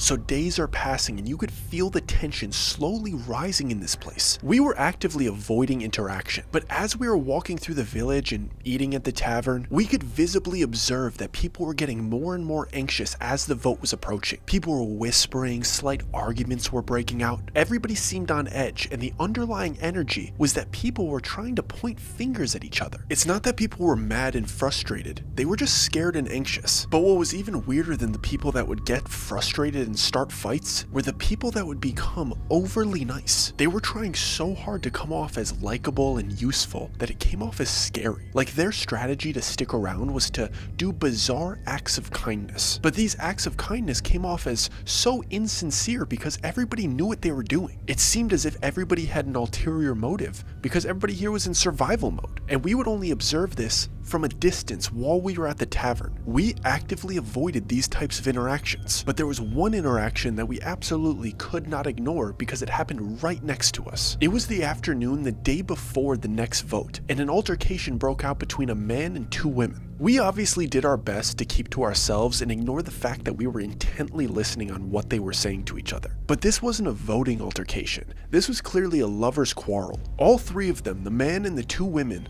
were the same genre of person. And I only say that because they had a very similar look and tattoo style. They all looked like they probably owned Harley-Davidson motorcycles and probably drove them around in big groups. And I'm not saying they looked like they were in a biker gang. I'm saying that they looked like they were into that kind of thing based on their general appearance. And the altercation that they were having was very brief. The man and one of the women were clearly closer in age. The third woman in this quarrel was clearly quite a bit younger. And just based off of context clues, I could tell that the older woman was either his wife or his long-term partner. And the younger woman was a suspected mistress. And the long-term partner clearly gave the man some type of ultimatum, but the man couldn't make a decision, so she freaked out and stormed out. Instead of giving her a clear answer, he suggested that they could all be together. And with all of the crazy things going on, that might have been the wildest thing that I had heard here. Suggesting to your wife to add a third person into your partnership while trying to make it seem like you're making a strategic move. Pitching the idea to your wife that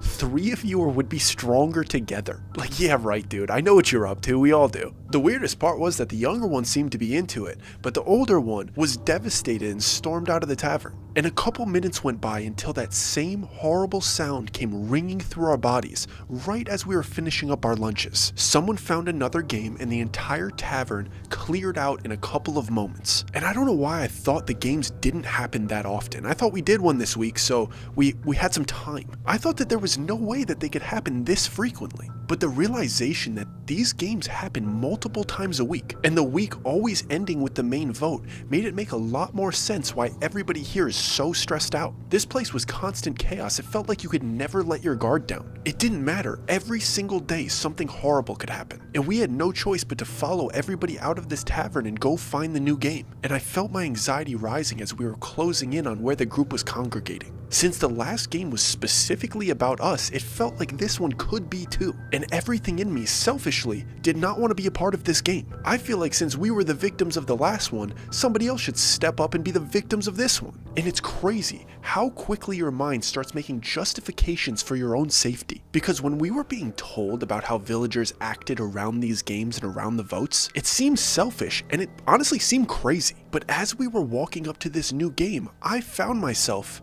feeling those feelings and feeling those sensations. I was convincing myself in my own mind that since I was the last one to do it, somebody else should have to do this one. I felt entitled to some level of immunity, even though I shouldn't have. And I started to understand these people a little bit better in that moment. And as the game started, I also started to understand something very sinister about this place. These little mini games before the main vote were used to destroy trust and to keep the chaos flowing. And just like last time, everybody was congregated around the game that presented itself. And we all had to wait for Dr. Doyle to show up. And when he did, the seas parted. He walked up, he started to read the sign, and he started to comprehend the rules. And then he gave his interpretation of the rules to the crowd. He very reluctantly announced to the group that we needed one leader. And he said it as if he knew who was going to volunteer and he knew who was going to win. And again, the first hand that shoots up in the crowd is Blake with that horrible smile on her face. And again, The second hand that shoots up is Heidi, because Heidi knows that Blake has it out for her. And Dr. Doyle announces to the group that he was not going to volunteer to be the leader,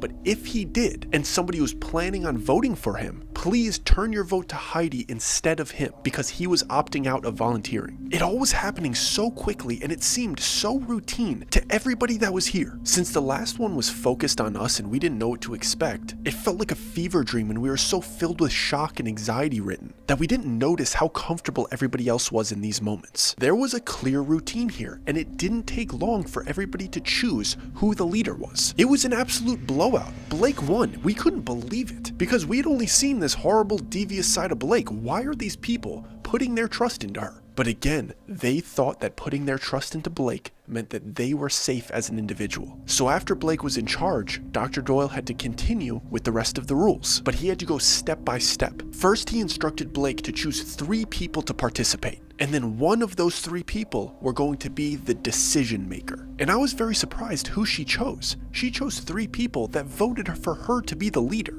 And I didn't realize why she was doing that. I thought for sure she was going to choose Heidi or somebody that opposed her in the brass. But it all made sense when she announced the first name. The man that she chose was Nathan. And Heidi whispered to me that Nathan only voted for her to be the leader because he didn't want to be on the wrong side of the vote. He had already given her pushback that week, and he started to hear whispers that his name was being thrown around. And he apologized to her and then voted for her to be the leader of this game to gain her trust back. But apparently Blake is as petty as it gets, and she holds vendettas because Nathan was the name that came out of her mouth. And then she proceeded to choose 2 women who had also voted for her, one being a slightly older woman and one being a slightly younger one.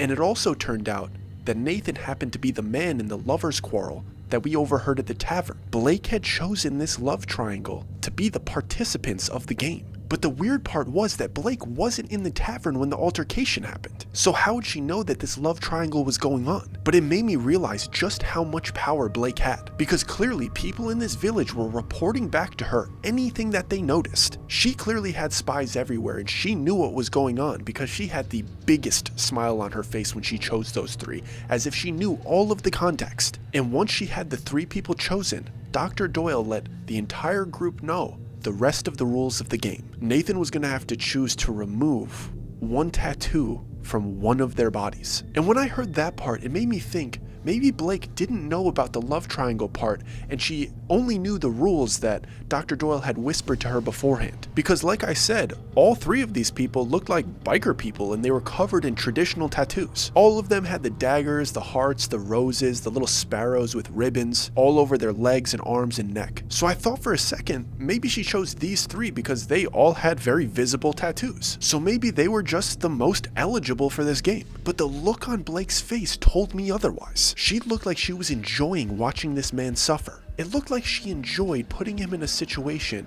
where he had to choose which woman that he loved that he was going to carve into. He was handed a scalpel by Dr. Doyle and was told that he had 1 minute to choose, and then he would have to begin carving it out of the woman. And he got to choose whatever tattoo that he wanted to. And both of the women are frantically crying, begging for him to not choose them. And of course these 2 women are freaking out. They're facing mutilation without any anesthesia or painkillers. The tension was building and the women are panicking, and Nathan was crying about the decision that he had come to. Dr. Doyle pleaded with him to make a decision, and he finally did. He pointed towards the mistress, the younger girl, and his long-term partner, the older woman, initially looked so relieved, just because she was like, he loves me, he saved me, he doesn't want to carve into me. But she started to freak out again when he chose what tattoo he was going to remove from the younger woman. He chose a heart tattoo that was on her arm, and the heart had a ribbon going across it with the name David on it. And this horrible, cruel game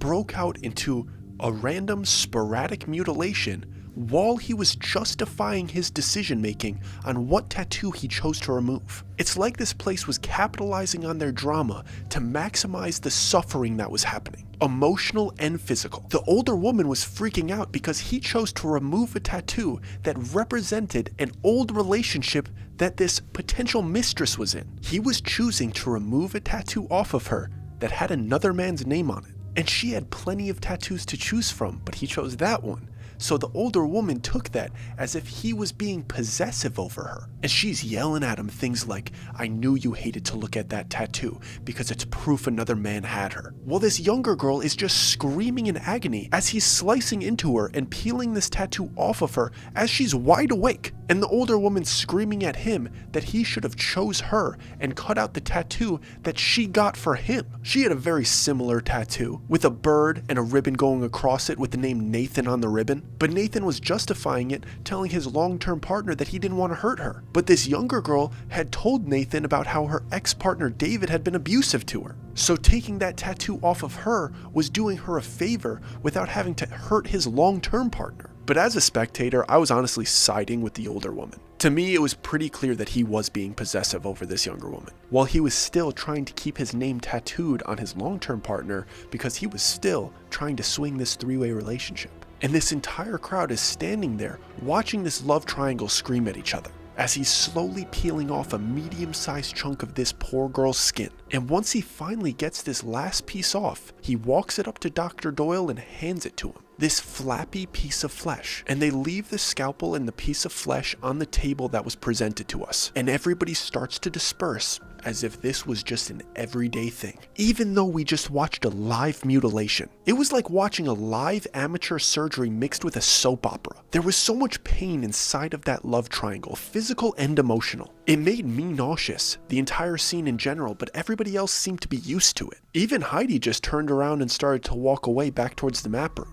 And obviously we followed her because being with somebody that's that calm in that situation, it rubs off on you. And I'm trying to come up with what question I want to ask her about that bizarre experience. But Heidi says something that stops me from asking about it. She said, "That's why I told you guys not to interact with people. It's best to lay low because the more people you get involved with, the larger target you become. Trust me, I was just in a situation like that. Let's get back to the map room and study because the real vote is tomorrow. And I promise you're going to need energy for tomorrow because it gets weird." We were sleeping in the map room too on little homemade cots on the floor. So once we were in there and Heidi finally fell asleep, Bobby and I got to chat a little bit. It was very brief, but Bobby asked me, "Do you think this place is going to change us?" And I replied truthfully. I said, "I think it already has." And I followed up by asking him exactly what I was thinking about. "Do you actually think there's a way out?" And Bobby replied, "I know there is, and we're going to find it. I don't care how many times we have to go through that gap. I'm not dying here, and I'm not going to end up like them, just waddling around this place trying to survive." I was very happy to know that he hadn't given up. I could feel the motivation coming through his words, and I had the same fire in my chest. I was not ready to give up. I wanted to find an exit. No matter how long it took, I was not going to surrender to the idea that this place was my forever home. And we dozed off that night with the little bit of optimism that we gave to each other. And we woke up the next day on our first voting day.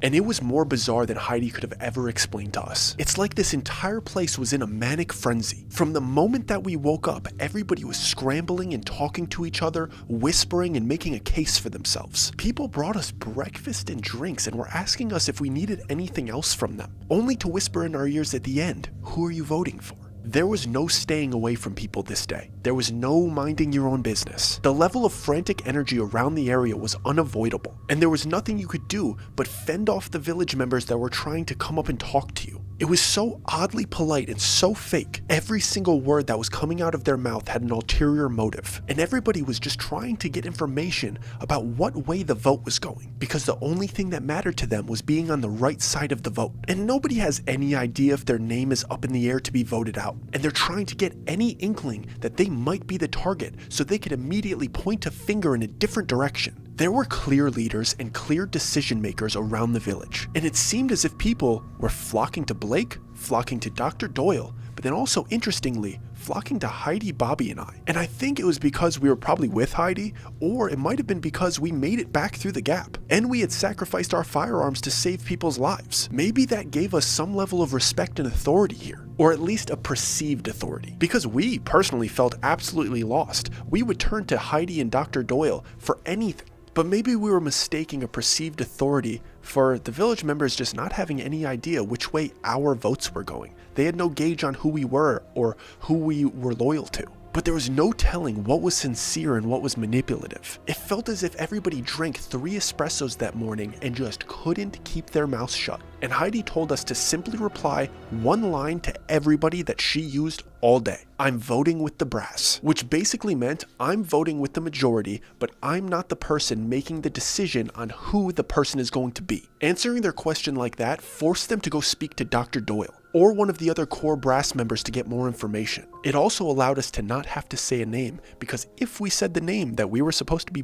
voting for, it meant that we were personally targeting somebody, and they could go report back to somebody else and use that as leverage against us, therefore putting a target on our backs. If you tell somebody you're just voting with the group, you're telling that person, I'm just like you. I'm just doing what I'm told. No hard feelings to anybody. I am not a decision maker. And the vote was going to start in about 30 minutes, and everybody started congregating in the middle of the village. We hadn't spent so much time walking around the common area of the village near the bleachers and the podium. The only time that we were really hanging out over there was when we were in a very serious altercation and we weren't really taking in our surroundings. So we're just lollygagging around the general area when I noticed something that I hadn't seen before. And initially, I thought it was another random game that popped up and I was about to hear a bell go off. But when I pointed at it to get Heidi's attention, she kind of rolled her eyes to make it seem like that thing is not a big deal. It was like a big cylinder lock puzzle, and it was held up by 4 legs, like it was a small table, but the top of it, there were revolving numbers. It was like a large combination lock that had a handle sticking out on one side, and the handle looked like it was the handle to like a knife or a sword or some type of paddle of some sort. So I walk up to this thing fast, like gesturing towards it, and Heidi is just rolling her eyes about it. And she just goes, don't worry about that thing, it's always here. We don't think that there's any punishment for ignoring it. It's been here longer than everybody here, it's been here the whole time. And I immediately respond, do you think there's a reward for solving it? And Heidi in a very lackluster tone says, maybe, but it's a 12 number combination. And I immediately clap back at her. Well, what if I already know 3 of them? Now we only need 9 numbers. And Heidi and Bobby's eyes shoot open wide because they could tell that I'm being dead serious. I know 3 of these numbers because I saw them on the bottom of the stepladder while we were in the gap. And I'll never forget those numbers, 383. And I know for sure that they correlate with this combination lock because this lock's combination is broken up into sections of 3 numbers. So I follow up by telling them, while I was holding onto that ladder over the river, I saw that 383 was carved into one of the steps of the ladder. And Bobby immediately says, I saw 513 on the bottom of the cup. And Heidi and I both swing our heads towards Bobby and he repeats himself. Guys, 513 was on the bottom of the cup while we were collecting ink out there. And Heidi mumbles under her breath, 201. So Bobby and I both whip our heads towards Heidi and demand for her to speak up. She enunciates a little bit louder this time. I saw a tattoo on the forearm of one of those things that were whispering to us. She had a tattoo on the front of her forearm that said 201. And all of us are staring at each other wide-eyed, realizing that all of us had major pieces of information that none of us thought were significant until this moment. So we hustle over to the combination puzzle and Heidi starts punching in those numbers, and she puts them in the order in which we found them. 513 from the cup, then 383 from the ladder, then 201 from the darkness. We only needed 3 more numbers and we were going to be able to open this puzzle that had been here longer than anybody else here. This could be our first major step to getting out of this place. And we're absolutely freaking out in our internal group, trying to not make a massive scene. Because the vote starts in like less than 20 minutes and there's a bunch of people around. And some people are looking at us, but they know that Bobby and I are new. And we probably don't know what this thing is. So they're not assuming that we're solving it. They probably are just assuming that we're learning about its existence and we're curious about it. And Dr. Doyle walks up after a few minutes because now the main vote is only a couple minutes away. And he walks up to us because he sees in our energy that something is going on. And that's exactly what he says to us. What's going on with you 3? And Heidi speaks up before Bobby and I even can. And she says, Doyle, we're 3 digits away from solving this thing. And Dr. Doyle's eyes get super wide and he gets closer to us so nobody else could hear him. And he says, follow me, but do it discreetly. pretend I'm showing you two how voting goes. So as calmly as we possibly can, we walk over to the podium with Dr. Doyle, and he pulls out a stack of the parchment paper that everybody has to write a name onto, and he holds it up to us as if he's showing us the paper. But this is what he says: guys, pretend you're looking at the paper, but look at the inside of the podium. Look at the small shelf under there. There's a carving on it. It's usually hidden under the parchment paper. Can anybody read it from here? And Bobby has the best angle, and he whispers to all of us. It says, find his name, -511. I initially think that it's kind of weird that there's a message written in the podium, and the -511 indicates that this message was written by somebody named 511. And even though it's a little bit confusing, it doesn't change the fact that it's another 3-digit combo. So we discreetly walk back over to the combination puzzle and we throw 511 on the back end. We try to pull the handle that's sticking out of the combination puzzle, but it doesn't budge. And at this point, the vote is closing in on us and people are starting to congregate, so we can't really hide what we're doing. So we switch up the combination. We put 511 at the beginning and then all of the numbers in the same order behind it. And the entire village is circled around the area at this point, anticipating the vote that's about to happen. And Bobby grabs onto the handle once all of the numbers are in the new order. And like butter, this thing slides out, combination completed.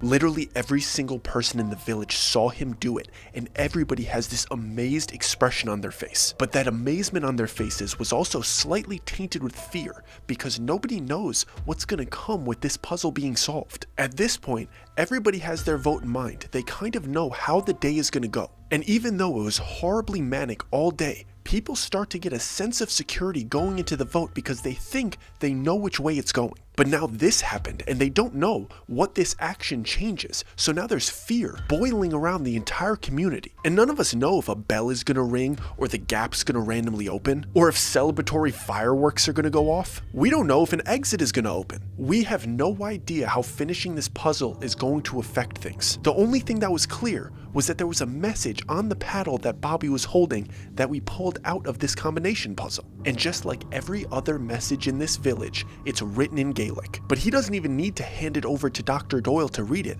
because it only had 3 words on it. Doyle was able to read it immediately while it was still in Bobby's hands, and he announced to the group what it said, because it's not like he could hide it. Everybody witnessed us open it, so he has to share it with the group. And Dr. Doyle announces to the group what it says, but he doesn't seem excited about it. He goes, "Everybody, it says, go through hell." The entire crowd gasps, and I cringe at the thought that we could have went home. We could have gotten out of here, but we made the wrong choice while we were in the gap. Everybody else seemed privy to the fact that there was an option to go through hell inside of the gap. And I'm assuming that Dr. Doyle told everybody about his experience. But Heidi, Bobby, and I were absolutely devastated because we chose the 2 wrong options while we were out there. We were lucky we were all out there at the same time though, because if it was only one of us, we probably would have only found 1 number combination. But because all 3 of us were out there, we were able to find 3/4 of the combination. So on the bright side, we would only have to go back through the gap 1 more time,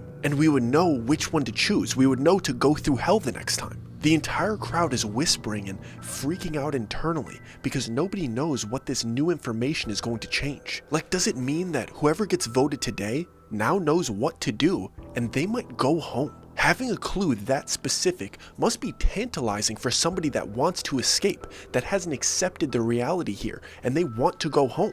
Knowing that you actually have a chance to get out, if you get to the end, that changes things. So who knows if somebody's going to try to volunteer? Who knows if multiple people are going to try? So everybody's whispering and chatting, and Dr. Doyle makes it a point to get everybody to calm down. And he calls everybody over to congregate onto the bleachers to start this week's vote because we were running out of time. The voting process is pretty simple. Everybody goes up one by one and writes a name on a piece of parchment paper. And once everybody is voted, Dr. Doyle counts the votes and tells everybody who received the most. And once he reads the results of the vote, the gap opens and whoever was voted needs to go through the gap immediately. Everybody knew that the game plan was to vote out Nathan, and it didn't seem like anybody was volunteering even though they knew to go through hell. And I was assuming that everybody probably wanted a week to refresh themselves on what's probably behind this season's gap before they volunteered to risk it. But I knew that there was probably going to be volunteers the next week. I mean, there was a part of me that wanted to volunteer for next week. So everybody went up and voted,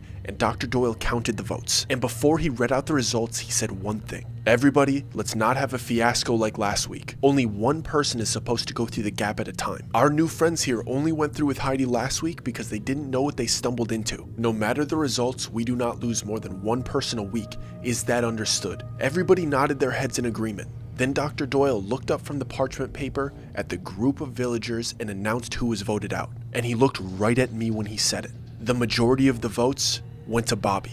And I look at Bobby and I see one of my closest friends living an absolute nightmare. There was no way that Dr. Doyle just said that. Everybody told us that the plan was for Nathan to go through. And I looked towards Heidi because she was the one that was telling us that the vote was Nathan. And even the whispers from the people that we knew were loyal to Blake were telling us that it was going to be Nathan. And Dr. Doyle was positive that it was going to be Nathan. So I turned towards Heidi absolutely furious because I feel like she lied to me. And the first thing that she says was, I was on the wrong side of the vote too. I don't know what happened. I thought everybody was on the same page. And I could feel all of the eyeballs on us from all of the other villagers. And they're looking at our core friend group and the astonishment on our faces. I couldn't believe what just happened. And then Blake broke the silence by saying, solve that puzzle, Bobby.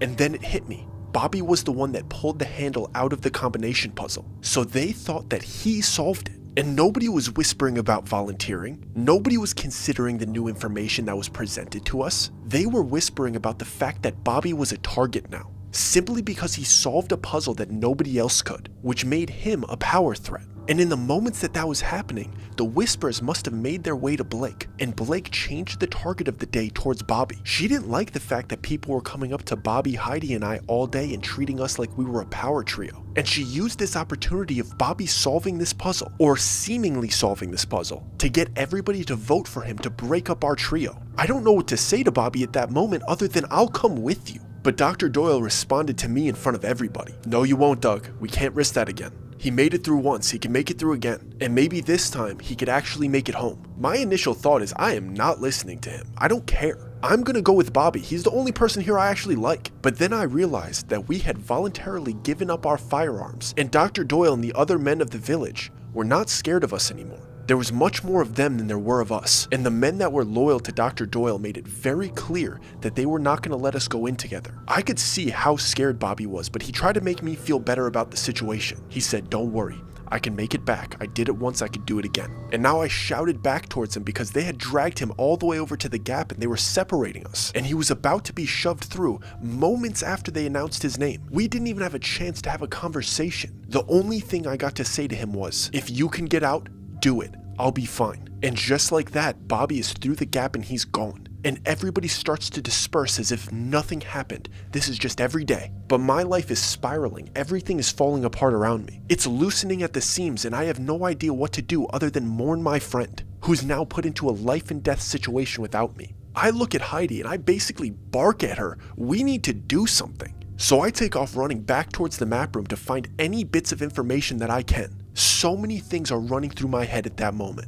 Maybe there's a way to open the gap so I can follow after him. There has to be some way that we could help him. So I rush into the map room and I start rummaging through things. I'm not in my right mind and I have no idea how to control my emotions at this point. And I could feel myself slipping into the internal torment that everybody else here is suffering from. It's only been a week and I could feel that this place is breaking me, and I know that I need to get out before it fully breaks me. Because only 2 more weeks from now, Heidi and Dr. Doyle could be voted out too, and I'm here alone. To be tortured and tormented and bullied and pushed around by Blake and her minions. It was do or die and I needed to find answers immediately. And I wasn't going to let Heidi or Dr. Doyle attempt to calm me down. It was now or never. Heidi rushes into the map room after me and I'm expecting her to attempt to console me. I was expecting a pep talk to look at the situation more logically. And I'm ready to bark at her again to tell her if she's not trying to help, get away from me. But when I look at her, I see the same fear in her eyes that I feel in my chest. And she says, we're next if we don't do something. There has to be something else to that puzzle combination. I didn't even think about the puzzle combination or the possibility of going deeper into it. All I thought was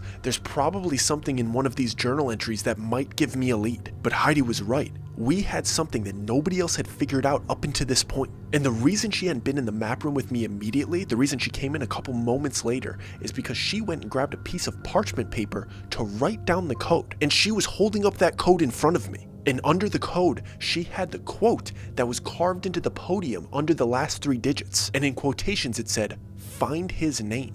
And Heidi goes, "I have an idea, give me a second." And I see her counting on her fingers as she's reciting the alphabet under her breath. And she goes through the whole code, which is 511 513 383 201. She's writing corresponding letters to the numbers, and she says 511 is either EK or EAA, 513 is either EM or EAC, but 383 is CHC, and 201 is TA. So let's work through 2 options, EAA and EAC, CHCTA, and EKEM, CHCTA. Then she asks me, "Do you see any words in these letters?" The only 2 words I was able to make out in the first collection of letters was cachet and teach, and they didn't seem very important or relevant to our situation. But when I looked at the combination of the second letters, a phrase jumped off the page to me, and I basically yelled in Heidi's face, "Checkmate." And when I yelled checkmate, her eyes widened and she yelled back, "Roman." And I said, "What about Roman?" And she said the only thing that Roman does outside of talking to himself and yelling is play himself in chess. It must have something to do with him. We have to follow him. We have to find him, and we can't let him know that we're following him. It must have something to do with him. And I know that this entire thing that I'm explaining to you is such a stretch. And Heidi and I are jumping to crazy conclusions, following any lead that we possibly can. But that's where we were at. We had no other options. We had to passionately chase anything that even had the slightest hint of possibly getting us out of here. The amount of adrenaline that was running through my body made it feel like I was on the strongest Adderall known to man. I felt like nothing could get in my way from tracking down Roman and stalking him and finding out every piece of information that he knew. I didn't care if Blake started talking to us again. I didn't care if Dr. Doyle wanted to have a meeting in the tavern. I didn't care if the gap opened and a monster ran through it. My sole focus was to stalk Roman. And all of this is based on the fact that we did a word jumble that said checkmate. But you can't pretend like you wouldn't do the exact same thing in that situation. It's all we had. It was the only lead we had, and it was my only hope in getting out of this place. It was also the only thing that could keep my mind off of thinking about what Bobby was going through in that exact moment. One of my best friends is out there fighting for his life, and I can't help him. I had to think about anything else, and the only thing that I could get myself to focus on was our current mission. The reality was that I was breaking inside, and I was heartbroken that my friend was out there fighting for his life by himself, and I was blinding myself with a not so hot lead. But anyway, it only took us about 10 minutes to track down Roman. He isn't a hard guy to find. He's always shouting, and this place isn't very big. He was doing his regular routine. He was wandering the outskirts of the forest and then eventually wandered into town. He would wander into the tavern, grab scraps of food to feed himself, then go to a small table outside of one of the cabins and play himself in chess. Heidi and I were stalking him like we were mountain lions on the outskirts of a residential neighborhood that got a scent of a dachshund alone in a backyard by itself. We were locked in on this man's every move. I was looking at him like he held the keys to the universe, and we watched him for 2 hours, moving a chess piece, standing up,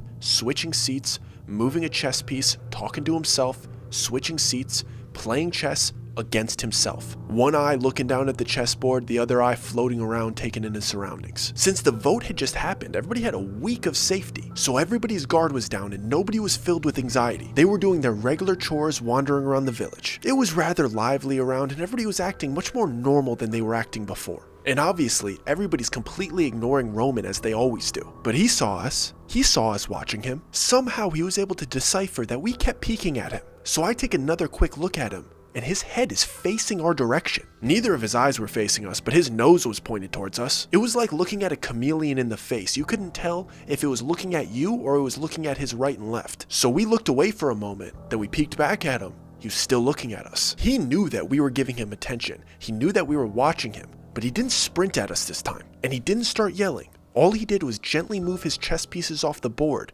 and fold the chessboard in half. It wasn't one of those fancy boards that's all one piece. It was one of those cheap boards that you could fold in half to store it easier. And from the corner of our eyes, we could see that he's writing a message at the bottom of this chessboard. It only took him a couple seconds, and then he put the chessboard back down to flat and put the pieces back on top of it. He immediately left the small table, left his chess game behind, and went into the tavern. We knew at that moment that Roman left a note for us. He knew that we were following him. He knew that we wanted to communicate with him, and instead of risking our safety by running at us and shouting and having a verbal interaction, he wrote a note for us. It might have still been breaking the rules because we were technically communicating with him, but it was worth the risk at that time. We only waited about 20 seconds before nonchalantly walking over to the chessboard and folding it up to reveal the message. And we were reminded of a very cruel reality of the situation. Roman only spoke Russian, and this message was in Russian. We had no choice but to take this message to Dr. Doyle and get him to translate it. His entire life was committed to studying language. Even if he didn't speak Russian fluently,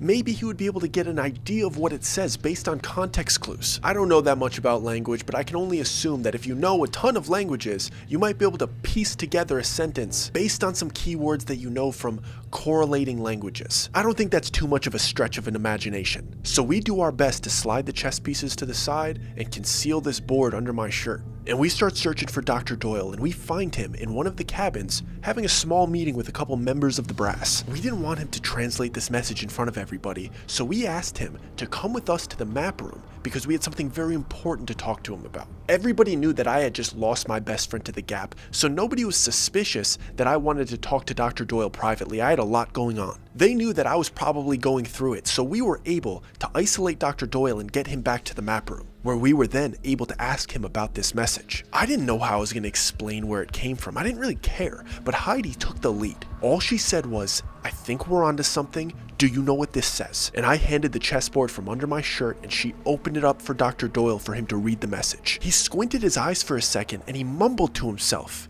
"Is that Russian?" And Heidi covered our tracks in that moment by saying, "We saw Roman write it, and we wanted to know what it said because we think he knows something." And I could tell that Dr. Doyle did not like the idea that this was a message from Roman. And he immediately said, "Roman writes a lot of things, guys. He also says a lot of things out loud. Most of those things don't make sense." And Heidi shakes the chessboard that's right in front of Dr. Doyle and says, "Does what he wrote here make sense?" And Dr. Doyle nods his head but then says, "Yeah, but I don't know what it means." I wasn't able to hold my frustration in anymore, and at that moment I could kind of see why everybody was getting so frustrated with him, because he would just walk up and read messages that were left all over this place and not say it out loud right away. So I just blurted out, "Maybe just say it. Maybe just say what it says. Can you tell me what it says? You want to say it?" Clearly, Dr. Doyle had no idea the type of pressure that I felt on top of me. He had no idea just how upset I was with the vote earlier. And he had no idea how short of a fuse that I was on. I think that he felt like he built a level of rapport with me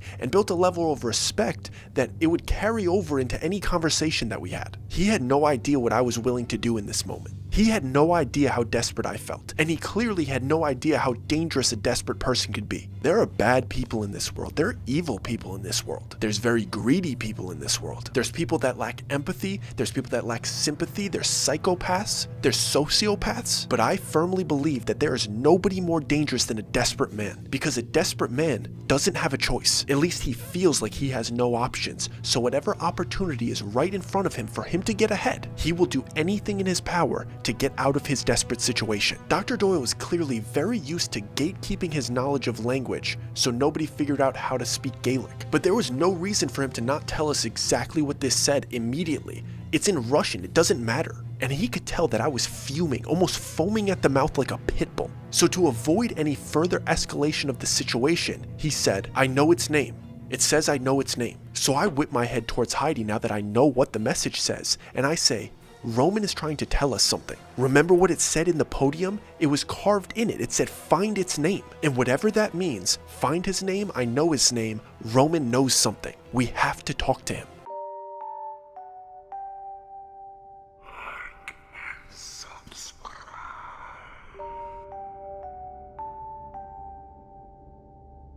Now Dr. Doyle gets upset and he claps back at me like, "What do you mean? Roman's trying to tell us something? Have you guys been communicating with him?" I was not in the mood for a scolding, so I said, "Roman saw us watching him, so he left us this note. If that means we're communicating with him, then yeah, we are." And I was expecting him to continue to scold us or shame us for what we were doing. But it was like all of the compassion left his eyes and he said one line before leaving. "You might end up in pieces for that." Part of me couldn't tell if that was a threat or a warning. And I couldn't tell why the expression on his face changed, but something about it pissed me off. Something about the way he said it made me feel like he was leaving right away to go tattletale and tell everybody that we were communicating with Roman, and that we were liabilities no longer in the brass. But it didn't matter. I was willing to try anything at this point. I was going to turn over any stone that I could, and I was going to run through any wall that I had to, because nothing could be worse than being out there alone like Bobby is. And if I were to just sit here and wait for him to come back, I would be the worst friend in history. I had no idea what we were about to walk into. Part of me thought Dr. Doyle was going to call a village meeting and let everybody know that we were communicating with Roman, so nobody would start to talk to us, or they were going to try to band together to get us to stop communicating with Roman.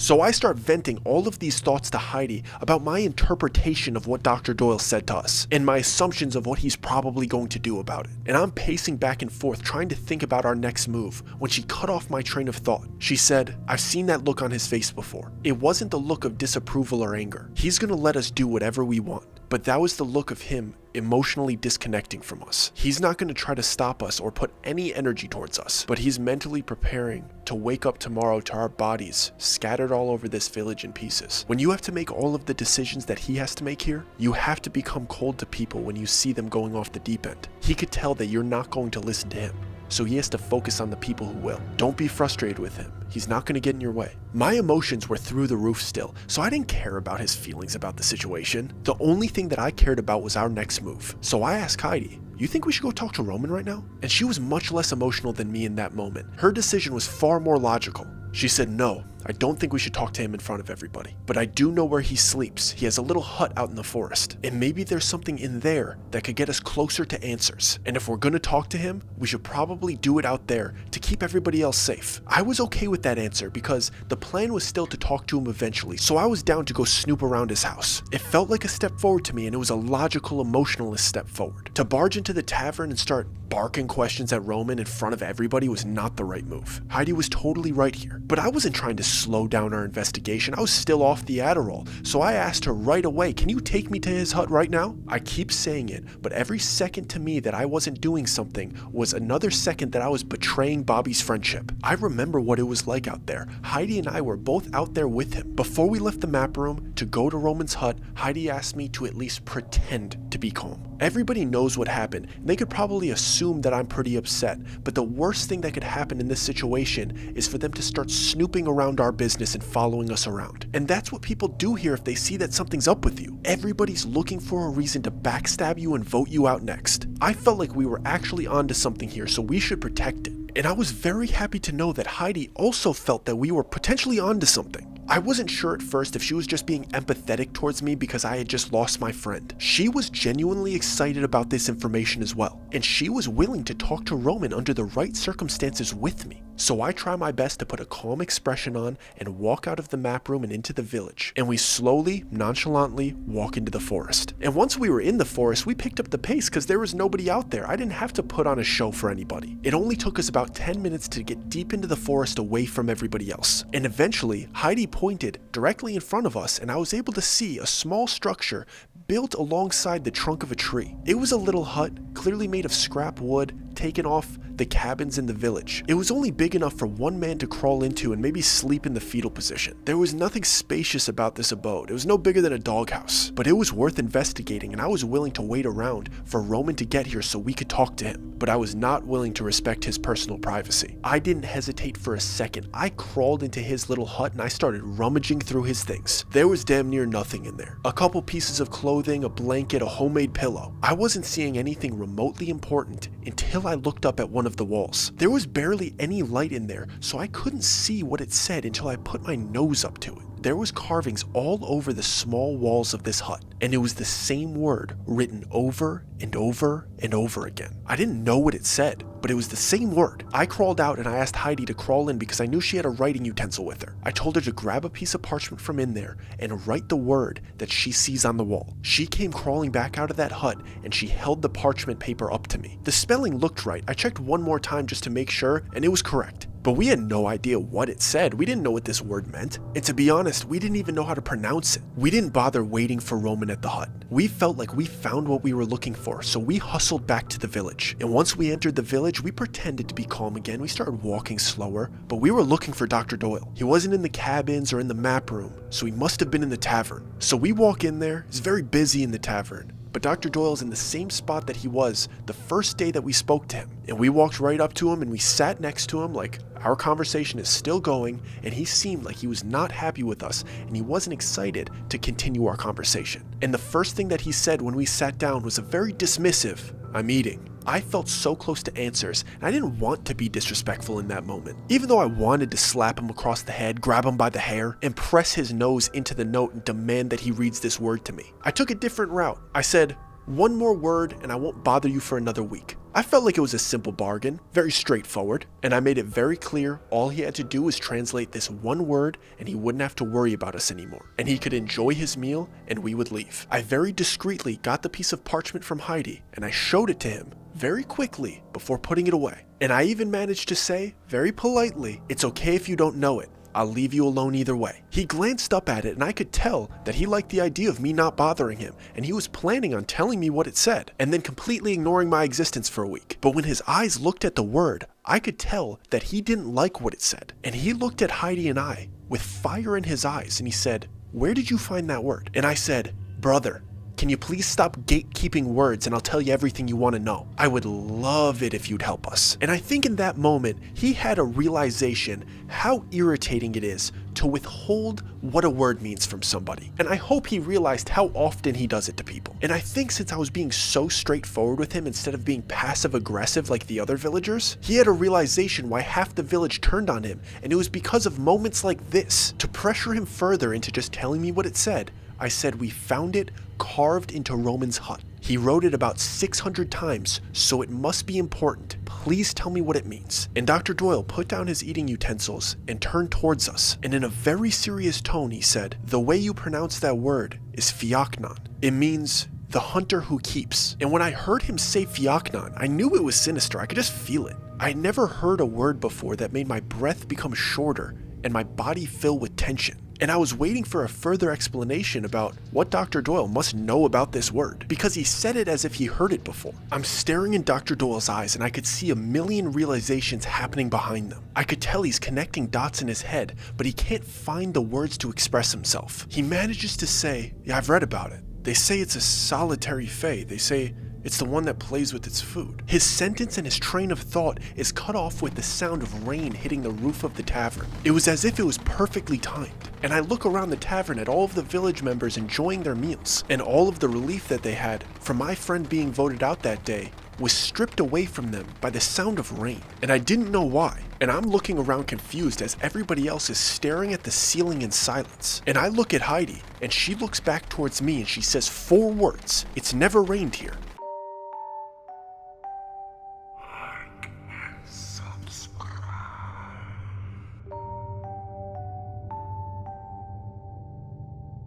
So much information is running through my head, and I don't know if the rain is a good sign or a bad sign. I don't know if it means that we're onto something or we're in trouble. And I could tell that nobody else here knows what to do, including Dr. Doyle. And I look to the corner of the tavern, and I see Roman in the corner staring at me. And everything in me wanted to talk to him in that moment. But right as I was about to act on that impulse, the bell rang. I had never seen the village members react so quickly to the bell. Usually everybody would be fairly quick about it. They would hustle to it because they knew what stakes were at play. But they were so on edge from hearing that rainfall that they jumped out of their seats, and that tavern was empty in seconds. They were hustling out that front door like they were evacuating a burning building. And before I knew it, we were all standing out in the clearing directly out front of the tavern, and everybody's whispering and chattering and looking up at the sky at the rainfall. I could tell that nobody thinks that the rain is a good sign, but I'm not sure what everybody's thinking about this upcoming game. I didn't care about this game.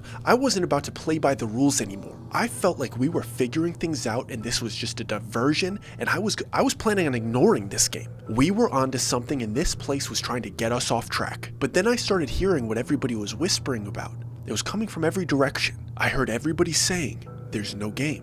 The bell rang, but nobody found a game. Every member in the village was within 20 feet of each other, and there was a clear sense of fear and confusion. People were asking Dr. Doyle, like, what do we do? And then all of Blake's people were around her, chatting into her ear. But in my head, I'm putting everything together, all of the moments, all of the interactions leading up to this point. It was finally making sense to me. From speaking to Dr. Doyle in the tavern the first time, to all the oddly specific games, to Heidi explaining the relationship drama and the main vote, it was all pointing to one person, and now we knew its name. The rain was coming down heavily, and all of the villagers were looking around, wondering what to do next. And the bell rings again, and everybody knows that something is seriously wrong. The bell rings for a third time, and I could see through the crowd of villagers that the gap opened the moment the bell rang the third time. I knew that something was going to come through that gap and we were all in very serious trouble. But I also knew that we were onto something, and I felt like we were closer to an answer than we had ever been. I knew that the gap was open, and I knew that everybody's life was already at risk. If there was time to take a chance, it was right now. I didn't talk it over with anybody. I didn't get a second opinion. I rolled the dice. I risked it all, and I looked around the crowd, and he was already looking at me. And I shouted, with my finger up as a signal, "Roman, point to Fiacnon." And his eyes lit up like I was the first person to understand him in months. And everybody looked at me like I was absolutely insane and then shot their glances towards the ground. It was their instinct to ignore him. If they heard his name, they looked away. But Heidi and Dr. Doyle were with me, and they looked towards Roman because they wanted to see who he pointed towards. No one else knew who Fiacnon was. They just thought I was breaking a rule. And Roman lets out a big smile as if this is one of the best moments of his life and lifts up his finger. And he points at the person with a very familiar, devilish smile. And I look at the direction in which he's pointing, and Blake is smiling back at me. And I'm staring at this girl, waiting for her to speak, and all of the other village members start to take their eyes off the ground and towards her as well. But there was something very off about her. She was always willing to speak up with a very snarky comment, but she's just looking at us with a smile, but like nothing behind her eyes. And I'm scanning her body up and down, and I notice that her feet start to change color, and her toes start to roll back in on themselves until her feet are like nubs, and then her calves start turning in on themselves, and then her thighs, and then I look up at her torso because there's nothing there below her waist. She seems to be disintegrating from the feet up, and once the disintegration starts encroaching past her belly button, I look back up at her face and her shoulders, and I see that somebody has their arm around her. And as I'm following that hand to the torso that it's attached to, I realize that Blake isn't disintegrating. She's dissolving and merging into the man that's standing next to her, giving her a side hug. And as she's disappearing, he's growing. His limbs and extremities are becoming abnormally large, and we realize that she was never anything but an extension of him. She was doing his bidding and causing chaos everywhere she went. And that same demon voice that we heard whispering to us in the darkness when we were deep in the gap, the Keeper said, "I'll give you all a 5-second head start." It was the Keeper this whole time. He was Fiacnon. He was the hunter who keeps. He acted as if he was an optimistic nurturer to everybody, so they would feel comfortable talking about anything around him, while he had an extension of himself doing his dirty work based off of what he would hear in the tavern. That's how the games were so specific. Blake didn't have people bringing secrets to her. She didn't have spies all over the village. People trusted Keep, so they would speak around him unfiltered, and he would immediately use what he heard against them to make the games that much more cruel. It was literally the first thing that Dr. Doyle said to me in the tavern. He said, "I would have given up a long time ago if it wasn't for this place, because out there, outside of the tavern, it's nothing but suffering. But no matter what happens and no matter who dies here, no matter what sick game this place throws at us next, I get to come to the tavern for a hot meal, a cold drink, and a warm fire. And for 1 hour, I feel like I might be okay. It gives me just enough hope to walk back out that door and be the pillar that all of these people need me to be." It all made sense now. Fiacnon is the hunter who keeps, and Dr. Doyle even mentioned that he plays with his food. It was clear that the Keeper used the tavern to give people just enough hope to stay. He didn't want his food to give up. He wanted to play with it, and he gave them just enough hope so they would keep going so he could torture them for another day. The Keeper's eyes had went black, and he had doubled in size. Whatever he really was, it was coming out. He looked like an ancient mutation that was built for killing. The Keeper started his countdown. 5, 4, And at the count of 4, Bobby came stumbling out of the gap covered in blood, and he collapsed to the ground and was crawling away from something that was clearly chasing him. And for some reason, even with Bobby emerging from the gap, everybody was standing still, frozen in fear, staring at the keeper. And since nobody else had moved, I didn't know if I could move yet. I wanted to see what direction the other people were going to go before I made my move. But now that Bobby was out of the gap, my friend is right there, I figured that I was going to be the one that had to make the decision, because I need to go check to see if my friend is okay. He made it back, and the keeper counted down to 3, and he let out a light, demonic chuckle as he said it. He laughed because he wasn't planning on counting down to 1. He grabbed the nearest villager by his chest and picked him up as if he was weightless. He gripped one of his massive disfigured hands around the man's torso and his other hand around his legs, and without hesitation, he tore the villager in half, and he threw his legs at half of the crowd and his torso at the other half, spraying the immediate area with blood. This caused immediate chaos, and somebody screamed, "We need to go through hell," causing just about everybody to sprint towards the gap. Half of the village clogged the gap, and everybody else that wasn't able to get through the gap immediately freaked out and started running into the forest into various parts of the village. And it seemed as if the keeper was okay with letting people go into the gap, but he wasn't okay with the people running into the forest. He seemed to be herding people into the gap, and his first priority was to catch the people that had ran into the forest and send them back towards the village. But there was only one of him, so when he ran off into the forest to chase down the villagers fleeing, we got the chance to run up to Bobby. I didn't know what we were going to do because I knew that our only exit point was through hell. But Bobby looked absolutely exhausted and beaten to a pulp by whatever he just went through. The only people that hadn't dispersed the immediate area was me, Dr. Doyle, Heidi, and Roman. And we all ran up to Bobby and we dragged him behind the bushes that were right next to the tavern, but still fairly close to the gap. We knew we were going to have to make a run for it, but we needed to see how much energy he had. And once we got Bobby behind the bush, he started apologizing to me and I didn't know why. I was trying to talk over him because I wanted to convince him that he had enough strength to go through it again. And we could hear the keeper terrorizing people in the distant forest. And we hear the sound of people getting torn to pieces and the sound of other people screaming at what they're witnessing and running back towards the village to go through the gap because they know that the forest isn't safe. And over all of the chaos and all of the panic, Bobby finally gets a real sentence out. He says, "I shouldn't be back here. I went through hell."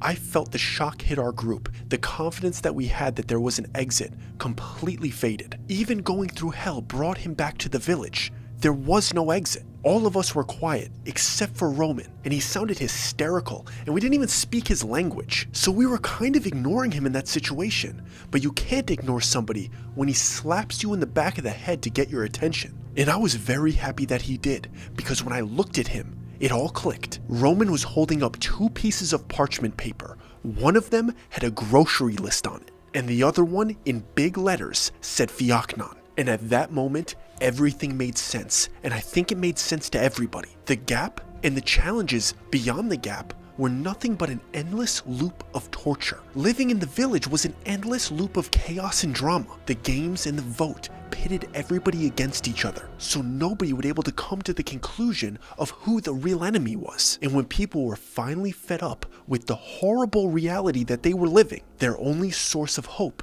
came from the tavern, and the keeper was standing there with a smile, blocking the exit with optimism. People would come to the exit when they were at their absolute lowest, when they were ready to give up, and he would give them a hot plate of food, a cold drink, and a pep talk, and they would turn around with a smidge of hope and walk right back into his endless loop of torture. It was genius, but we figured it out. But we had no time to tell anybody else. We knew who he was, and if he came back, he was not going to spare us. And there was nothing that we could do to keep that thing off of us. He was herding the people into the gap because he knew that even if they made it through, They were just coming right back to the village, and he could start the whole process over again. We couldn't wait around and help everybody. All we could do was get Bobby to his feet and frantically run inside the tavern and lock the door behind us. Not like the padlock would do anything to stop the keeper from coming in here, but at least he couldn't see inside. We didn't wait a moment. We went behind the bar and into the kitchen, and it looked like a completely normal kitchen. It looked like he was really cooking for us. But in the back was the pantry that everybody knew about, but everybody seemed to give up on it.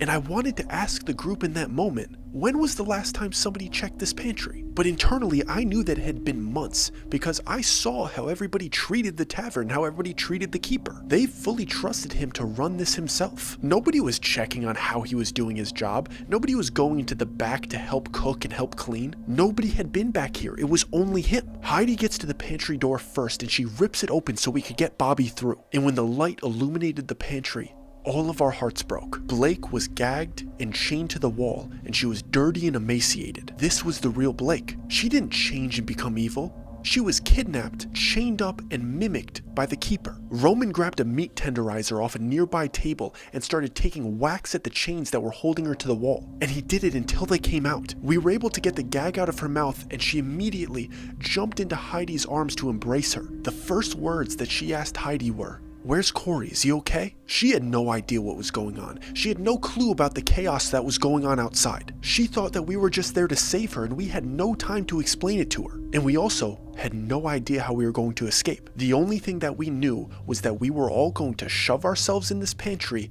close the door behind us, while holding a piece of parchment that said his name, Fiachnon. And we closed the pantry door behind us, and initially, Blake starts freaking out because obviously the only thing that she wants to do is get out of that pantry. She was screaming and crying, and Heidi was trying to console her. And I had Bobby leaning up against me because he could barely hold himself up. And a couple moments after that pantry door closed, it sounded and felt like a vacuum sucked all of the air out of that room. Everybody was talking all at once, and I heard everybody's voice, but I heard them all getting further and further away. I could still feel Bobby leaning on me, but when I reached out for the other people that were jammed into this pantry with me, I couldn't feel them. And then, eventually, I couldn't hear them whatsoever. And the same way that the air got vacuumed out of the room, it felt like it got poured back in. But it was less of the sound of air pouring back in and more of like somebody opening a window. And I reached my arms around me to feel the walls of the pantry, and they weren't there. I was in complete darkness,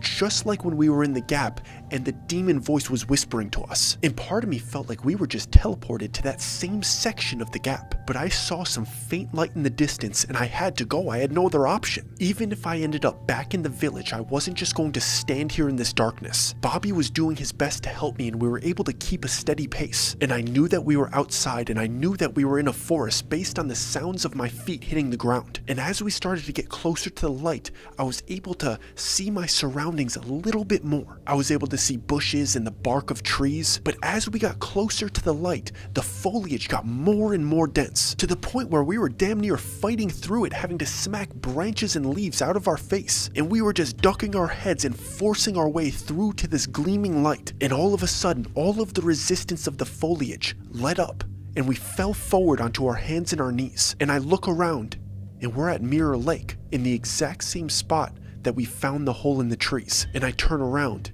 and it's just a tree line, and there's no hole there. We got out, but me and Bobby were alone, so we can only assume that everybody got sent back to where they came from. We managed to get out of the park, and we got home safely. We didn't see any other anomalies and any other tree lines on the way out. And we tried to make sense of the whole situation by searching up names of some of the people that we met. And there were a couple of local newspapers that published articles about miracles, a thought-to-be deceased person coming back to life after months missing. And from what we could tell, everybody made it home safe, at least everybody that left with us. For the people that went back through the gap, we have no idea what happened to them, and we could only imagine the worst. And a few months passed, and we received a letter from somebody. And it's not who you think. Heidi and Dr. Doyle didn't have anything to explain to us, and Blake didn't have anything to apologize for. We knew what we had been through together, and there was no need for more dialogue. But Roman had to explain himself. The letter was in very broken English. It was a very poor translation, but it went something like this. The day that I was exiled, the keeper told me everything. He told me how to leave, and he encouraged me to. But I couldn't do it knowing the suffering that I'd leave behind. I needed to save someone. The solitude wasn't the real hard part. It was watching everybody suffer and ignore the solution. That was the real torture. A nasty creature that Faye was.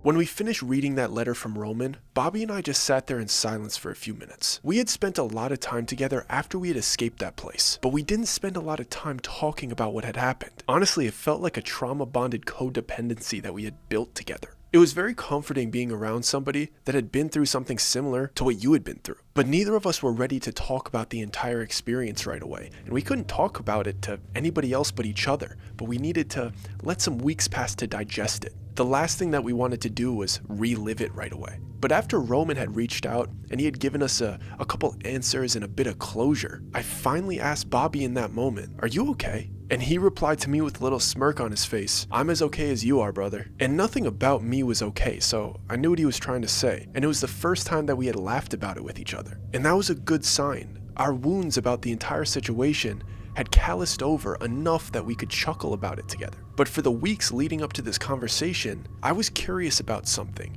Because for the most part, Bobby and I had experienced almost the exact same thing, except for one stretch of a few hours. See, I was there for everything that Bobby experienced, except for the time that he went through the gap the second time. And he never brought it up. He never told me what happened. I filled him in about what happened while he was gone from our end, because I felt like he had the right to know why we came to the conclusions that we came to, and why he came back through the gap into the village, into the situation that he witnessed. I told him all about how we were following Roman, just like stalking him around, how we found Roman's hut in the forest. I told him about the whole situation, how we figured out his name, how everything came to be. But he never voluntarily told me what happened to him while he was gone. And obviously I was curious about it.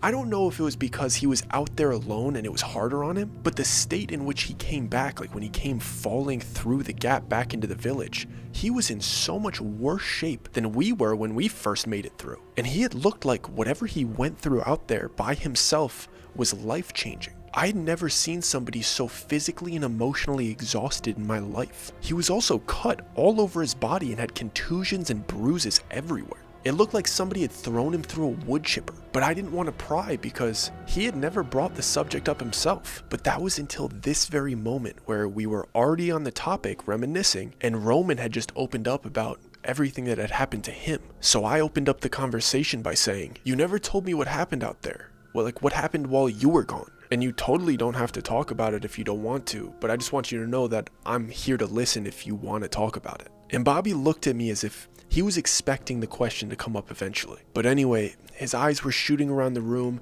not awkwardly or as if he was nervous. He wasn't in a panic, and he definitely wasn't trying to avoid the question, but it was definitely something that was looming over his shoulders. And he goes, "No man, I'll talk about it. You just hadn't asked me about it, so I didn't bring it up, but it was nothing like the first time." And then he kept explaining himself for a while. The series that we had went through, the one that you saw and experienced, I don't want to downplay it, but to be honest, it was really easy. I'm not saying it wasn't horrible and it wasn't stressful or nightmarish, but physically, it was kinda easy. And that was the biggest difference. I was expecting something similar to what we experienced the second time around. I thought I would have time to think, I thought I would have time to plan. I thought there was a level of sophistication inside of the torture. And when they told me that I was voted out and they were walking me up to the gap, I was mentally preparing for something similar. I thought I had a multiple day journey ahead of me. And I was mentally preparing for another marathon like we went through, trying to figure things out, walking for a long time, understanding my surroundings and settings. But the second they pushed me through,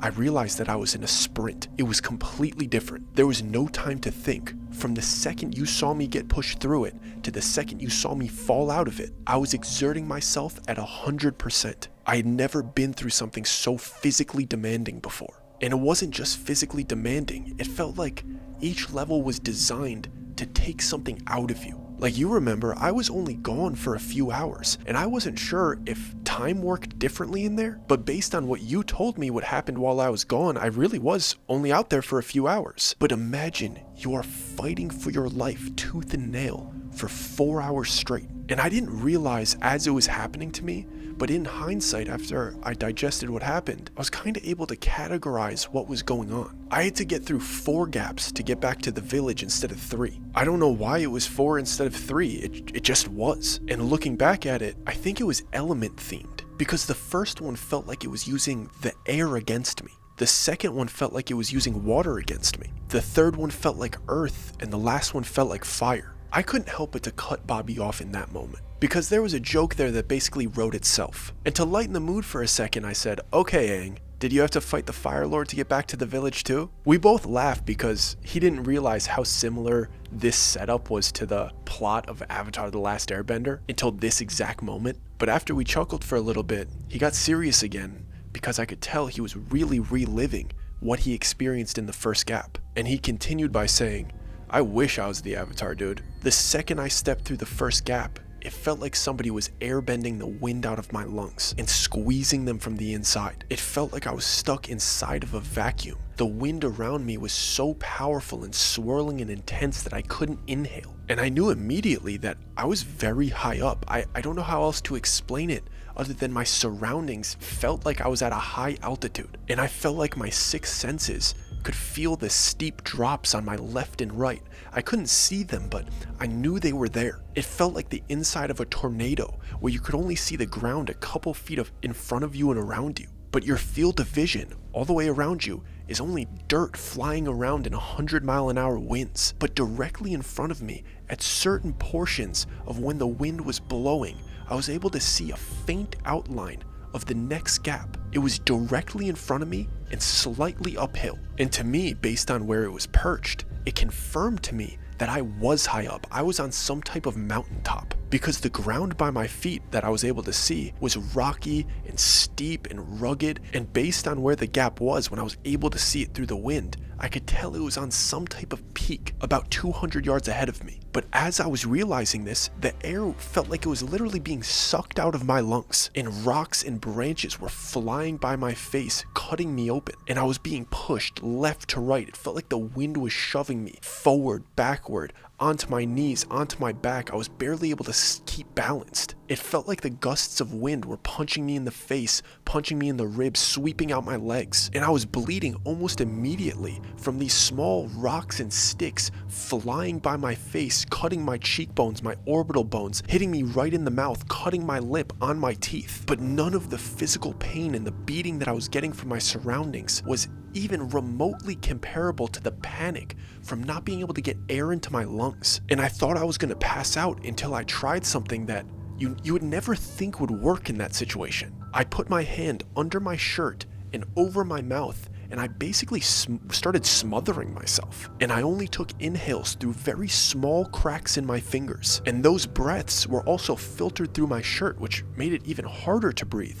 But it was the only way I could get even a morsel of oxygen into my lungs. It felt like I was breathing through one of those little tiny coffee stirring straws with how little air I was getting. But it was the only thing that was stopping the oxygen from being ripped out of me. And with this minuscule amount of oxygen, this little bit of fuel pushing me forward, I was able to start my hike towards the gap in the distance. My eyes had to be mostly closed. I was basically looking at my surroundings through my eyelashes, and my mouth had to be completely covered. And now, instead of taking these rocks to my teeth, I was taking them to the top of my knuckles, just so I could breathe. And these gusts of wind would push me hard to the left, hard to the right, sometimes even spin me around. And the further that the wind would push me to my left or my right, the more that I realized that I was definitely correct about the high altitude. I was never able to see it clearly, but I could sense it when I got close. There was a steep drop off to my left and my right. I knew it. And I had to resort to dropping to my knees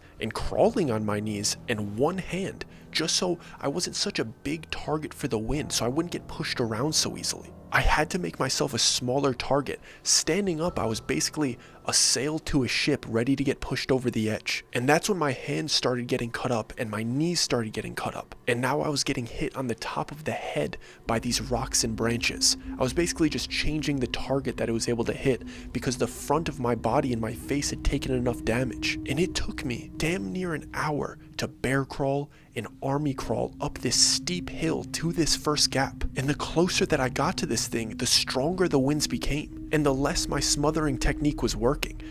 It was getting harder and harder to breathe the closer that I got to it. I was getting such little oxygen, and I was exerting myself so much and bracing for so many impacts that I started to get lightheaded, and I felt like I was gonna pass out as I was just about reaching it. But I managed to barrel roll up to it. Just the last couple feet, I exerted myself a little bit extra, and I just started rolling until I got to it. And I crawled through the gap expecting to get a break, to get a little bit of relief. Just like the first time we got through the gap, I was expecting it to reset again. But when I threw myself through this one, I immediately started free falling until I clapped against a surface of water and submerged into it. And my mind initially went to that first pond that me and you washed ourselves off in, because that was the second thing we experienced. And I was initially relieved. I thought I was going to get a nice breath of fresh air and a moment of relaxation. And I did get a breath of fresh air, and it was the first time I was able to breathe in an hour. And that was relieving for a split second until I got a couple breaths in. But then I realized that a moment of relaxation wasn't coming. I couldn't relax here. I was treading water immediately, and I thought when I turned around and was able to check my surroundings, I would be able to see where I could exit the water. But there was no shore. There was no exit. There was no way out.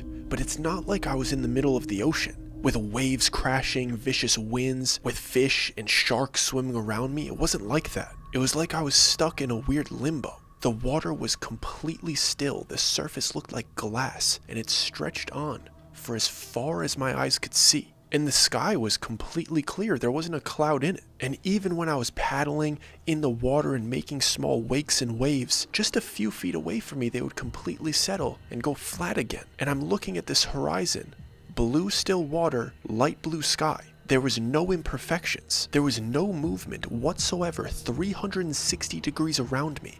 It was as if existence was completely still. It was so quiet that I could hear my heartbeat, and there was absolutely no wind whatsoever. I couldn't hear anything but my heartbeat and my breath. In the water around me, I realized that it felt like it was exactly my body's temperature. It didn't feel warm, it didn't feel cold, it felt like I was barely in water. But if I stopped paddling, I definitely would have been underwater, and I definitely would have drowned. The sun didn't feel that hot. Nothing about this place had any extremes. It felt like a weird, stagnant, alternate reality where nothing was occurring there other than my bodily functions. So there was nothing to swim to. There was nothing to focus on. There was nothing that I could latch myself to. There was no goals. There were no clues. There was absolutely nothing there but me. And in every direction, the horizon was just still water. There was no clear indication on what direction I should swim to get out of there. The only thing that I knew is that I had to continue swimming,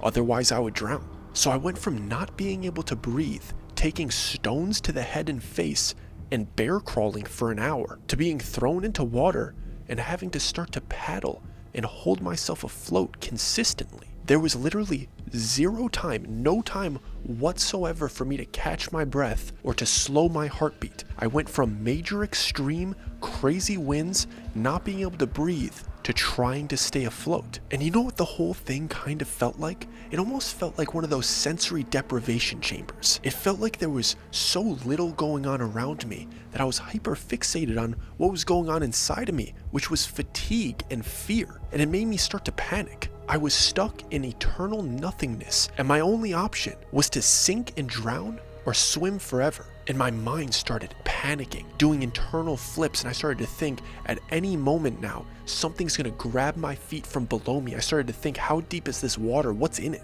And I managed to build up the courage to put my head under the water and open my eyes to see if I could see the bottom, to see if the ground sloped in any direction or if there was anything hunting me below. But there was zero visibility. I couldn't see the ground. I couldn't see the bottom of whatever body of water this was. I couldn't see any fish. There was nothing. So my only option was to start swimming in any direction. And what started as a frantic, panicking doggy paddle eventually evolved into a calm, floating backstroke. Because I remembered some training that we did in the National Guard, how to keep yourself afloat in a dire situation. And the best thing that you could do is roll to your back, fill up your lungs with air, so you start to float naturally, and you do a backstroke with your arms to move where you want to go. It makes it much easier to stay above water. You don't have to exert as much. And if I hadn't switched to that technique, I definitely would have drowned. And I would have drowned within 10 minutes just because of how little energy I had from the first task. But doing the backstroke like that bought me some time.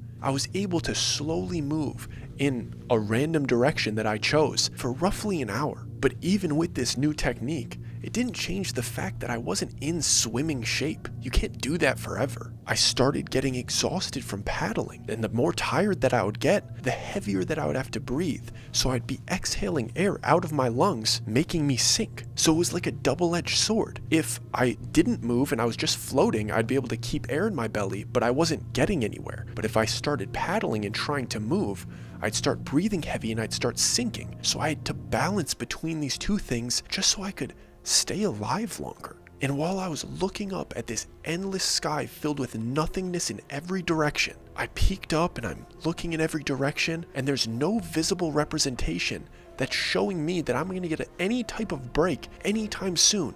There's no land, there's no buoys, there's eternal nothingness. Everything in me wanted to give up and sink, but I told myself, I'm just going to keep going at this very slow pace, and if I eventually sink, I'll accept it.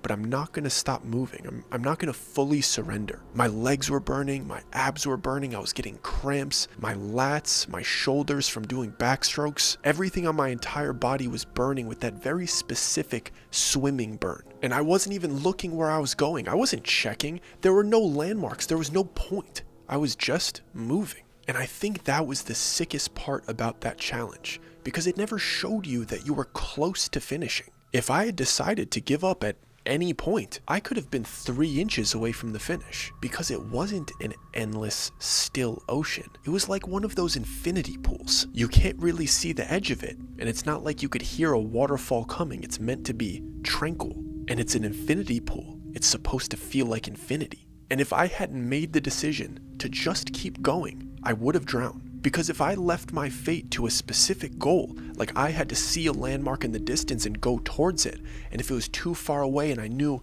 I'm too tired in this moment to get all the way over there, I would have given up. But there was nothing for me to attach myself to, so I just kept going. You had to make the decision that you're going to continue no matter what you saw. With no end in sight, you're just going to keep swimming. Because out of nowhere, after about another hour, I randomly fell out of the edge of this infinity pool, and I hit the ground on this little patch of dirt with the next gap directly in front of me. And the first thing I thought was, before I go through that one, I'm gonna chill here for a few minutes and catch my breath. But this place didn't let me rest. The second I was out of the infinity pool, it started pouring water over and flooding where I was, forcing me through that gap. So again, I had no time to recover whatsoever. And this second gap that I was forced through by this wave from the infinity pool landed me in some type of underground bunker. And it seemed to be some type of like 10 feet across, 10 feet wide, circular room with concrete walls. And I don't even know if I would call it a bunker. It was more like some underground prison cell with no exit. The ground underneath me was soft, cool sand, and I was welcomed into this prison cell by sand pouring onto my head. And once I got out of the way of it and I was able to look up to see where it was coming from, it was pouring out of a hole that was about 2 feet in diameter directly in the middle of this room. And when it initially hit me on the top of the head, it hurt. It felt like somebody dropped a cinder block on my head with how much sand was pouring out of this thing and the pace in which it was pouring out.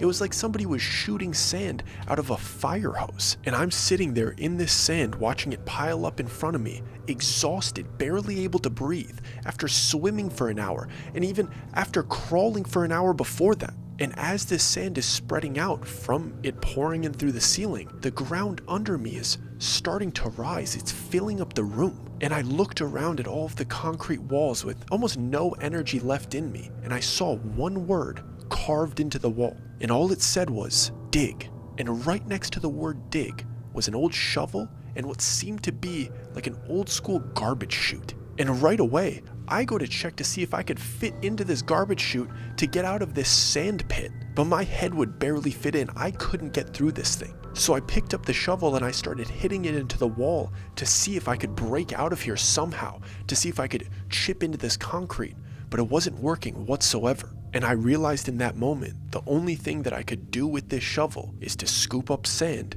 and throw it into this garbage chute. And I realized what the challenge was. I had to get sand down that chute faster than it was coming in through the ceiling. Otherwise, this entire room was going to be filled with sand and I was going to be in here buried alive. So I started digging and shoveling, pouring sand down this garbage chute, desperately trying to keep up with the amount of sand that was pouring in. It wasn't stopping, it wasn't coming in intervals. There was no time for me to take a break. I just had to keep digging. And at first, with the panic and the adrenaline that was filling my body and filling my movements, I felt like I was staying ahead of it. I felt like I was doing a pretty good job, but the sand wasn't slowing down. For a couple moments, I felt like maybe I could start getting a lead on this sand. I could dig down and I could get out of here. I could see what's under us, but I started fatiguing. And the sand pouring in isn't getting tired, it's staying consistent. And I'm slowing down because I went from basically breathing through a straw for an hour to swimming for an hour to now digging frantically. And if you've never tried to dig a hole with a big shovel, you might not know that it is literally one of the most strenuous activities known to man. There's nothing quite like it. My hands were developing blisters after 20 minutes, and my legs and my low back were screaming in agony from throwing the sand over my shoulder towards the garbage chute. And my forearms and my biceps were becoming jello from lifting it over and over again. 10 pounds of sand 100 times. But I tried to remind myself what happened previously to this challenge. There was no sign of an exit, but if I just kept going, I would eventually make it. So I figured this must be the same thing. But the more tired I got, the higher the sand was rising, and I was getting closer and closer to the ceiling. But I kept digging and I kept digging until my body couldn't lift a grain of sand more. But I kept trying. I wouldn't quit. I never dropped the shovel. I only gave up when I was so close to the ceiling that I was forced to crouch. And I looked at the watch on my wrist and I realized that I had been shoveling relentlessly for about 58 minutes straight. I had nothing left in me. I could barely lift my wrist to look at my watch. I couldn't lift the shovel. The ceiling was forcing me into a full squat, and I gave up and I laid down. And I allowed the sand that was coming in through the ceiling to begin to cover me. And I knew in that moment that I was going to be buried alive. But the sand was nice and cool, and the bunker that I was in was shady. And as the sand was covering me, it almost felt comforting. And within a minute, I knew that I was going to be completely covered. But I also knew that I had given it my all. And in that moment, I wasn't scared. I tried my absolute best, and I was ready to rest. The sand had filled the entire room, and I was completely surrounded by blackness and nice, cool sand. I wasn't able to breathe, but I was used to that at this point. I was ready to go. I had surrendered. But I heard my watch beep, muffled, because my watch beeps every hour on the hour. And right after it, I heard something below me unlatch, and I could feel the cool sand that was underneath my back giving out as if it was slowly pouring out the bottom of something. And I began falling with the sand. I didn't even try to resist it or look around to see what was going on. I let my body fall with it. I didn't even try to stop it, and we landed on a hard surface. But it didn't hurt so bad because the fall was cushioned by the sand that was surrounding me. And when we hit the ground, the sand that was above me, that was borderline smothering me, fell off to the sides and revealed my nose and my mouth, so I was able to breathe. But the air that I was able to breathe, it was a little bit warm, it was a little bit hot, and the sand was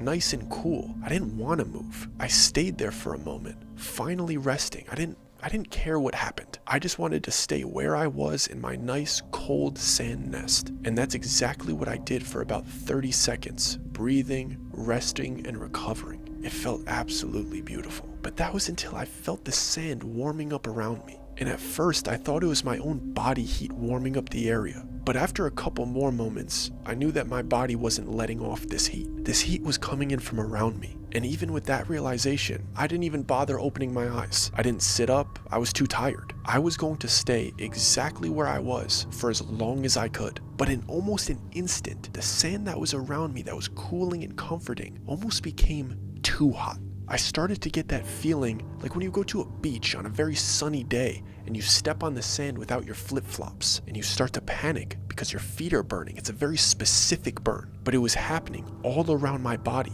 and I started feeling this simultaneous excruciating pain. And I didn't even do it. I don't feel like I sat myself up and crawled out of that sand. I felt like something inside of me, my primal instincts, got me out of that pile. And when I got out of that sand and I wiped my face and I got the sand out of my eyes, I realized that I might survive this thing. I might be able to get out of here. Because about 500 yards in the distance, I was able to see 3 gaps with the same signs that we saw: home, village, hell. But I had already built up a deep sweat. My body was perspirating at a pace that I had never experienced before. I had been dropped back into a forest, but this forest was engulfed in flames, and there was a straight shot to these 3 gaps, but it was like 500 yards away. And I felt like I was in a 250-degree sauna. And all of the cuts that I had gotten from the wind and the rocks that were being nice and cooled and covered by that nice sand that was hugging me were now opening up because of the perspiration. It felt like the sand was falling off of me and the blood was pouring out of them because my blood was flowing from how hot it was. So I'm looking at my arms, I'm looking at my hands, blood is pouring down them. I could see blood pouring down my face, getting into my eyes, and I'm perspiring everywhere. And I feel my clothes getting heavier and heavier, but I could see the exit in the distance. But completely on brand, it put the exit 500 yards away from me. After torturing me for 3 hours, I was suffocated by the wind, my body was cramping from swimming for an hour, and then I was forced to dig until my hands, my biceps, my legs, and my low back didn't work. And now it's telling me I have to do a 500-yard race in 250-degree heat. And I only had a moment to think, because when I looked back at the sand pile and I saw the wall of fire completely engulfing where I was just laying, I knew that I had no time. I had to start running, otherwise this was going to catch up to me and I was going to be burned alive. I could barely breathe, my muscles weren't working, my joints were aching, and my lungs were burning with every single inhale, but I kept running. Every step that I took, every yard that I got closer felt impossible, but I knew that if I stopped, that wall of fire was going to catch up to me. I barely felt like I was running. I felt like I was stumbling and falling over myself, covered in sweat. I felt like I was flashing in and out of consciousness, like I was finishing up the hardest ultra marathon that's ever existed. And when I was closing in on the exit, I was covered head to toe with a mixture of sweat and blood. But I was able to read the sign of the gap that was in the middle, and I saw the one that said hell, and I knew that that was the one that we hadn't went through. So I knew that I had a chance to go home. And I could feel the flames tickling my back behind me as the wall of fire caught up to me. So I was forced to speed up with nothing left, and I gave my last bit of exertion to dive through the hell gap. And I landed on the cold, soft grass back in the village. And that's where you found me. It made me sprint a marathon. I'd never been through something like that. I'd never pushed my body to that extent. It felt like Navy SEAL training if your commanding officer was literally Satan. I don't know how I pushed through it. I don't even know if I meant to. It might have just been instincts. And I was barely even a person when you found me. I had nothing left. And if that thing was 10 feet further, I would not have made it back. But I did make it, and I never want to find out what else that place has to offer.